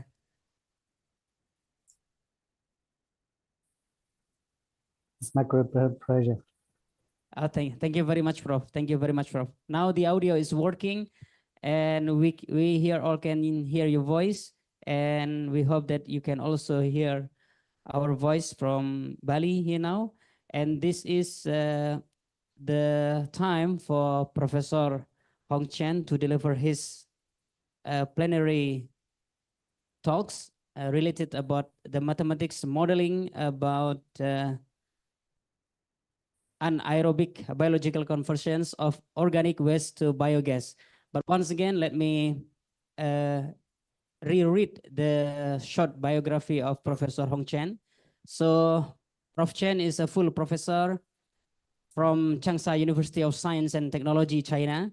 He was granted his doctor degree by Hunan University, China in 2010 and completed his postdoctoral study at the Research Center for Eco-Environmental Sciences, China's Academy of Sciences in 2014, and finished the GSPS researcher work at Tohoku University, Japan in 2018. He primarily conducts research in the fields of environmental and aerobic biotechnology, water purification, wastewater treatment, anaerobic digestion, and also bioretention technology. Once again, up to now, he has published over 100 peer-reviewed international journal papers, which have been cited over 4,000 times and published over 50 Chinese journal articles. He has over 50 invention patents authorized by the China National Intellectual Property Administration, and also 24 patents, among which he is the first inventor. He has already undertaken over 25 scientific research projects and guided over 30 master students. Ladies and gentlemen, now without further ado, Professor Cheng will deliver his keynote talks entitled Mathematics for Anaerobic Biological Conversion for Organic Waste to Biogas, Equilibrium Principle, ADM1, and its application. Please give rounded applause to Professor Hong Chen. Dear friends, I'm Hong Chen. Good afternoon, ladies and gentlemen. I'm from Changsha University of Science and Technology. It's my great honor to be here. Thanks for Dr. Ali, thanks for the organizer and Professor Sakara. My topic is mathematics for anaerobic biological conversion of organic waste to biogas, equilibrium principles, ADM1, and its application. My presentation is classified into 5 parts. The first one, introduction. As we know, anaerobic digestion, short as AD, is one of the oldest technology and has achieved dramatic advances in the last 5 decades. With the introduction of various forms of high-rate treatment processing, particularly for industrial wastewater, AD has made advantages such as high organic loading and low sludge production, as well as biogas recovery, just as the energy production potential for fossil fuel replacement. AD has a direct positive effect on greenhouse gas reduction and drastically increased in waste treatment. However, there are some deficiencies or disadvantages in the AD process, including a long startup period and complicated for construction. The complication of AD is also reflected in the COD flow and conservation. There are many complex biochemical reactions. Mathematics are very useful in scientific research and technology development and application, not only in simple calculations, building related relationships, such as the modified complex function for the EMP test, but also the extremely complicated mathematical models, such as anaerobic digestion model number 1, ADM1. The second part, equilibrium principles. Stoichiometrically fermentation formulas are listed above. This is the common place to establish a quantitative relationship between substrate and the products by using mathematics. And we can use this to estimate the biogas produced from the substrate.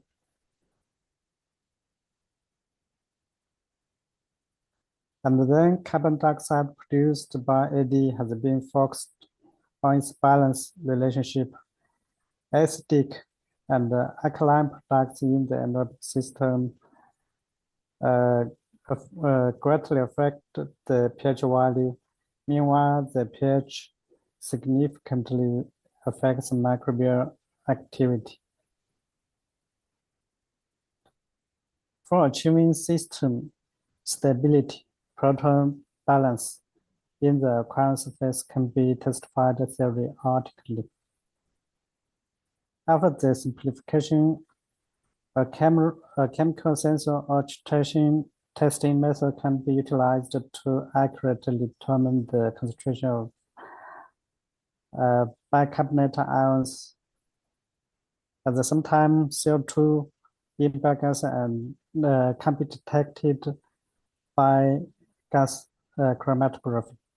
Then aqueous CO2 and its inorganic carbon species can be calculated by Henry's law and the weak acid dissociation theory. The dissolved CO2 is mainly carbonic acid. The relationship between the gases phase partial pressure of CO2 and the liquid carbonic acid is governed by Henry's law, the Henry's constant of CO2 in water solution at 35 centigrade and 55 centigrade are commonly used. The next dissociation theory is used for calculating bicarbonate and carbonate ion concentrations with the dissociation constants of carbonate acid and bicarbonate. After the deduction, the quantitative relationships between alkali, pH, and gaseous CO2 can be obtained. Besides the CO2, during the whole AD process, NH3 and H2S production and reactions also commonly occur in the AD system. As we can see from the picture, it relates to equilibrium series, including the dissolutions in gas, liquid, and liquid solid phases, and dissociations in the aqueous phases for both NH3 and H2S. Similar to CO2, gases, ammonia, and aqueous ammonia in equilibrium comply with the Henry's law. In the aqueous phase, the dissociation theory also holds true for ammonia. Therefore, the curve between free ammonia and pH can be plotted. The same to H2S equilibrium. The dissolution and dissociation equilibriums can also be disclosed. However, sulfide dissolution in the aqueous phase should be given more attention in AD systems. The precipitation is strong. Part 3, anaerobic digestion model number 1, ADM1. Different with the non-generic process model with the specific nature, ADM1 is a generic process model of anaerobic digestion. Therefore, ADM1 is expected as widely applied as possible for full-scale plant design, operation, and optimization, as well as process optimization and control. Meanwhile, some limitations, including some relevant aspects, excluded. Therefore, the extension of ADM1 has rapidly become a new research field. Before the AD process, numerous reactions occur simultaneously. Take metallic pathway of estrogenesis as an example. The decomposition of carbohydrates, lipids, and protein, as well as the glycolytic hydrogen yield from glucose is very complex. the whole eddy processes, the whole eddy process can be categorized into 5 parts. Disintegration, hydrolysis, acidogenesis, methanogenesis for the biochemical process. So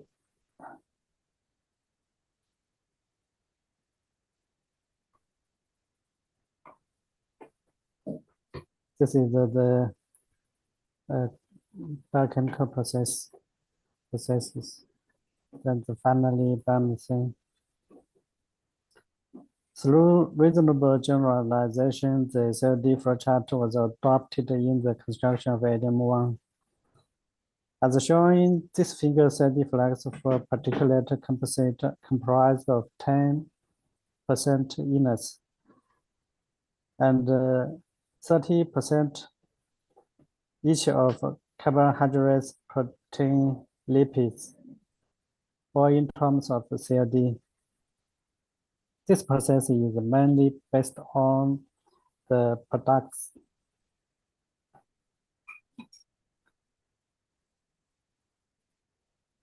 So we should focus the core points, the biochemical equations and physicochemical states.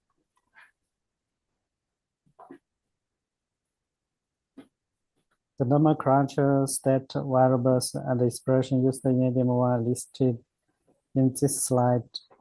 Each functional microbial group is typically described by an arranged conversion, stoichiometry, and a kinetic expression.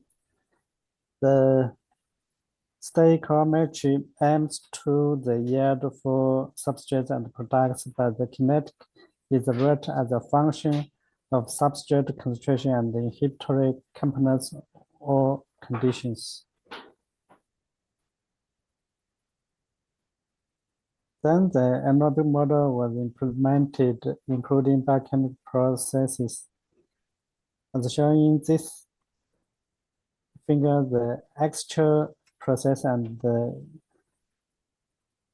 intracellular processes were taken into account disintegration and hydrolysis as the main extracellular processes, which can be used as an empirical function to reflect the cumulative effect of the multi-step process.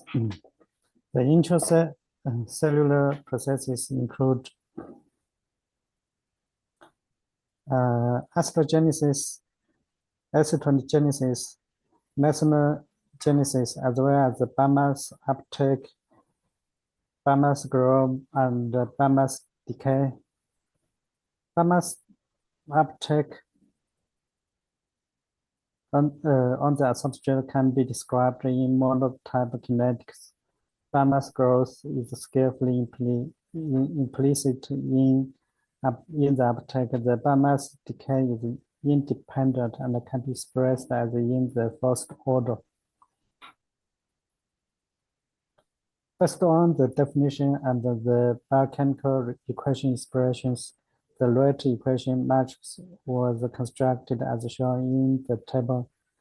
In this slide, there is a biochemical rate coefficient Vij and the kinetic rate equation Rij for soluble components I equals 1 to 12 and J from 1 to 19. And then for the particulate components I from 13 to 24, the matrix is in this table. We must accept the fact that the model is presented in matrix format. We have to note that for each component, mass balance with a system boundary, input, output, term depends on the physical characteristics of the system. Reaction term, growth, decay, influence other components. The matrix method represents reaction terms for each component. The overall volume-specific reaction term for each I can be rewritten as this equation. Implicit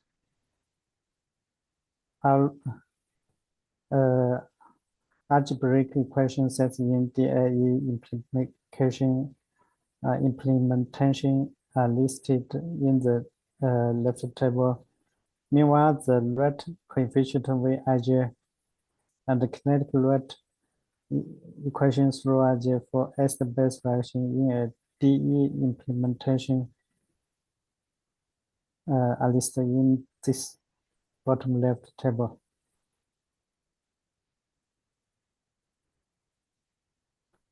In the following slides, we will briefly introduce the main biochemical reaction process in detail.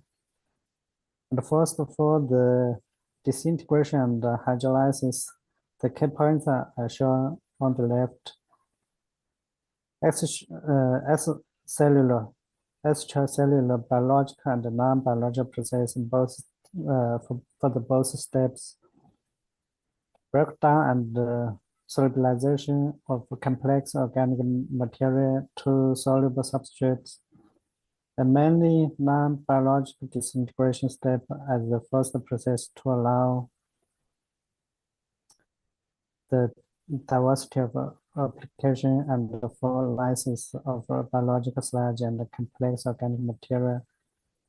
Hydrolysis terms as the degradation of defined particulate or macromolecular substrate to isosoluble monomers. 3 parallel steps to account for the difference in hydrolysis rates. The elegant method for recycling of dead anaerobic biomass. Kinetics of disintegration and hydrolysis adopted the first order kinetics. This is empirical.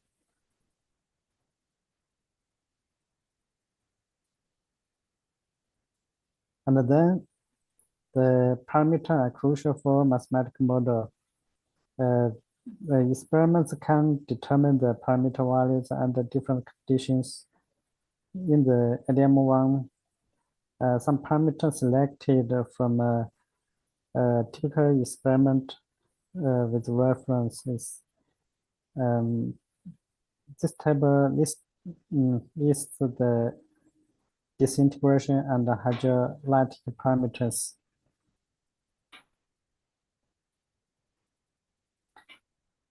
And then acidogenesis. Fermentation is defined as an anaerobic acid-producing microbial process without an additional electron acceptor or donor.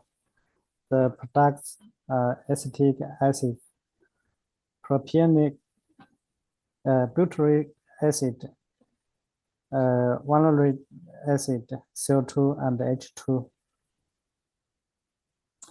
Acidogenesis from monosaccharides and amino acids are different and listed on the left and right separately.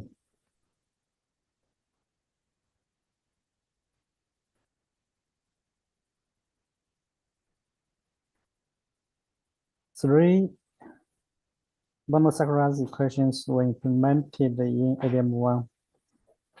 Here listed in the top left table. And the fraction with each stoichiometric coefficient are listed. Kinetic parameters for monosaccharides acidogenesis and amino acidogenesis are listed on the right. For the amino acid acidogenesis, the stick length reaction with the stoichiometric coefficient is commonly used.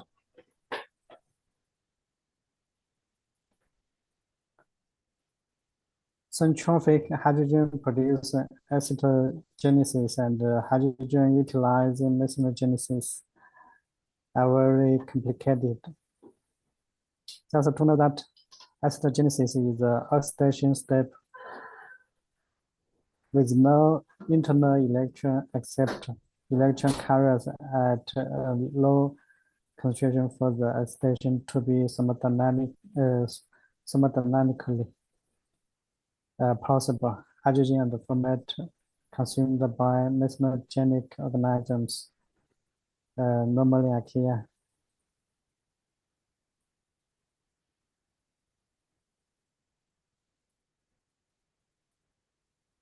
The form of electron carrier hydrogen format and biological groups and the components in the idiom are listed in the top left and top right.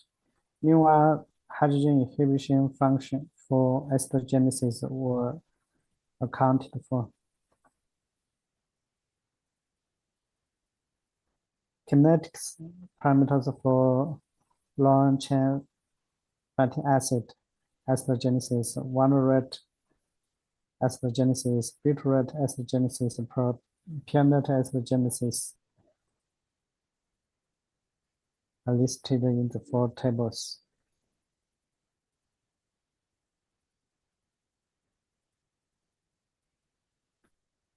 In the AD process, the acetoclastic way is commonly the major methanogenesis. Methanocene and the methanosite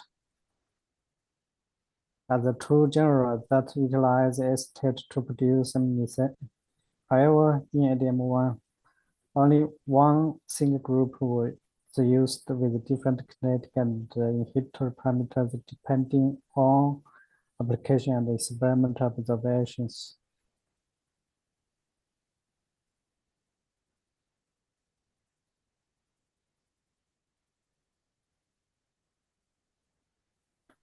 Also, kinetic parameters for acetoclastic methanogenesis and for hydrogen utilizing methanogenesis are listed in these two tables.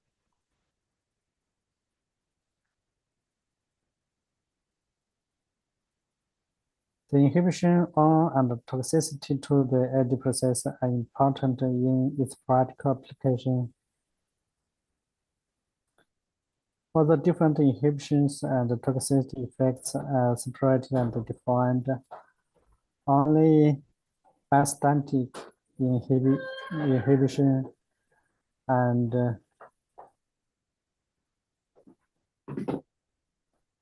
oral cell kinetics and functions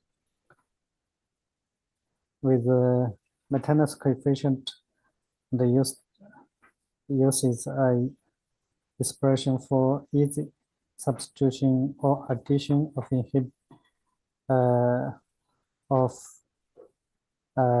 inhibition terms. This type is common. Some different inhibition forms are listed in the in this table. We can choose it according to our actual needs.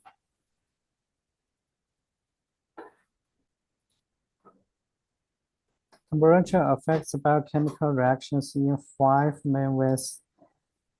Increase in reaction rate, decrease in reaction rate, decrease in yield, shift in yield, and reaction pathway, increase in death rate.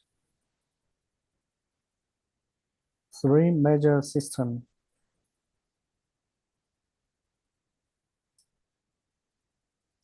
types needed modeling with respect to the temperature. In ADM1, an empirical equation was adopted to describe an effect of temperature on kinetic parameters, as well as the separate value of parameters affected by temperature, yield, and decay rates.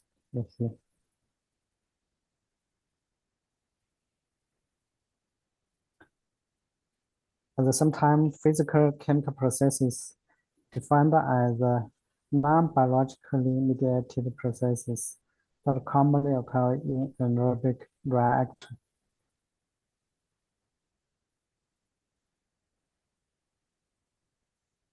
Are also taken accounted in ADM1 with the three broad types according to the relative kinetic rates. Liquid processes and the liquid gas processes and the liquid solid processes. Modeling of acid-base reactions and acid-base equilibrium coefficients are summarized here.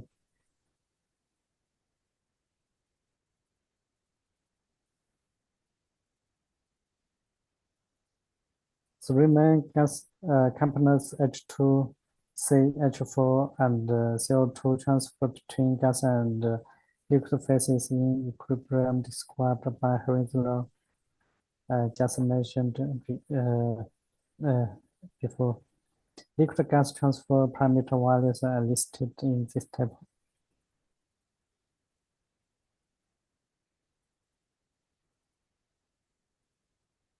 The above is a detailed description of ADM1. Then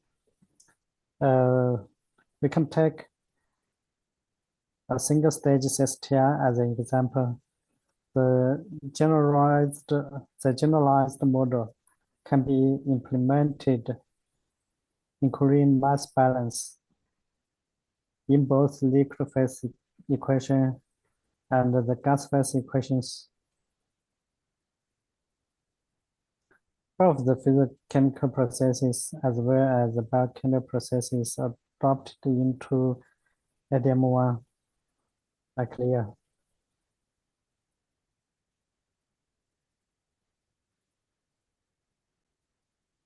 And some new progress on the ADM1. We can say that some dissenting criticism has since emerged, such as a complex and with a large number of parameters. There are two methods for biochemical parameters estimation for anaerobic models. The first one is generally less developed. The second one is to minimize its number and be optimized numerically. Suggested geometric dimensionless parameters and the quantitative sensitivity and variability are listed in this table.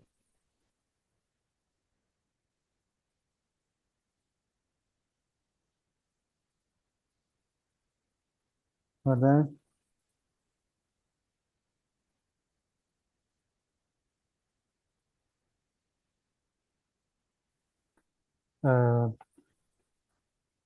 parameter require numerical optimization due to its high variability and can cause significant changes in the model output.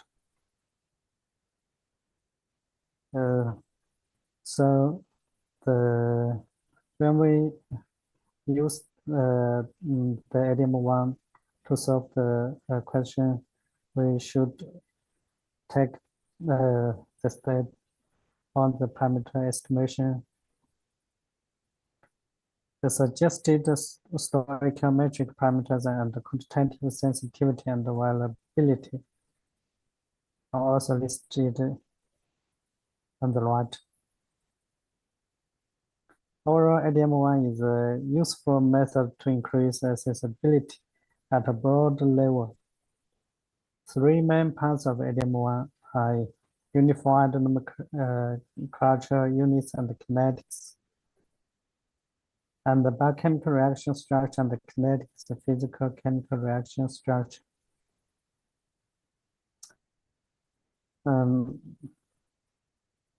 It's a pity that some processes were omitted from ADM1 and addressed in this table. ADM1 can be applied for the design and analysis and the optimization of existing and theoretical processes.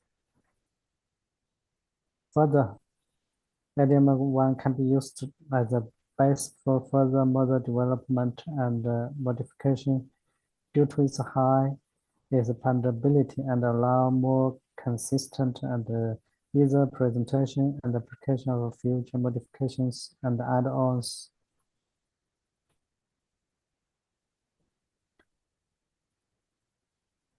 With the wide spread of AD technology, the expansion of AD modeling has undergone great development in recent years. In detail, they pay more attention to classically focused switching sludge treatment.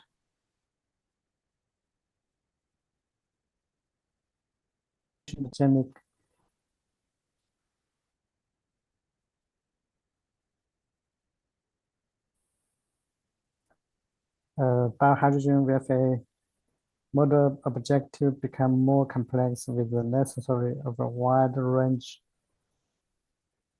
of approaches, generalized and comprehensive physicochemical approaches matched by inclusion of appropriate biological processes for phosphorus sulfate ion extraction. Meanwhile, two aspects support the expansion of renewable modeling. The one is new progress and right design development, and the other is a better understanding of underlying process established. Then some new progress in AD modeling include the combining with more physical chemical processes. For liquid gas transfer, gas supersaturation, such for CO2 and H2. Quick hydration and deprotonation strongly affect and be affected by pH, integrating with acid-base speciation and dissolved by hydrogen affect reaction thermodynamically and cause numerical problem during simulation at the hot points. For solid precipitation, amount including inorganic carbohydrates, sulfides, phosphates, cation including iron, calcium, magnesium, the multivalent. Related simple and broadly applicable kinetic relationships consisting of a fundamental equilibrium driving process and a complex precipitation process including non-ideal ion behavior as a new research field. For the ion speciation and the low pH is critical importance on CO2 gas liquid equilibrium by gas composition, microbial reaction rate, charge balance included, more accuracy on adding ionic strength, activity coefficient, and ion pairing, and likely to be important for future AD modeling. These have drawn great attentions. Thermodynamics is important for the AD systems due to the absence of strong external electron acceptor by oxygen. Biochemical, anaerobic, and mesogenic reactions with low Gibbs energy exchange delta G. So some key reactions take place close to thermodynamic equilibrium. Only minor range of concentrations of products and substrates within thermodynamic feasibility. And the balance of key components mainly dissolved hydrogen. Interspecies electron transfer very complex.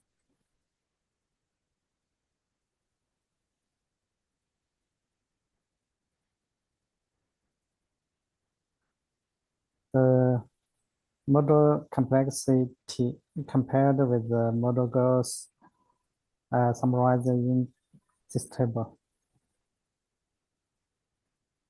As we know, parameters are important for the mathematical models. The parameter identification depends on the primary feed, Prof, including excuse me, Prof. soluble and particles in the feed. Prof Chen, excuse me, 5 Yeah. more minutes. 5, okay. And then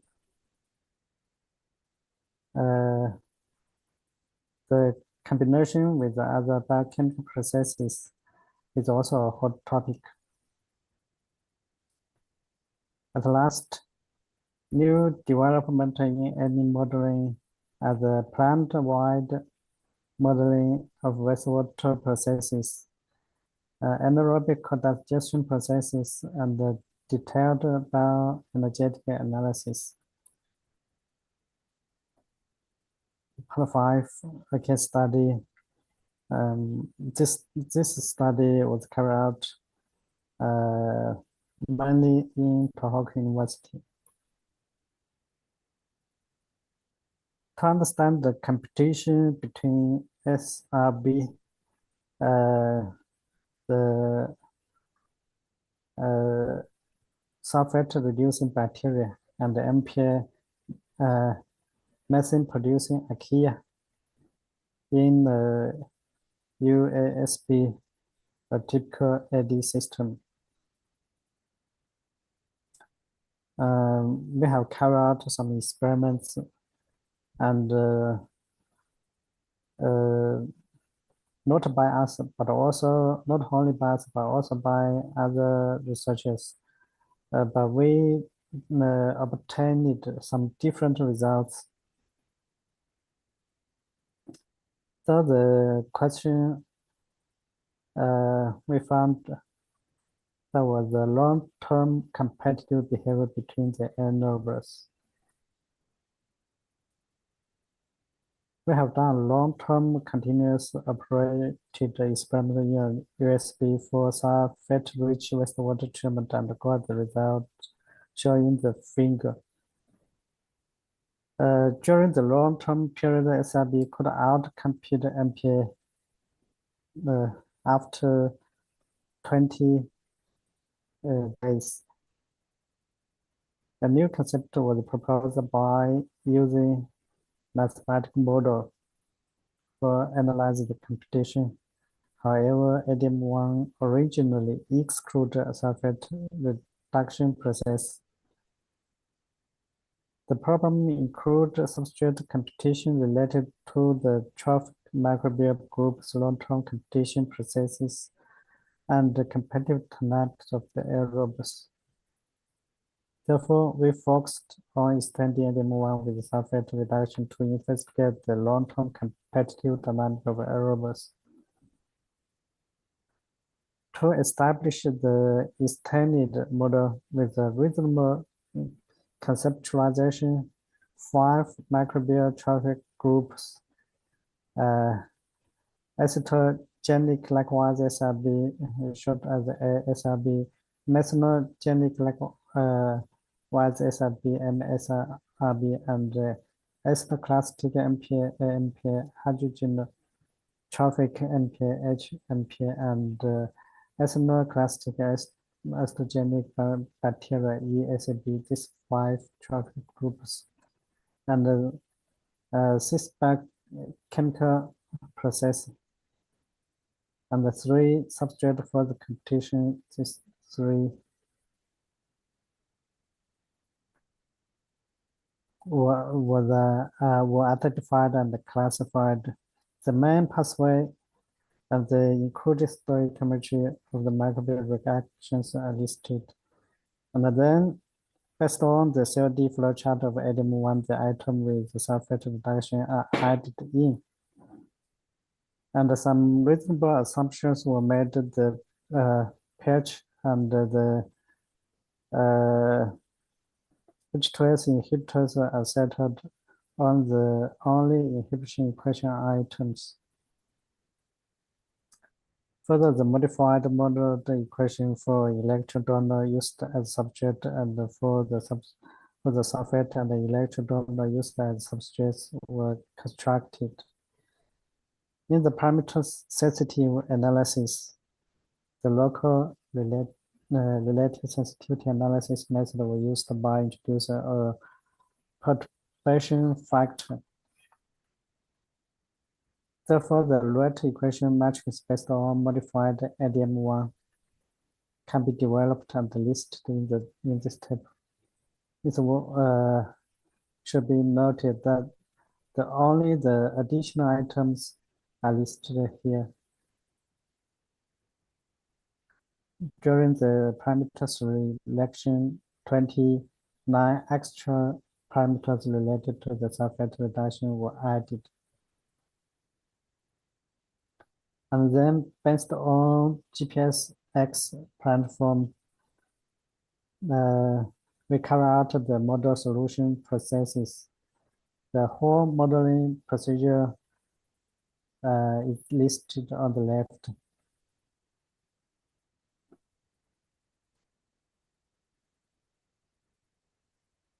We have done the simulation on the ESB operation period of 455 days. Simulation outputs and parameter sensitive analysis are shown in this figure. After model calibration and validation, the modeling and experimental results of method produced are shown on the left, and the effluent CLD and the sulfate concentration are shown on the top right. As shown in the figure, relative error from -27 to 20.9%, and the mean relative error absolute value of 8.5% during the whole 329 days is very accurate.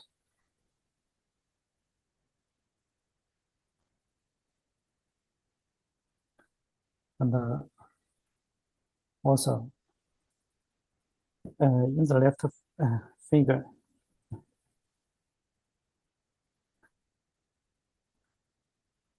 in the left, the prediction on the electron flow is shown in the substrate and the experimental results.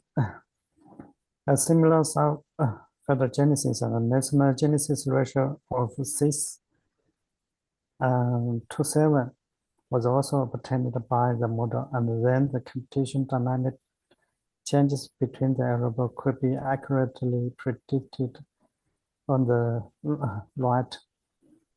Characteristics by mass curve of the main microbial trophic groups are shown here.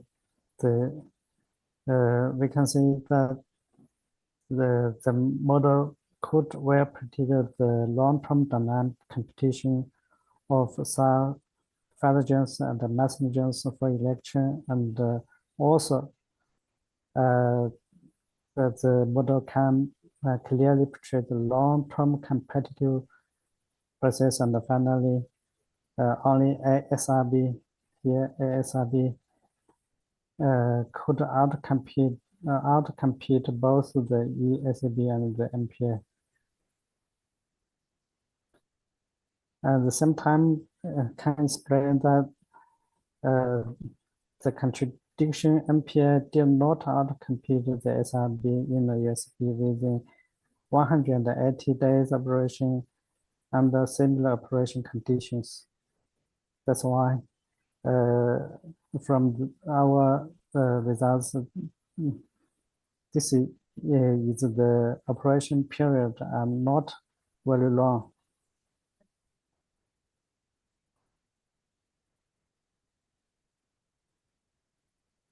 This is the take-home message.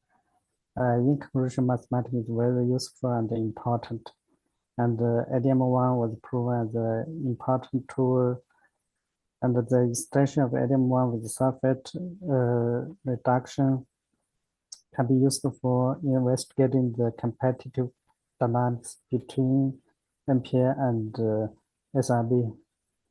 That's what thanks for everyone.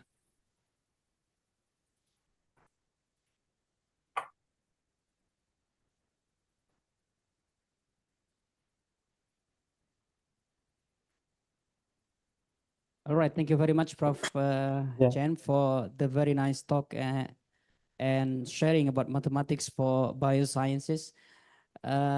Please give a round of applause for Dr. Sagaran and Prof. Chen. Now, ladies and gentlemen, it's now our time for a Q&A session, maybe not 30 minutes, it's about 15 minutes. Anyone, please raise your hand. Or participants in the Zoom meeting, you can also raise your questions by raising your hand, and then you can open the microphone and we will all listen to your questions, and Dr. Sagaran and Prof. Chen can answer the questions. Anyone in the hall, please? Okay, please. We have one question in the left. Okay.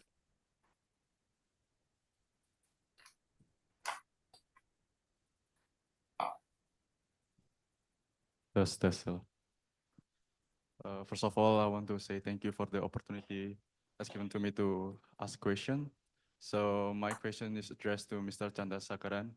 So, sir, based on your experience, what is the most difficult obstacle you ever face when realizing green technologies in on society? Thank you very much. Okay. A very good afternoon to you, all right, young men. That's what I want. I want all the young people to ask a lot of questions because this is actually related to you. Very good question. The obstacle that normally we face, the world has a lot of countries. Each country has their regulations, right, and how they move things around. So in Malaysia, for example, we have to convince the government on certain things, and then we make plans to do what to do. Sometimes the government gives us the vision, and then how to deliver it to the community. What we want to implement to the community sometimes may not favor the manufacturing industry, right? So they go on a different pace. These people go on a different pace. So to coordinate them, we have a big, we can call that headache, but we try to have sessions, dialogue sessions with them. But remember, our idea is not to do picket, not to fight the government.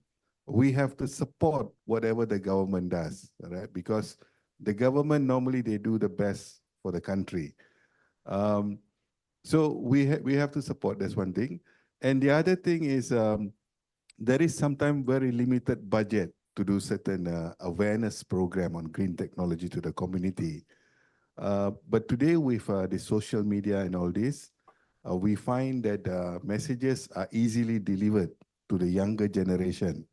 But they don't get carried away with negative comments or negative thing about technology. Technology is something that we cannot stop.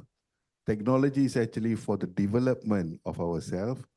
No doubt people will say there's bad and good things in it, but end of the day, the good is more than the bad, right? So it is for our enrichment. Back to the youths, especially green technology, is associated to sustainable development goals, is associated to ESG, and then we have the United Nations itself. They have a website on sustainable development goals, where the first measurement comes into 2030. So all the nations need to fulfill all this. So every nation, I wouldn't say they have the equal opportunity to perform or come up with ideas by then. Everything depends on the what do you call this progress of the country, how much they allocate, how they move. But everybody is moving into one mission, one mission. So it's actually for the youths and the younger generation to take control because you are the stakeholders. So the problem that I face, I just told you just now, number one, of course, political setbacks in certain countries. Number two, of course, financial budgets. Number three is awareness to the community. Third, sometimes we have difficulties with the industry itself, all right? So they will take a longer time to change. I do not want to mention the name of industries because we are live, you know. So, but we can say this way, you know, let's say the biggest issue in the world today is about plastic pollution or plastic. Of course, we want to replace plastic with some good materials that is adaptable to the nation. But in certain countries, plastic is their source of income. The manufacturers, all right? They have, you know, they actually survive on that, and then a lot of employment is given on that industry. So we cannot simply ask them to shut down their business. We have to move slowly, right? By either educating everybody or by slowly transferring the technology where they can replace plastic. It will take some time, but definitely for the good cause. So that is also another difficulties that we face, right? Process. Okay, thank you. Any more questions, please? Oh, very clear. Thank you very much, Doctor. So every obstacles must be faced. Okay, and collectively. Thank you very much. Any other question, please? Prof. Benny, please, Prof. Benny. Thank you very much for the opportunity, and I would like to ask a question to Professor Chen. Professor Chen, I am not familiar with the technicalities of the AD process. Oh, where's the camera? Over there. Sorry. I'm not too familiar with the scientific and technical content of AD processes. However, I am working with some AD operators in the UK, and I'm aware that the business models of AD is getting more and more difficult because there's less and less incentives and gate fees that the AD operators receive. So I guess your presentation is about how to improve or how to optimize or how to improve the efficiencies of AD process. Efficiencies means also cost reduction. So if I ask you, have you had a thought on considering the external aspects of cost reduction in addition to the cost reduction inside the AD plant? I also understand what I meant by cost reduction is the cost of supply of the substrate, of the raw materials. Often that the effort required to have the good quality raw materials is very important for the AD process. I think that's my question to you. How much have you sort of consider expanding the mathematical models outside the AD plant? Thank you. Okay, thanks for it's a good questions. Yeah, the AD, we just use AD technology for the waste and wastewater with a high organic concentration used for them treatment. And for the AD model application, we just to expand its application scope to with more optimization, the such as the good predictive on the maintenance conditions. Sorry, my the inspirations in English not very well. Can you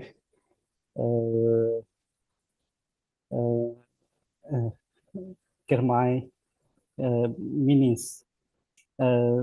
take for example, in my experiment, we have done some experiments on the anaerobic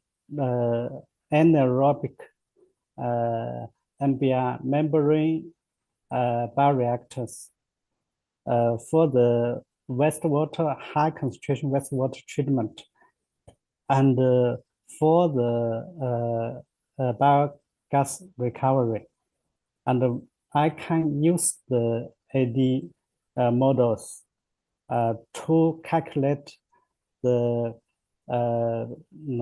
biogas produced from the substrate input, and if the systems the performance decline or or not the performance problem, but the mechanics problems, for example, biogas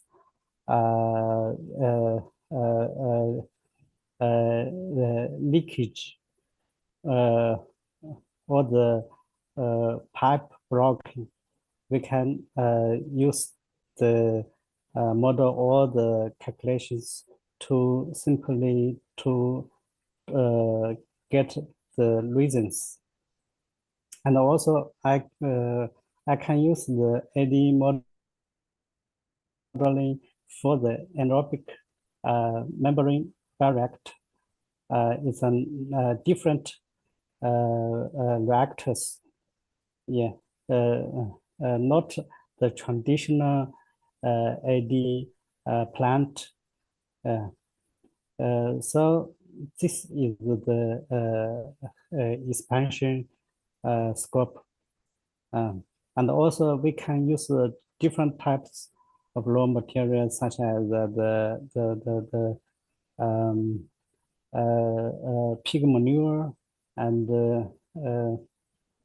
rice straw, and the municipal sludge. They're different, and the parameters are different. Yeah. Sorry, I don't know. If I could answer your questions. All right, thank you very much, Prof, for the very clear answer. Any other question, please? Okay, now I have a question to Prof Cheng, actually. So just morning, Prof, one of our keynote speaker was Professor Muhammad Solihul Hadi. So he is an expert in Internet of Things, in sensors, things like that. And I am wondering that whether this ADM1 model could be, let's say, integrated with real-time measurement, or maybe integrated with IoT systems, especially for monitoring and control system for AD plants. And if that is possible, what are the key parameters that are the most considerable to make it successful for the implementation? Thank you, Prof. Sorry, can you repeat your question? Sorry. Okay, thank you, Prof. So just morning, one of our keynote speakers was Professor Solihul Hadi, and he is working on IoT, Internet of Things, and making sensors, making monitoring systems, things like that. And I'm wondering whether that your ADM1 model, this model, could be integrated with real life monitorings, and let's say like integrated with IoT systems, especially for monitoring and control systems for AD plants. Yeah, it's a good question and a good idea. I think the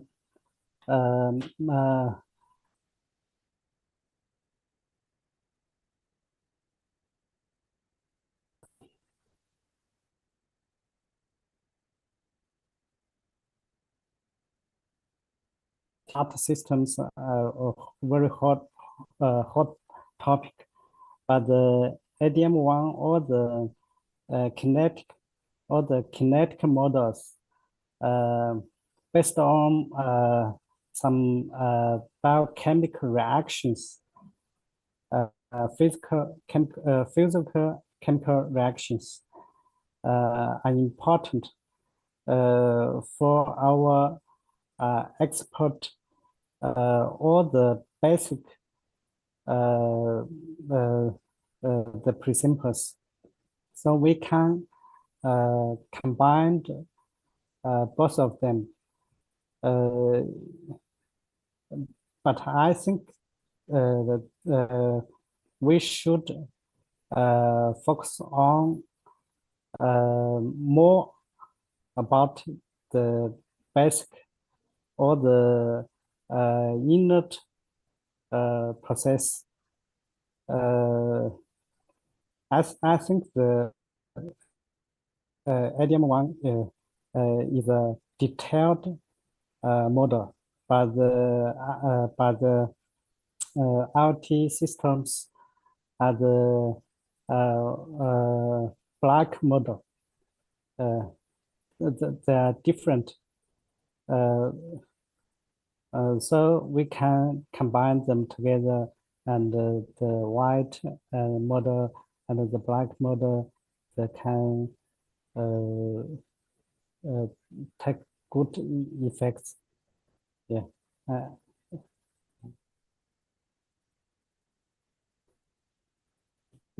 It's a good idea. Thank you. Thank you very much, Prof. And now one more question to Dr. Chandra. Doctor, you already have put so many pictures on the video, especially just now, the collaboration between your, organization with some other parties. Could you please give maybe one or two more examples on the details? What kind of collaborations between your organization and, let's say, universities and companies? Thank you, Doctor. Okay, wonderful question. All right. I hope a lot of you are listening to this. All right. Okay, the collaborations that we do normally with companies is for innovation. All right. So normally they'll come up with ideas. They'll tell they need something for this. Let's say maybe an advanced food processor for a large organization that has about 10,000 staff. All right. After they consume food in the canteen, a lot of food are wasted. So how do we compose or process the food into either renewable energy or no means just fertilizer? But for large organization, fertilizer is not an idea. They like to do something better than that. And some manufacturing firms, they work 24 hours. So there's a non-stop use of whatever machinery or food waste in the canteen. Right? The cycle has to go on. So these are innovations that they require. So from there, what we do is we have collaboration with the universities. So there's no point of duplicating and then, I start buying the equipments, machineries and all this. We just collaborate with the universities, especially the faculties, right? Let's say engineering faculty or mechanical faculty. And then we throw the ideas to them. So they will come with the research and innovation, how is it? So we mesh them in the industry. So that's one way. The other one is some of our collaborations are with the embassies. So what we do with the embassies is we get information on what are the problems they're facing in their country, and then whether some research that is already available, right, can be shared with them. And some embassies also do have funding, funding for research and innovation. So that helps in the collaboration, that helps others to move forward. We also do student exchange on collaborations, on innovation. And we also, have group sessions, for discussion on certain issues. Let's say we want to do some regulations on drone safety, right? When it becomes effective in certain countries or what.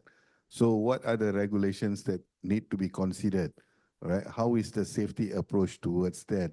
So that helps those who are manufacturing drones for the industry and those who are going to use the drones in the industry, what are the safety features, and regulation on the enforcement side. So there is a circle of discussion done. But of course, through this collaboration, it makes the industry healthier. So they know what to do, how to move about, what happens, and it helps. The other option is on circular economy, all right? So a lot of companies, they actually want to reuse back whatever waste materials they have, all right? So again, they come up with ideas. So we sort of link up all these people. So that is consultation actually. But the expertise actually comes from the universities because those professors in the university who are there for 20, 30 years, believe me, they have amount of knowledge in their head there, all right? So we like to use them, all right? And of course, once we get a good innovation, then we patent it, all right? And we share the ideas. Okay, I think that explains a little. Is it okay, Doctor? Thank you very much, Doctor. Thank you very much, Doctor. Okay, once again, ladies and gentlemen, please give a round of applause to Professor Hong Chen and Dr. M. Chandrasekaran. So this is the end of our plenary sessions today. Thank you very much for your kind attentions and your participation and your active questions. And I am Nurul Hidayat and sign out.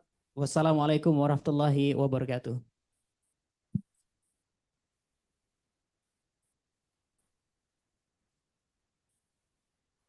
Thank you so much for Bapak Nurul Hidayat PhD for organizing the last plenary session today. Ladies and gentlemen, now we are so fortunate that Dr. Muhammad Chandra Sagaran is not only giving his plenary talk, but also supporting us by giving a souvenir to other keynote speakers. Ladies and gentlemen, please help me welcome Dr. Chandra to come forward to give the special souvenir for Malaysia Green Technology Society to Professor Beni Tahjono and Professor Dr. Solihul Hadi.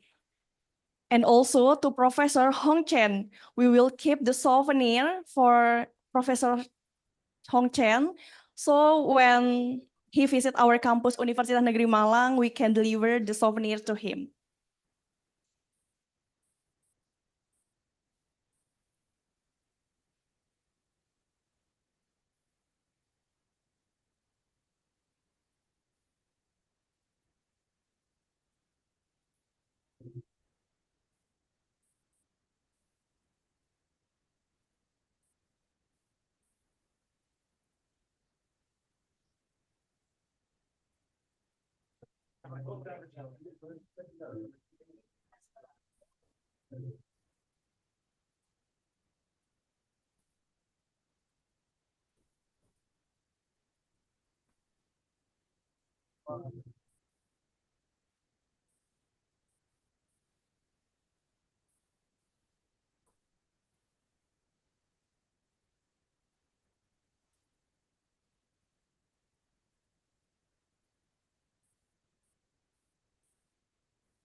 Distinguished delegates, ladies and gentlemen, as a saying goes, to every beginning, there is ending. And now the I-CoRE 2024 Day 1 has come to its end. Once again, thank you for everyone for gracing the conference with your presence, and we really appreciate it. Ladies and gentlemen, I am Wiwin Lasahira. On behalf of the committee, we would like to thank you for your full attention and see you tomorrow for the parallel session at 8 a.m. Wassalamualaikum warahmatullahi wabarakatuh.